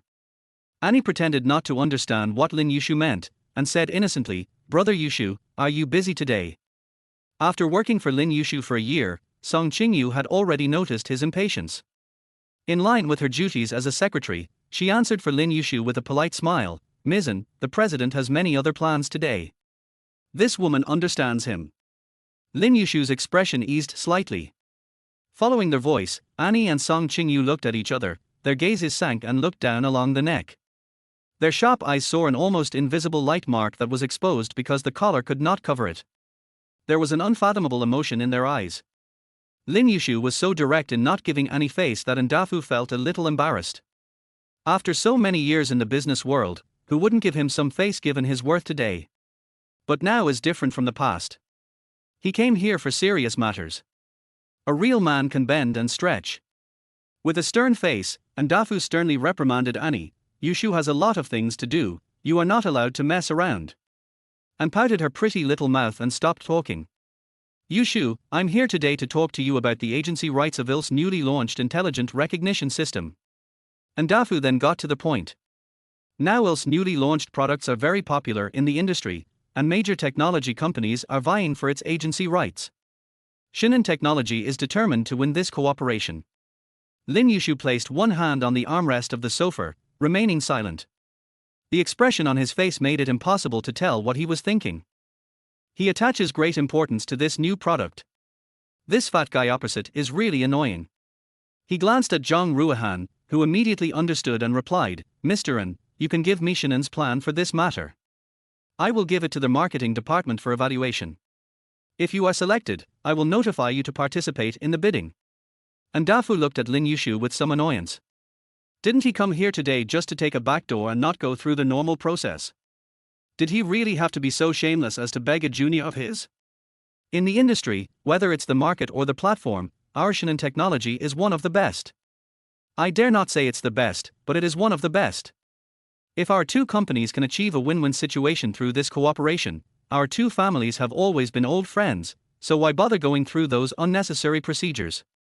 Although Ndafu wanted to walk away in anger after being rejected by a junior, he knew he had no choice after seeing Annie's determined eyes, so he could only say it with a flattering face. Uncle, all the technological products we launch at Illinois are selected from cooperative enterprises through layers of screening. If Shinin technology is good enough, then you don't have to worry, we will definitely have opportunities for cooperation in the future. Lin Yushu's polite and official reply had reached the limit of his patience.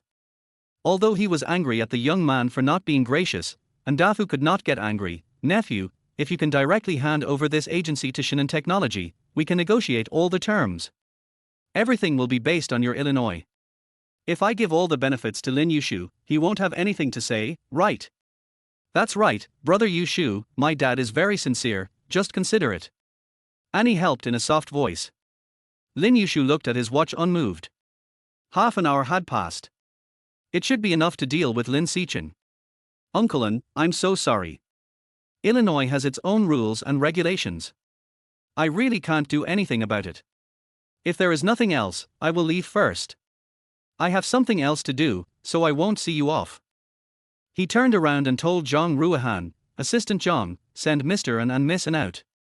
The order to expel him couldn't be more obvious. Lin Yushu, you.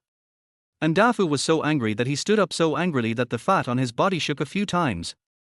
It seems that even his father never looked down on Ndafu so much back then.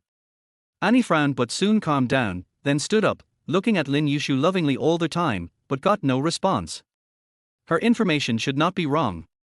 Doesn't he particularly prefer sweet and gentle women? She expected that Lin Yushu might not be interested in her so soon, but he didn't even look at her, which was not like his reputation outside. Seeing Lin Yushu was about to leave, Ndafu hurriedly wanted to follow him but was stopped by Zhang Ruahan. Song Qingyu, who was about to leave with Lin Yushu, happened to meet Ndafu's eyes and had to smile at him politely and apologetically. Bossan, I'm so sorry, the president has an appointment later, and now the time is up. Mr. An, I'll take you out. Zhang Ruahan extended his hand respectfully and led the way to the passenger elevator. See a visitor out. Chapter 44. What a mess. Ndafu was about to explode, but Annie pulled his sleeve and said, Daddy, didn't you say that brother Yushu had a lot of things to do? Then let's do it another day. After exchanging glances with his daughter, Ndafu sighed inwardly and let it go. He was not afraid of his wife in his life, but he was afraid of this precious daughter. Whatever she says is what it is, and she wishes the stars and the moon could be held in front of her. Then let's come back another day. Then Mr. An, Miss An, take care. Song Qingyu said goodbye politely and was about to turn around when Annie stopped her. Ms. Song, you are brother Yushu's secretary, right? Annie looked at Song Qingyu meaningfully, her eyes wandering over her. Yes, Miss An. Song Qingyu didn't understand but still answered truthfully. So you are in charge of brother Yushu's schedule? Yes, Miss An. Song Qingyu was amazed by Annie's gentle smile. Secretary Song, you have worked so hard. I will trouble you to take good care of brother Yushu in the future. He is so busy that he has no time to talk to me.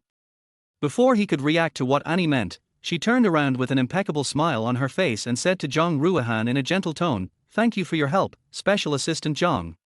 Zhang Ruahan only felt that Annie's eyes looking at Song Qingyu were soft and strange. He didn't have time to think about it. He respectfully took Ndafu and Annie away. Passing by Song Qingyu, Annie gave a meaningful smile. Secretary Song, see you next time. After hurriedly returning to the 66th floor, the elevator door opened. Song Qingyu was surprised to see Lin Yushu sitting in his seat, looking at the clean and tidy desk, his slender fingertips idly turning a fountain pen. Seeing Song Qingyu, Lin Yushu stood up from his chair gracefully, his brows full of displeasure. Take it behind me when you meet clients next time, and follow me more closely. Okay. Although she didn't understand what he was angry about, Song Qingyu still agreed out of habit. Also, do you have a brain? Do you have any judgment? I find that you really can't tell what is dangerous.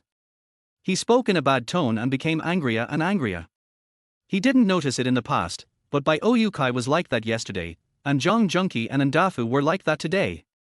This woman really has no sense of danger. Faced with such groundless accusations, Song Qingyu was stunned for a long time. Was he speaking Chinese?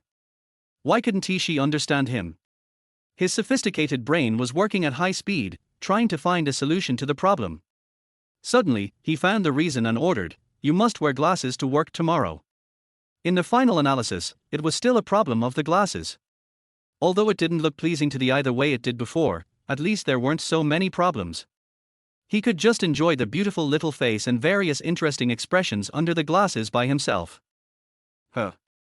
Song Qingyu felt confused as to why he was talking about glasses all of a sudden. That's it. Remember this tomorrow. With his hands in his trouser pockets, having solved the problem, Lin Yushu turned around with relief and went straight back to his office. After thinking for a while and still unable to guess Lin Yushu's thoughts, Song Qingyu sat back in her seat. What a mess. Zhang Ruohan Soren Dafu and Annie off to the car, said goodbye to them politely, watched the car drive away, and turned back to the company. In the car, Dafu was so angry that he had no place to vent. If I hadn't failed in my investment, Shinin would now be just an empty shell. Would I have to endure this? Dafu became furious when he thought of Lin Yushu's arrogance. How many years has it been since he was looked down upon by others? If it weren't for the imminent asset problem of Shinin technology, he wouldn't have been so servile in front of a young man. Daddy, don't be angry.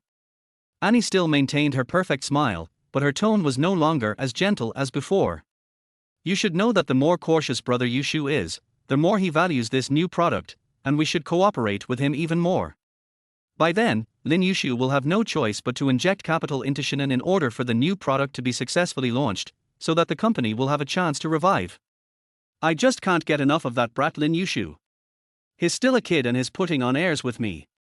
He understood the truth but he just couldn't swallow it. Daddy, there's no rush for this kind of thing.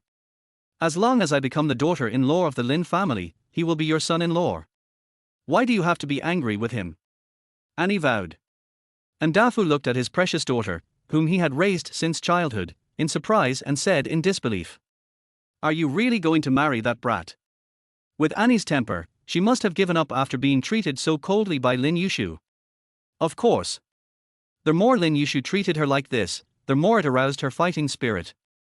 She is beautiful and has a good figure, and she has an excellent family background. She has always been successful in love. From her school days to her return from studying abroad, many boys have treated her like a princess and taken good care of her. But she happened to see an interview about Lin Yushu in a foreign magazine. In the photo in the magazine, Lin Yushu's only glance was enough to captivate her and she could not forget him day and night. Afterwards, she learned about Lin Yushu's family background from various channels, and felt more and more that only such an outstanding man could match her. Baby, this Lin Yushu is not a simple character. Although the marriage between the Yin family and the Lin family will definitely maximize the interests of the two groups, Dafu still can't bear to see his precious daughter suffer. A proud man like Lin Yushu is not like those playboys who allow Annie to play with him and applaud him. Daddy, don't worry, I have my own way. And smiled confidently with a gleam in her eyes. She didn't believe that Lin Yushu would be dismissive of her beauty.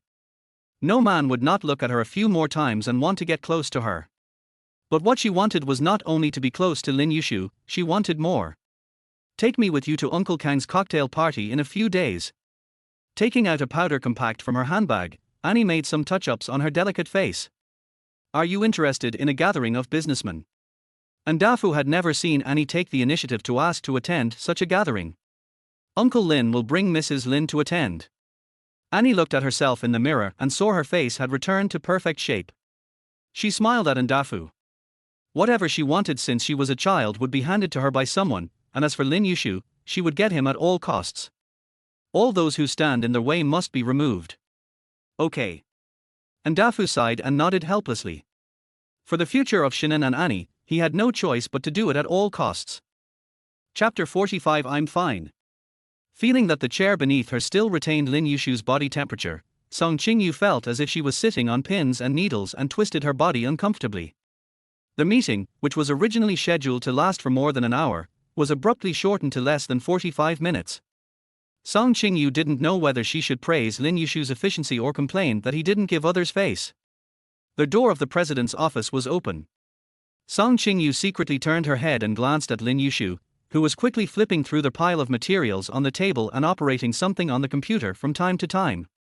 He has a heavy workload and high efficiency every day. She handed these documents to him early in the morning, and she knew very well that these documents needed to be processed today. Song Qingyu simply took out a small mirror and pretended to fix her hair, secretly watching Lin Yushu as he changed one copy after another. Originally, his schedule for this afternoon was not so full, but a temporary meeting with Ndafu was arranged, which made the schedule more tight. She was secretly feeling smug about her ability to use the mirror to peek, when suddenly the man in the mirror looked up and smiled at her, scaring her so much that she immediately put the mirror away. Holding her head in frustration, Song Qingyu buried herself. Oh no, she's been discovered. Will he mistakenly think she's a peeping Tom? Never mind. Hasn't he misunderstood her enough? After a while, Song Qingyu secretly observed and found that Lin Yushu was not looking at her, so she slowly sat up straight and pretended to be busy. However, she secretly calculated in her heart that given Lin Yushu's efficiency, the probability that he would act with her when it was time to get off work was very high. Her heart was beating like a drum. The more she didn't want him to be involved, the more things would go against her will. She had already begun to imagine how awkward it would be if she and Lin Yushu went to investigate together. She never forgot Lin Yushu's strong request for her to be his woman. Forget it. Never mind. Putting her thoughts aside, Song Qingyu took out the information for the next meeting that she had memoized by heart and read it again. Before she knew it, it was 2 o'clock and the secretary at the reception desk on the 65th floor called to inform Song Qingyu that the visitor had arrived. After hesitating for a while, he decided to call Lin Yushu through the internal line. Under the current circumstances, she should try not to meet him if possible. It was so embarrassing to peek at him just now. President. Come in and talk. The call was disconnected before she could say anything. Song Qingyu had no choice but to stand up and pull her uniform, picked up the information she had memoized, knocked on the open door, and stood at the door without going in. President, Mr. Ma from the technology department has arrived at the front desk and is leading to the reception room on the 65th floor. Director Ma from the technology department has already been notified. He said it in one breath and felt a little out of breath. Got it. The man answered without even looking up, sitting as steady as a mountain and still immersed in the documents. After a while, Lin Yushu finished reviewing the documents in his hand and stood up. Where's the information? Song Qingyu handed him the document and followed him to the meeting with a notebook and pen as usual, and took notes. Minister Ma started working at the Ministry of Science and Technology 3 years ago. So far, he has approved 361 projects. He is a serious person and likes to drink tea. Song Qingyu followed behind Lin Yushu and repeated the information needed for the agenda to Lin Yushu, just like before the meeting in the past. Suddenly, Lin Yushu turned around and stared at her face up and down. Song Qingyu suddenly forgot what to say next. What's the problem, President? After looking at Song Qingyu's face for a long time, Lin Yushu thought of Ndafu's unpleasant look just now. You don't have to go. Zhang Ruohan is enough. Oh. Okay, President. Song Qingyu stood there blankly, watching Lin Yushu leave alone with the information. After Lin Yushu went to the meeting, he never returned to the office. During this period, Zhang Ruohan hurried back once to take away all the unread reports for Lin Yushu, and gave the notes of the meeting with Minister Ma of the Ministry of Science and Technology to Song Qingyu for sorting. She looked at the crooked words on the notebook until her eyes became sore. Suddenly the phone on the table received a message. When she swiped the screen, a message with only 2 words caused a huge wave in Song Qingyu's heart. Wait for me. Lin Yushu. It was already 5:30, and Song Qingyu was shocked to find that she had been so busy that she had forgotten that she had to go on an investigation with Lin Yushu tonight. In the past, work was the best way for her to clear her mind of distractions, but when she tried to focus on the tadpole writing written by Zhang Ruohan, she felt her mind was in a mess. The screen of the mobile phone went dark and was then lit up by Song Qingyu. Time passed by in this repetitive action, and for her, every second felt like a year. It was 7 o'clock in the agony. Song Qingyu was unable to concentrate on anything, but she didn't dare to leave. She could only stare at her phone waiting for Lin Yushu's message. Just when she was in a dilemma, considering whether to send a message to Lin Yushu and leave first, her cell phone rang without warning. Hello. Come down. Gansua's tone was so decisive that it seemed tiring to say even one more word. Song Qingyu ran down in a hurry, not daring to delay for even a minute longer. I was a little stunned to see the white two-door Ferrari parked on the side of the road. According to her original plan, she was going to sit in the back seat to avoid embarrassment and be as far away from Lin Yushu as possible. But plans cannot keep up with changes. His car today was a flashy sports car with only 2 seats. He sat in the driver's seat, so she could only sit next to him. Looking around carefully like a thief, and seeing that there was no one around, Song Qingyu ran towards the Ferrari quickly, her movements smooth and perfect.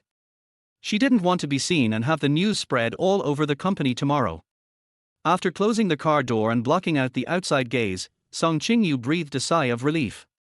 The sudden strong presence of the people around her made her spine shiver. President.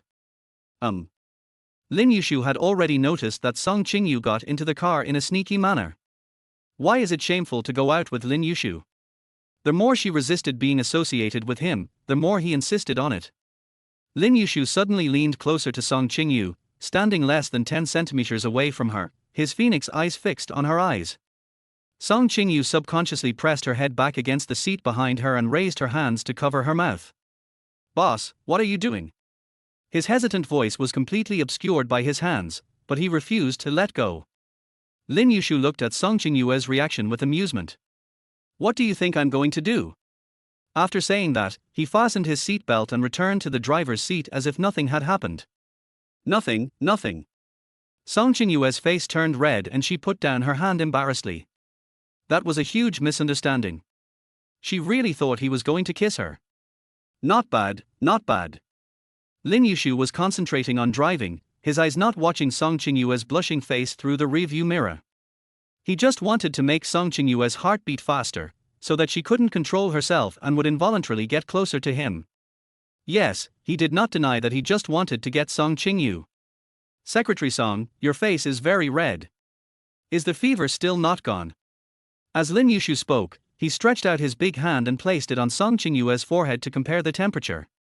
Because of the physical contact, Song Qingyu became stiff again. No. President, I'm fine. I'm fine now. I'm glad you're okay. Chapter 46. Did she misunderstand him too? Boss, where are we going? After the car drove for a while, the temperature on Song Qingyu's face slowly returned to normal. Let's go eat. The man answered as a matter of course. Forehead. Aren't you going to investigate? Why are you going to eat again? If this goes on, the time she and Lin Yushu spend together will only get longer and longer. The atmosphere at work is already weird, and they have to spend so much time together after get off work. I'm really going crazy. Song Qingyu took a deep breath and mustered up her courage. Aren't we going to investigate? Yeah. The man was too lazy to answer and just made a simple nasal sound. So what? So why are you going to eat again? Her mind was already filled with the feeling of 1,000 horses galloping. Song Qingyu tried hard to control herself from roaring at Lin Yushu. I'm hungry. I didn't have enough for lunch. Lin Yushu said a few more words out of compassion, eat first. After saying that, he looked at Song Qingyu meaningfully. Okay.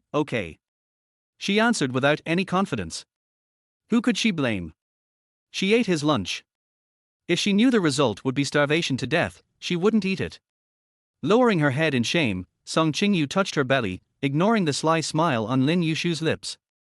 In order to get the rabbit to hit the tree, he can play some games with the rabbit first. The car stopped in front of a restaurant with an elegant exterior, European-style pillars, and grand floor-to-ceiling windows, but it was so private that only people inside could see people outside. There was a simple sign at the door, flashing a soft white light, with the word "secret" written in black letters on a white background, emitting a hazy glow. Song Qingyu followed Lin Yushu into the restaurant in a daze. The dim light created a hazy and ambiguous atmosphere. The huge bar occupies an entire wall, and the row of wines displayed on the wall looks extremely charming under the colorful dim lights. The elegant waiter in a black suit and vest took a look at Song Qingyu's outfit and was a little surprised. He quickly retracted his gaze and led the two people to the table. Mr. Lin, miss, please come this way. The female guests who come here are always dressed up brightly and beautifully, and it is rare to see such simple attire. The table was covered with red and black checks and candles were lit in the middle, creating a romantic feel. The waiter considerately pulled out a chair and asked Song Qingyu to sit down, then spread out a napkin and laid it out. Thanks. The waiter responded with a gentle smile and placed the menu in front of the two. Mr. Lin, can you two take a look at what we need? Today's chef recommends Angus ribeye steak with black pepper sauce and fresh vegetable soup. After looking around at the four of them, Song Qingyu discovered that they were the only table in the entire restaurant. That's right, with Lin Yushu's status, how could he dine with others? He must have booked the whole place. Let's ask the lady first. Lin Yushu said gentlemanly, his deep voice sounded particularly sexy in such an atmosphere. Song Qingyu just wanted the meal to be over as soon as possible and had no mood to look at the menu. Boss, just order it. Just by looking at the decoration here, you can tell that the price of these dishes must be staggering. Moreover, wouldn't it be too strange to dine alone with Lin Yushu? What do you want to eat? Lin Yushu's leisurely tone sounded like he was in a good mood, which was in stark contrast to Song Qingyu's uneasy mood. Pressing her stomach that was already starting to ache, Song Qingyu replied, I'm not hungry, no need. She just wanted to finish it quickly and go home. Lin Yushu did not force it, and said to the waiter in French, I want your chef's recommendation, and another portion of baked mussels, pan-fried tuna, duck breast, a soufflé, and a lemon pie. Song Qingyu listened to a long string of French, their voice was pure and carried a lazy charm. Although I don't understand, I always feel that he ordered a lot of food. Can he finish it all by himself? After the waiter took the order and left, the entire restaurant was silent with only the two of them sitting face to face. Only then did Song Qingyu feel the embarrassment coming towards her. Lin Yushu's smiling eyes rested on Song Qingyu, and he found her uneasy expression funny. Which woman doesn't he like this perfect combination of candlelight, delicious food, and excellent men? But looking at Song Qingyu's eyes, he saw full of caution. It seems that the first step he has to take is to let this little woman let down her guard. Secretary Song, are you nervous? Lin Yushu asked knowingly. Not daring to look into Lin Yushu's eyes, Song Qingyu thought of a random excuse, no, it's just a little hot. In order to hide his nervousness, he unbuttoned a button of his shirt and fanned himself a few times with his hands. As the sexy collarbone of the little woman became faintly visible, Lin Yushu's eyes sank. There was no communication between the two, and it felt like the air was frozen. Amidst the awkward atmosphere, the waiter finally arrived with exquisite trays. An iron plate was placed in front of Lin Yushu. The waiter opened the lid, and the delicious smell of meat spread in the air. As the black pepper sauce was poured on the steaming hot steak, the aroma of meat immediately filled the air. Song Qingyu tried hard to hold her breath, watching Lin Yushu's slender fingers elegantly pick up the knife and fork and gently cut the steak, causing more juice to spill out with a sizzle sound. Swallowing the saliva in her mouth, Song Qingyu pressed down her rumbling stomach hard. She was the kind of person who would get hungry easily when she used her brain. Today she had spent too much energy thinking, and the salmon she had for lunch had long been finished. As the waiter brought all the plates to the table, the rich aroma of each dish tempted Song Qingyu's taste buds. Except for the desserts, everything has been served. Mr. Lin, do you need to take out the red wine you have stored here? It is a perfect match with today's main course. The waiter said respectfully to Lin Yushu. Lin Yushu was just about to agree. A romantic atmosphere and a little wine could best stimulate the sublimation of feelings between men and women. No. When she heard the word wine, Song Qingyu instinctively refused. She never wants to drink again in her life. Besides, Lin Yushu was drunk while driving today, how can they investigate him later? Lin Yushu frowned and looked at Song Qingyu with deep eyes, who was full of resistance. No. Then please enjoy your meal. After the waiter left, Song Qingyu had nothing to do but secretly glance at the steak that Lin Yushu was concentrating on cutting. Looks delicious. There was food all around her and she didn't know where to look. She could only wander around, pretending to appreciate the store's decoration, but her mind was on the food. That mussel smells so good. A plate of steaming steak, neatly cut according to the grain and topped with a fragrant sauce, slowly moved in front of Song Qingyu. Could it be that her telekinesis has become so powerful? As the steak moved up, President. Eat. Only after eating can you have the energy to do things. Lin Yushu's handsome face was full of tenderness under the light, with a unique curve at the corner of his lips, and he looked at Song Qingyu gently. In Song Qingyu's eyes, Lin Yushu, who was so gentle and radiant, was extremely approachable and looked like an angel. His handsome appearance when he saved her yesterday was magnified infinitely, and he gave her his food at noon and in the evening. When she was most vulnerable and needed care from others, it was Lin Yushu who gave her such warmth. So far, he has behaved very gentlemanly and politely. Maybe, in fact, she also misunderstood him. Chapter 47 Dinner. The always strong wall of my heart has become unusually fragile because of too many recent experiences. The soft lighting, the misty atmosphere, and the gentleman slowly relaxed Song Qingyue's long tense emotions. Shyly picking up the knife and fork on the table, Song Qingyu looked at Lin Yushu gratefully. "Thank you, President." She was thinking too much. The president must have seen that she was very hungry, but he had to consider her face. Now she had caused the president to have no dinner. He relaxedly picked up a piece of cut steak, and felt a little sorry when he saw Lin Yushu eating the fish fillet elegantly in small bites. "Boss, are you hungry?" Song Qingyu leaned forward and asked in a low voice embarrassedly.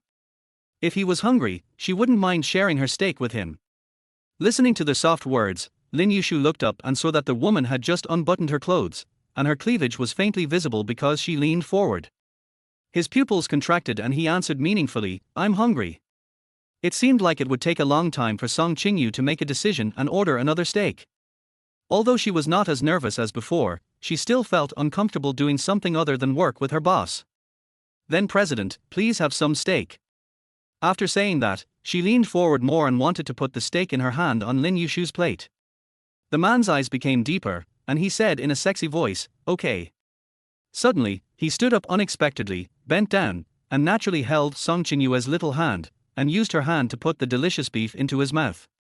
"Well, today's steak is grilled just right." Chew the tender and juicy beef in your mouth with satisfaction, feeling the soft touch and temperature. With her eyes wide open, Song Qingyue's senses were still lingering on the moment when Lin Yushu grabbed her hand just now. He looked at Lin Yushu again and continued to eat the fish fillet in front of him as if nothing had happened. What did she just do? She had never done anything so intimate when she was dating by Oyukai. He must be very hungry, he must be. After all, they are people who have studied abroad, and foreigners are very open-minded, so this is nothing. Song Qingyu suppressed her pounding heart, told herself not to think too much, and concentrated on eating the steak on the plate. There was a deep smile in his eyes, and the curve on Lin Yushu's face widened. He is a misophobe to some extent, and he will mind the use of tableware used by others, even if the person is his closest female companion. But he just wanted to tease this little woman. The way she let down her guard because of delicious food was so adorable. He had a feeling that the days ahead would be even more interesting. "Is it tasty?" "Tasty."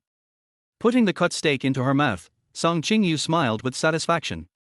It's a rare opportunity to eat such delicious food. I savored the food with gratitude, one bite after another.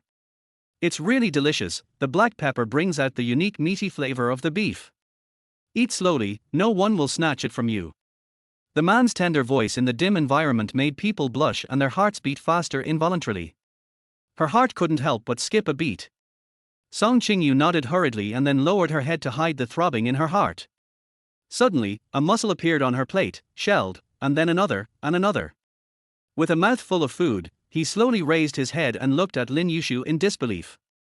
"President. What on earth is he going to do?" Did her face show that she was hungry? "Eat more, you're too thin." Maybe feeding this little lady would be a nice pleasure. He thought of the little hamster that his Uncle Chin bought for him when he was a child. Every time he did that, the hamster looked like it wanted to eat but was afraid, and then it would stuff its mouth full of food. He always thought his secretary was very rigid, but he never expected she had such an interesting side. Soon, the mussels formed a small mountain on the plate. "Boss, I'm actually not very hungry." Looking at the hill in front of her, Song Qingyu finally spoke to defend herself. She didn't want to refuse his kindness, but she was really a little full, and she couldn't waste food. She is so contradictory. Lin Yushu swiftly picked out the last mussel meat and placed it on Song Qingyue's plate. He looked considerate, like a good boss who cares for his employees. He put aside his domineering and authoritarian look at work and became gentle and polite. "Eat more. You'll have more strength after eating. You usually work too hard." The little woman immediately took the bait and said with a responsible attitude, "It's okay. It's not hard. How long have you been in Illinois? It's been more than a year. He sat up straight with his chest held high. This is the first time we've eaten alone. The man held his forehead with his hand, looking regretful. I'm a boss who's not easy to get close to. No wonder you look so scared of me. No, no. Lin Yushu's face looked annoyed, which made Song Qingyu deny it immediately. She was afraid of him before because of his vigorous attitude at work, but now she was afraid of him because of the way he pushed her after that incident. But now, this meal allowed her to see Lin Yushu's considerate side. Perhaps they could get along better and work more harmoniously. Then we will definitely get along very happily in the future. Yes. The little woman agreed readily without any hesitation. There was a triumphant smile on his pretty face. It turns out this little woman responds to soft words but not hard ones. The waiter chose the right time to serve dessert to the two of them. Song Qingyu touched her round belly and realized she couldn't eat any more. Lin Yushu silently pushed the dessert to Song Qingyu. Eat it. There is no woman who doesn't love dessert. No matter how much a woman eats, there will always be room for dessert in her stomach. Song Qingyu was no exception. Based on the principle of not wasting anything, she scooped a spoonful of soufflé and put it into her mouth. The sweet feeling melted in her mouth. It's delicious. The little woman's eyes were shining with gold, which inspired the man opposite. Let me try it too. The man who always stayed away from sweets quickly stretched out his spoon and scooped a spoonful into his mouth before Song Qingyu could react. Yeah, very sweet. He narrowed his eyes slightly and fixed his gaze on the corner of the little woman's lips, and the tiny crumbs that accidentally stuck to them. That piece must be sweeter. Maybe until she relaxes a little more. Feeling embarrassed by Lin Yushu's stare, Song Qingyu forced herself to focus on the food in front of her and reminded herself to keep a normal mind. Don't think too much, don't think too much. Making a fuss will only make everyone embarrassed. She has already shared his dinner, so it's nothing to share some dessert with him. But I always feel like there is something wrong. Song Qingyu finished the last dessert while thinking, and she felt like her stomach was about to explode. After eating and drinking, I especially thanked Lin Yushu. In fact, he is a gentle and kind person. Are you full? I'm full. Most of the food on the table went into Song Qingyu's stomach. She felt a little embarrassed as she touched her bulging stomach secretly. She was clearly having dinner with Lin Yushu, but she ended up eating the most. Chapter 48 Surveillance Video. After eating a Western meal for more than 2 hours, Song Qingyu was no longer as nervous as before when she got into Lin Yushu's car. The image of Lin Yushu in her mind was no longer aggressive, but became gentle and amiable. Her mood changed from being forced to work with Lin Yushu to clear her name, to cooperating to find out the truth of the matter. With Lin Yushu's high intelligence and efficiency, he will surely figure out the whole story quickly. Then they will be able to continue their cooperation at work and become more and more tacit in their understanding. Those things that crossed the line were just small episodes. Judging from Lin Yushu's attitude today, he must have thought so too. Thinking of this, Song Qingyu felt that her world suddenly became clear and bright. This way, after she finds out the truth, she can still stay in Illinois and work with him. President, where are we going to investigate? Song Qingyu's tone was obviously much more relaxed and cheerful. My home. Lin Yushu gave a shocking answer in a very ordinary tone. Song Qingyu turned around in surprise and looked at Lin Yushu, who was driving seriously without changing his expression. Did she hear it right? Go to his house to investigate. What to investigate?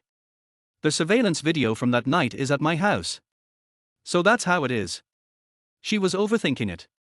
The man looked deeply at the street lights flashing in front of him, his gaze was unfathomable.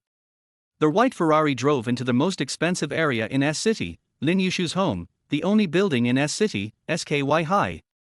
Located in the most prosperous area, the entire 101-story building belongs to Lin Yushu alone. The floors above 90 are for private use, and the land below 90 is extremely expensive. The uniform selling price is 1.01 million per square meter, and there is still a shortage of supply. The top floor is a helipad, the 98th to 101st floors are Lin Yushu's private residence, and downstairs there are gym, swimming pool, restaurant, studio, guest rooms, etc. Standing in the spacious and bright elevator, the mirror reflected Song Qingyu's curious expression as she watched the elevator floor number rise rapidly. This was her first time visiting Lin Yushu's home.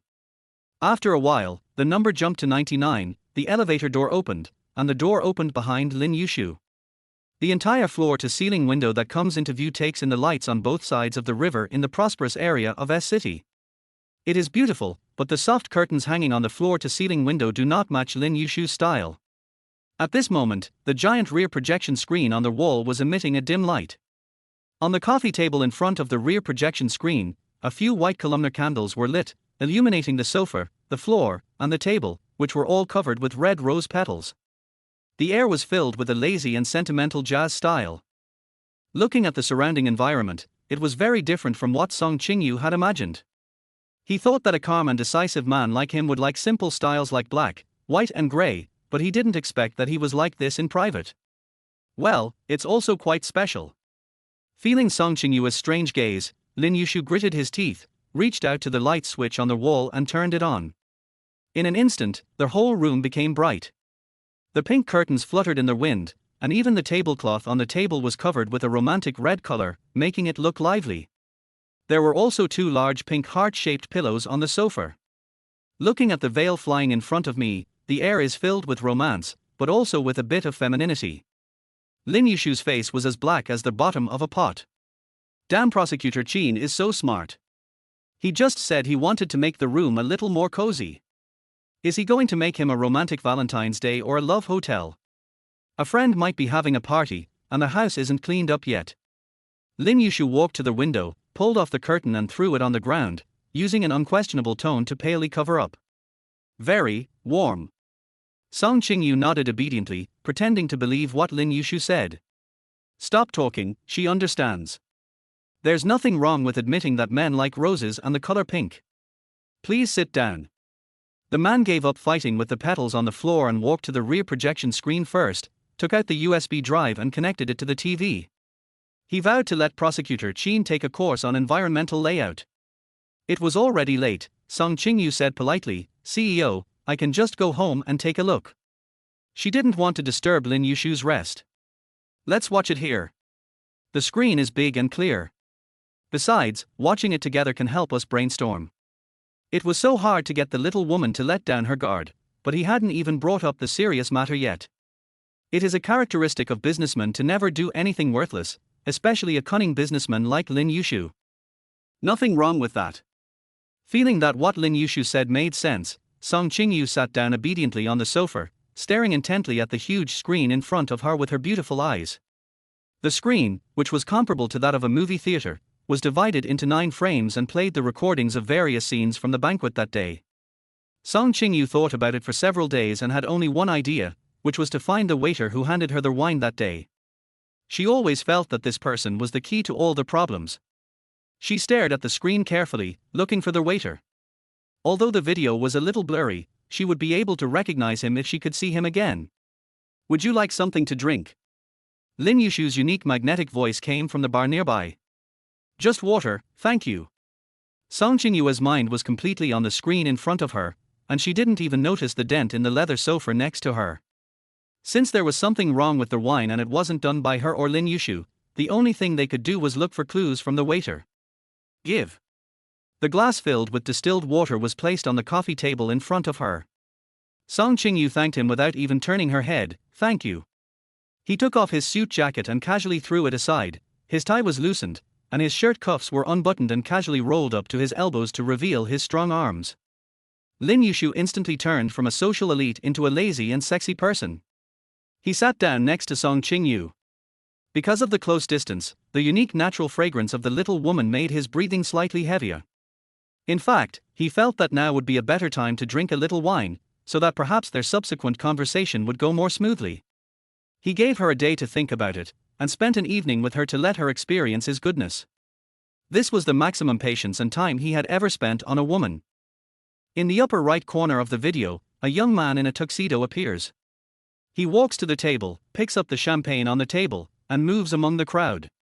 Song Qingyu stared at it closely to identify it, then unconsciously jumped for joy and grabbed the arm of the person next to her.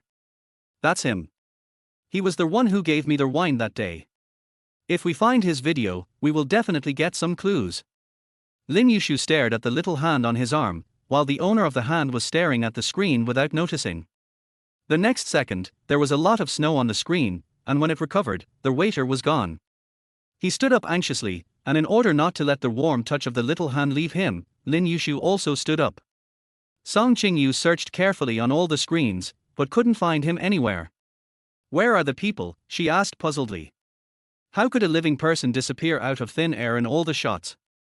After a while, the waiter's figure appeared on the middle screen again. Song Qingyu stared at the camera with joy, not wanting to miss any details. She remembered him walking past her and her taking the wine from the tray. However, now that she looked carefully, she clearly saw that the waiter paused slightly while handing her the wine. Why did she feel that the waiter looked a little guilty? After that, snowflakes appeared from time to time, the picture quality became obviously blurred, and even a white screen appeared. The last scene freezes when Song Qingyu walks to the balcony with a wine glass, then comes out with a sad face to replace the empty glass in Lin Yushu's hand. Not long after, she helps Lin Yushu leave. Chapter 49, Not willing to take any action. The waiter never appeared on the screen again. How could this happen? Song Qingyu said in surprise, and unconsciously tightened the strength in her hands, not feeling anything unusual at all. What happened in between? Why did the waiter disappear from all the shots? This video has been tampered with. Song Qingyu said affirmatively. Thinking back on it, it was indeed because she saw that Lin Yushu's wine glass was empty and wanted to change her glass of wine that she called the waiter. Does that mean that she and Lin Yushu were just taking the blame for others? You say. Song Qingyu turned around and wanted to tell Lin Yushu about her inner doubts, but was unexpectedly met with a burning gaze. I don't accept the term accident. There is no such thing as coincidence in the world. The direction the waiter was walking was exactly where he was, and he didn't believe that it was a coincidence that he was walking towards him with 2 glasses of drugged wine while he was holding an empty glass. But now, he didn't have the mind to think about the truth of the matter. Anyway, Zhang Ruohan had already gone to find a waiter to get the wine, and the truth would come out once he found him. Isn't this a coincidence? Before Song Qingyu had time to think, her eyes met with Lin Yushu's and followed his gaze down to her hands. The warmth under the palm spreads throughout the body through the palm. Her face turned red, and Song Qingyu was eager to take back her hand from Lin Yushu's arm. Excuse me. He turned his head awkwardly and stared at the surveillance screen in front of him, which had stopped, and the atmosphere became stagnant. It's okay. Lin Yushu's tone was tinged with a different flavor as he savored the warmth of Song Qingyu's palm meaningfully. He no longer had the patience to wait for her answer. It's getting late. I'm going back first, President. The strange atmosphere made Song Qingyu's womanly instinct feel uneasy. She picked up her bag on the sofa, stood up, left Lin Yushu's range, quickly opened the door and ran straight to the elevator. The feeling Lin Yushu gave now was completely different from the modest gentleman he had been in the restaurant just now. He made her feel dangerous, yet charming. Wait. Lin Yushu stood up slowly and spoke in a calm and slow tone. President, you don't have to see me off. Go to bed early. Song Qingyu pressed the elevator button and anxiously watched as the elevator stopped on the first floor and did not come up. Even the button did not light up. After pressing hard several times, it was still useless, so Song Qingyu had to turn back anxiously to seek help. This elevator, how come? Lin Yushu stretched out his hand to trap Song Qingyu between the elevator and himself, and pressed the elevator button. The elevator slowly rose, and Song Qingyu felt Lin Yushu's breath spraying on her face, just like last night. The difference was that unless the elevator door behind her opened, she had no way to retreat. Did I make you forget about that scumbag tonight? Lin Yushu's extravagant and sexy voice sounded in Song Qingyu's ears. Song Qingyu looked at Lin Yushu in confusion. What did Guanbai Ou Kai want? Answer me. Looking at the elevator moving quickly upwards, Lin Yushu asked in a deep voice. When Song Qingyu and Lin Yushu looked into each other's eyes, she unconsciously said the answer in her heart, yes. With a satisfied smile and his seductive thin lips raised, Lin Yushu moved closer to Song Qingyu. I said, if you become my woman, I will make you completely forget about that scumbag. So what do you think now? He knew no woman would dislike such an arrangement. Song Qingyu stared at Lin Yushu in disbelief with her eyes wide open, a confident smile on her handsome face. It turned out that everything was just what she thought was peaceful. What was so good about her that made him so scheming?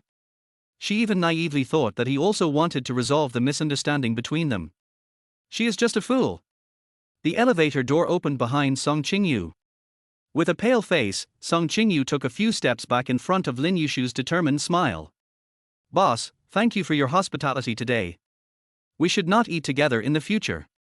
I am not used to it. Under Lin Yushu's astonished gaze, Song Qingyu pressed the door closing button with a cold face. The moment the elevator door closed, the confidence on Lin Yushu's face was replaced by surprise, and then turned into anger. Shit, he was rejected by the same woman again. And what was that look in her eyes? Why did it make him feel like he had done something sinister? Looking at the number on the elevator dropping rapidly, Lin Yushu angrily spat out 2 words, damn it. He thought that after today, this woman would not reject him again, but at this moment he just felt like a fool. This woman is not someone who responds to soft words but not hard ones. She responds to neither soft words nor hard words. What was wrong with her that she would reject him? Is it that tonight's dinner is not romantic enough, or is it that he is not handsome enough? Damn it. Lin Yushu, who couldn't figure it out, angrily ruffled his short hair. But he still damn well wanted her. He was determined to have this woman.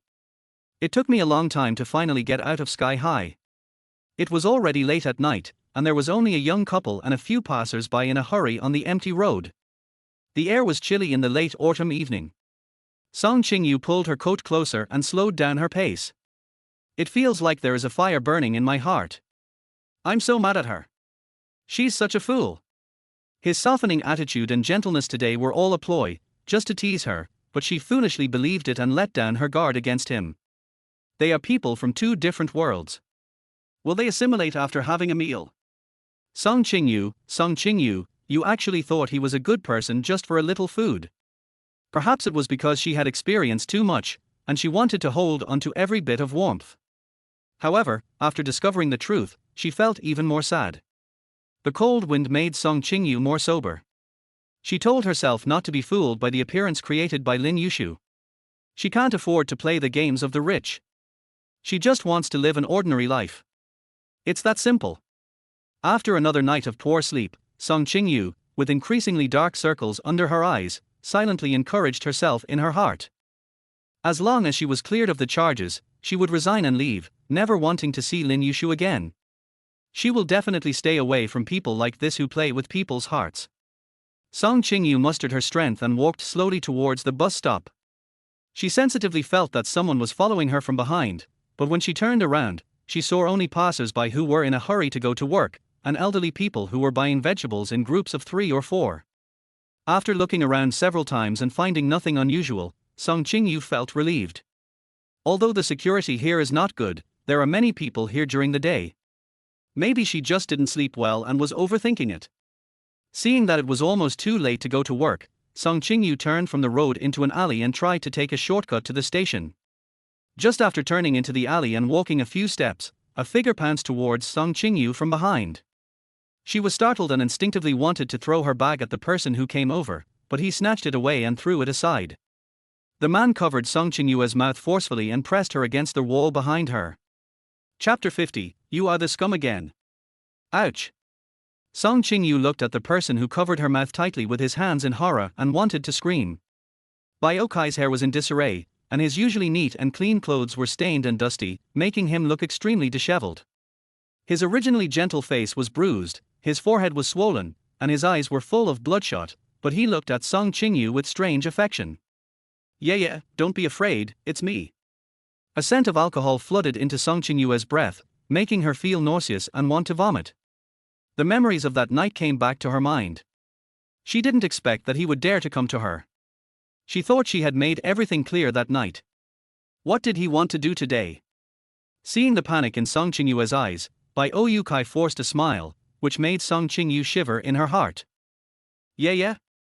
Bai Oyukai's eyes were filled with obsession, and Song Qingyu began to tremble with fear. After returning home that night, Bai Oyukai thought about it for a long time. He just couldn't believe that a rich man who drove an AMG would be attracted to a woman like Song Qingyu who looked so boring. Thinking about his current situation of losing both his money and his life, he went to a bar and drank all night, and finally fell and broke his forehead. Suddenly he felt that he had nothing left to lose, so he mustered up his courage under the influence of alcohol. No matter what, he was determined to catch Song Qingyu. Bai Oyukai slowly removed his hand that was covering Song Qingyu, ready to guard against her screaming at any time. He was still wary of Lin Yushu, and followed him carefully all the way, making sure that he was not around before taking action. What do you want to do? Song Qingyu controlled her trembling voice so as not to let Bai Oyukai see her guilty conscience. It's daytime now, don't mess around. Yeah, I was too impulsive that night. I know I misunderstood you. Can you forgive me? Bai Okai said humbly, but how could you find a man to make me angry and be so cold to me? Do you know how sad I am? Seeing Bai Oyukai's look, Song Qingyu calmed down. He had completely lost his mind. She would not take his words seriously at all and just wanted to get away as soon as possible. Due to the disparity in strength and physique, Song Qingyu knew that she was no match for him. She looked expectantly at the alley entrance, hoping that someone would pass by or take a glance here and understand her predicament. She deeply regretted that she had taken this road in order to save time, giving Bai Oyukai an opportunity to take advantage of her. Stop talking. You've drunk so much. You should go home early to take a shower and go to bed. Song Qingyu said as she secretly took a small step towards the alley. The more she took a step outside, the greater the possibility of being discovered. Bai Oyukai smiled at Song Qingyu in a daze, and happily pulled her. Yeah, I said you still care about me, I know you still love me. She took another small step forward, her heart pounding. In a few more steps she would be able to reach the main road. Yeah, don't be like this, let's talk it over. Although Bai Okai drank a lot of wine, he was still sober and was just pretending to be crazy. He saw through Song Qingyue's intention at a glance and pulled her back into the alley. What are you doing? Help, me, Seeing that she was about to be dragged into the alley, Song Qingyu screamed in fear, but Bai Oyukai covered her mouth again and she couldn't utter a word. Song Qingyue's heart was about to jump out of her chest, tears of fear welled up in her eyes. She struggled hard, trying to beat against Bai Oyukai's grip. Hum. Suddenly, Bai Oyukai staggered and fell to the ground. Out of instinct, Song Qingyu hurriedly supported his shoulders to steady him. She thought he would use strong tactics again, but he didn't look good either. Are you okay? She asked cautiously, still in shock. Okay? Of course I'm okay. How could I be okay without you? Bai Oyukai leaned on Song Qingyue's shoulder and began to cry. You? She had never seen Bai Oyukai so vulnerable, and her heart slowly softened. After all, they have been together for 7 years, and she doesn't want him to be so decadent. Bai Okai, it's impossible for us to be together anymore. You have to live a good life. Song Qingyu comforted softly.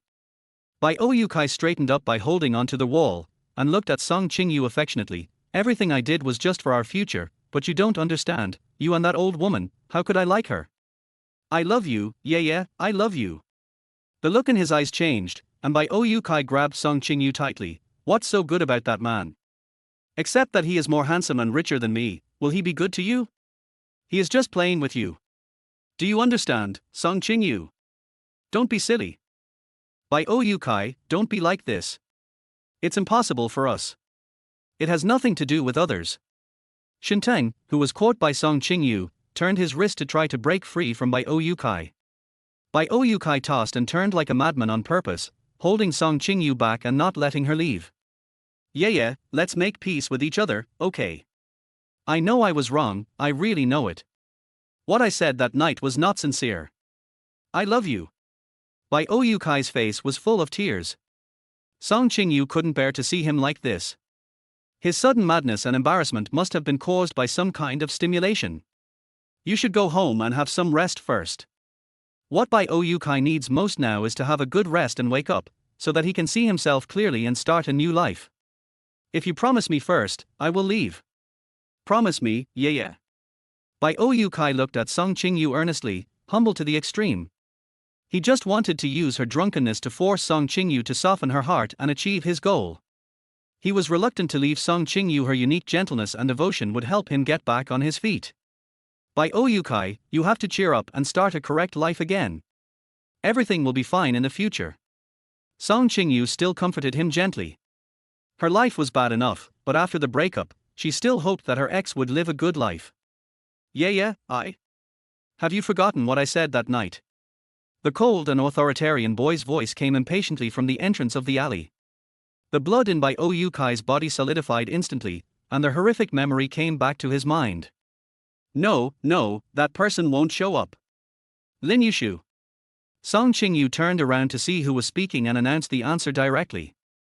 Why is it him again? You're the scum again.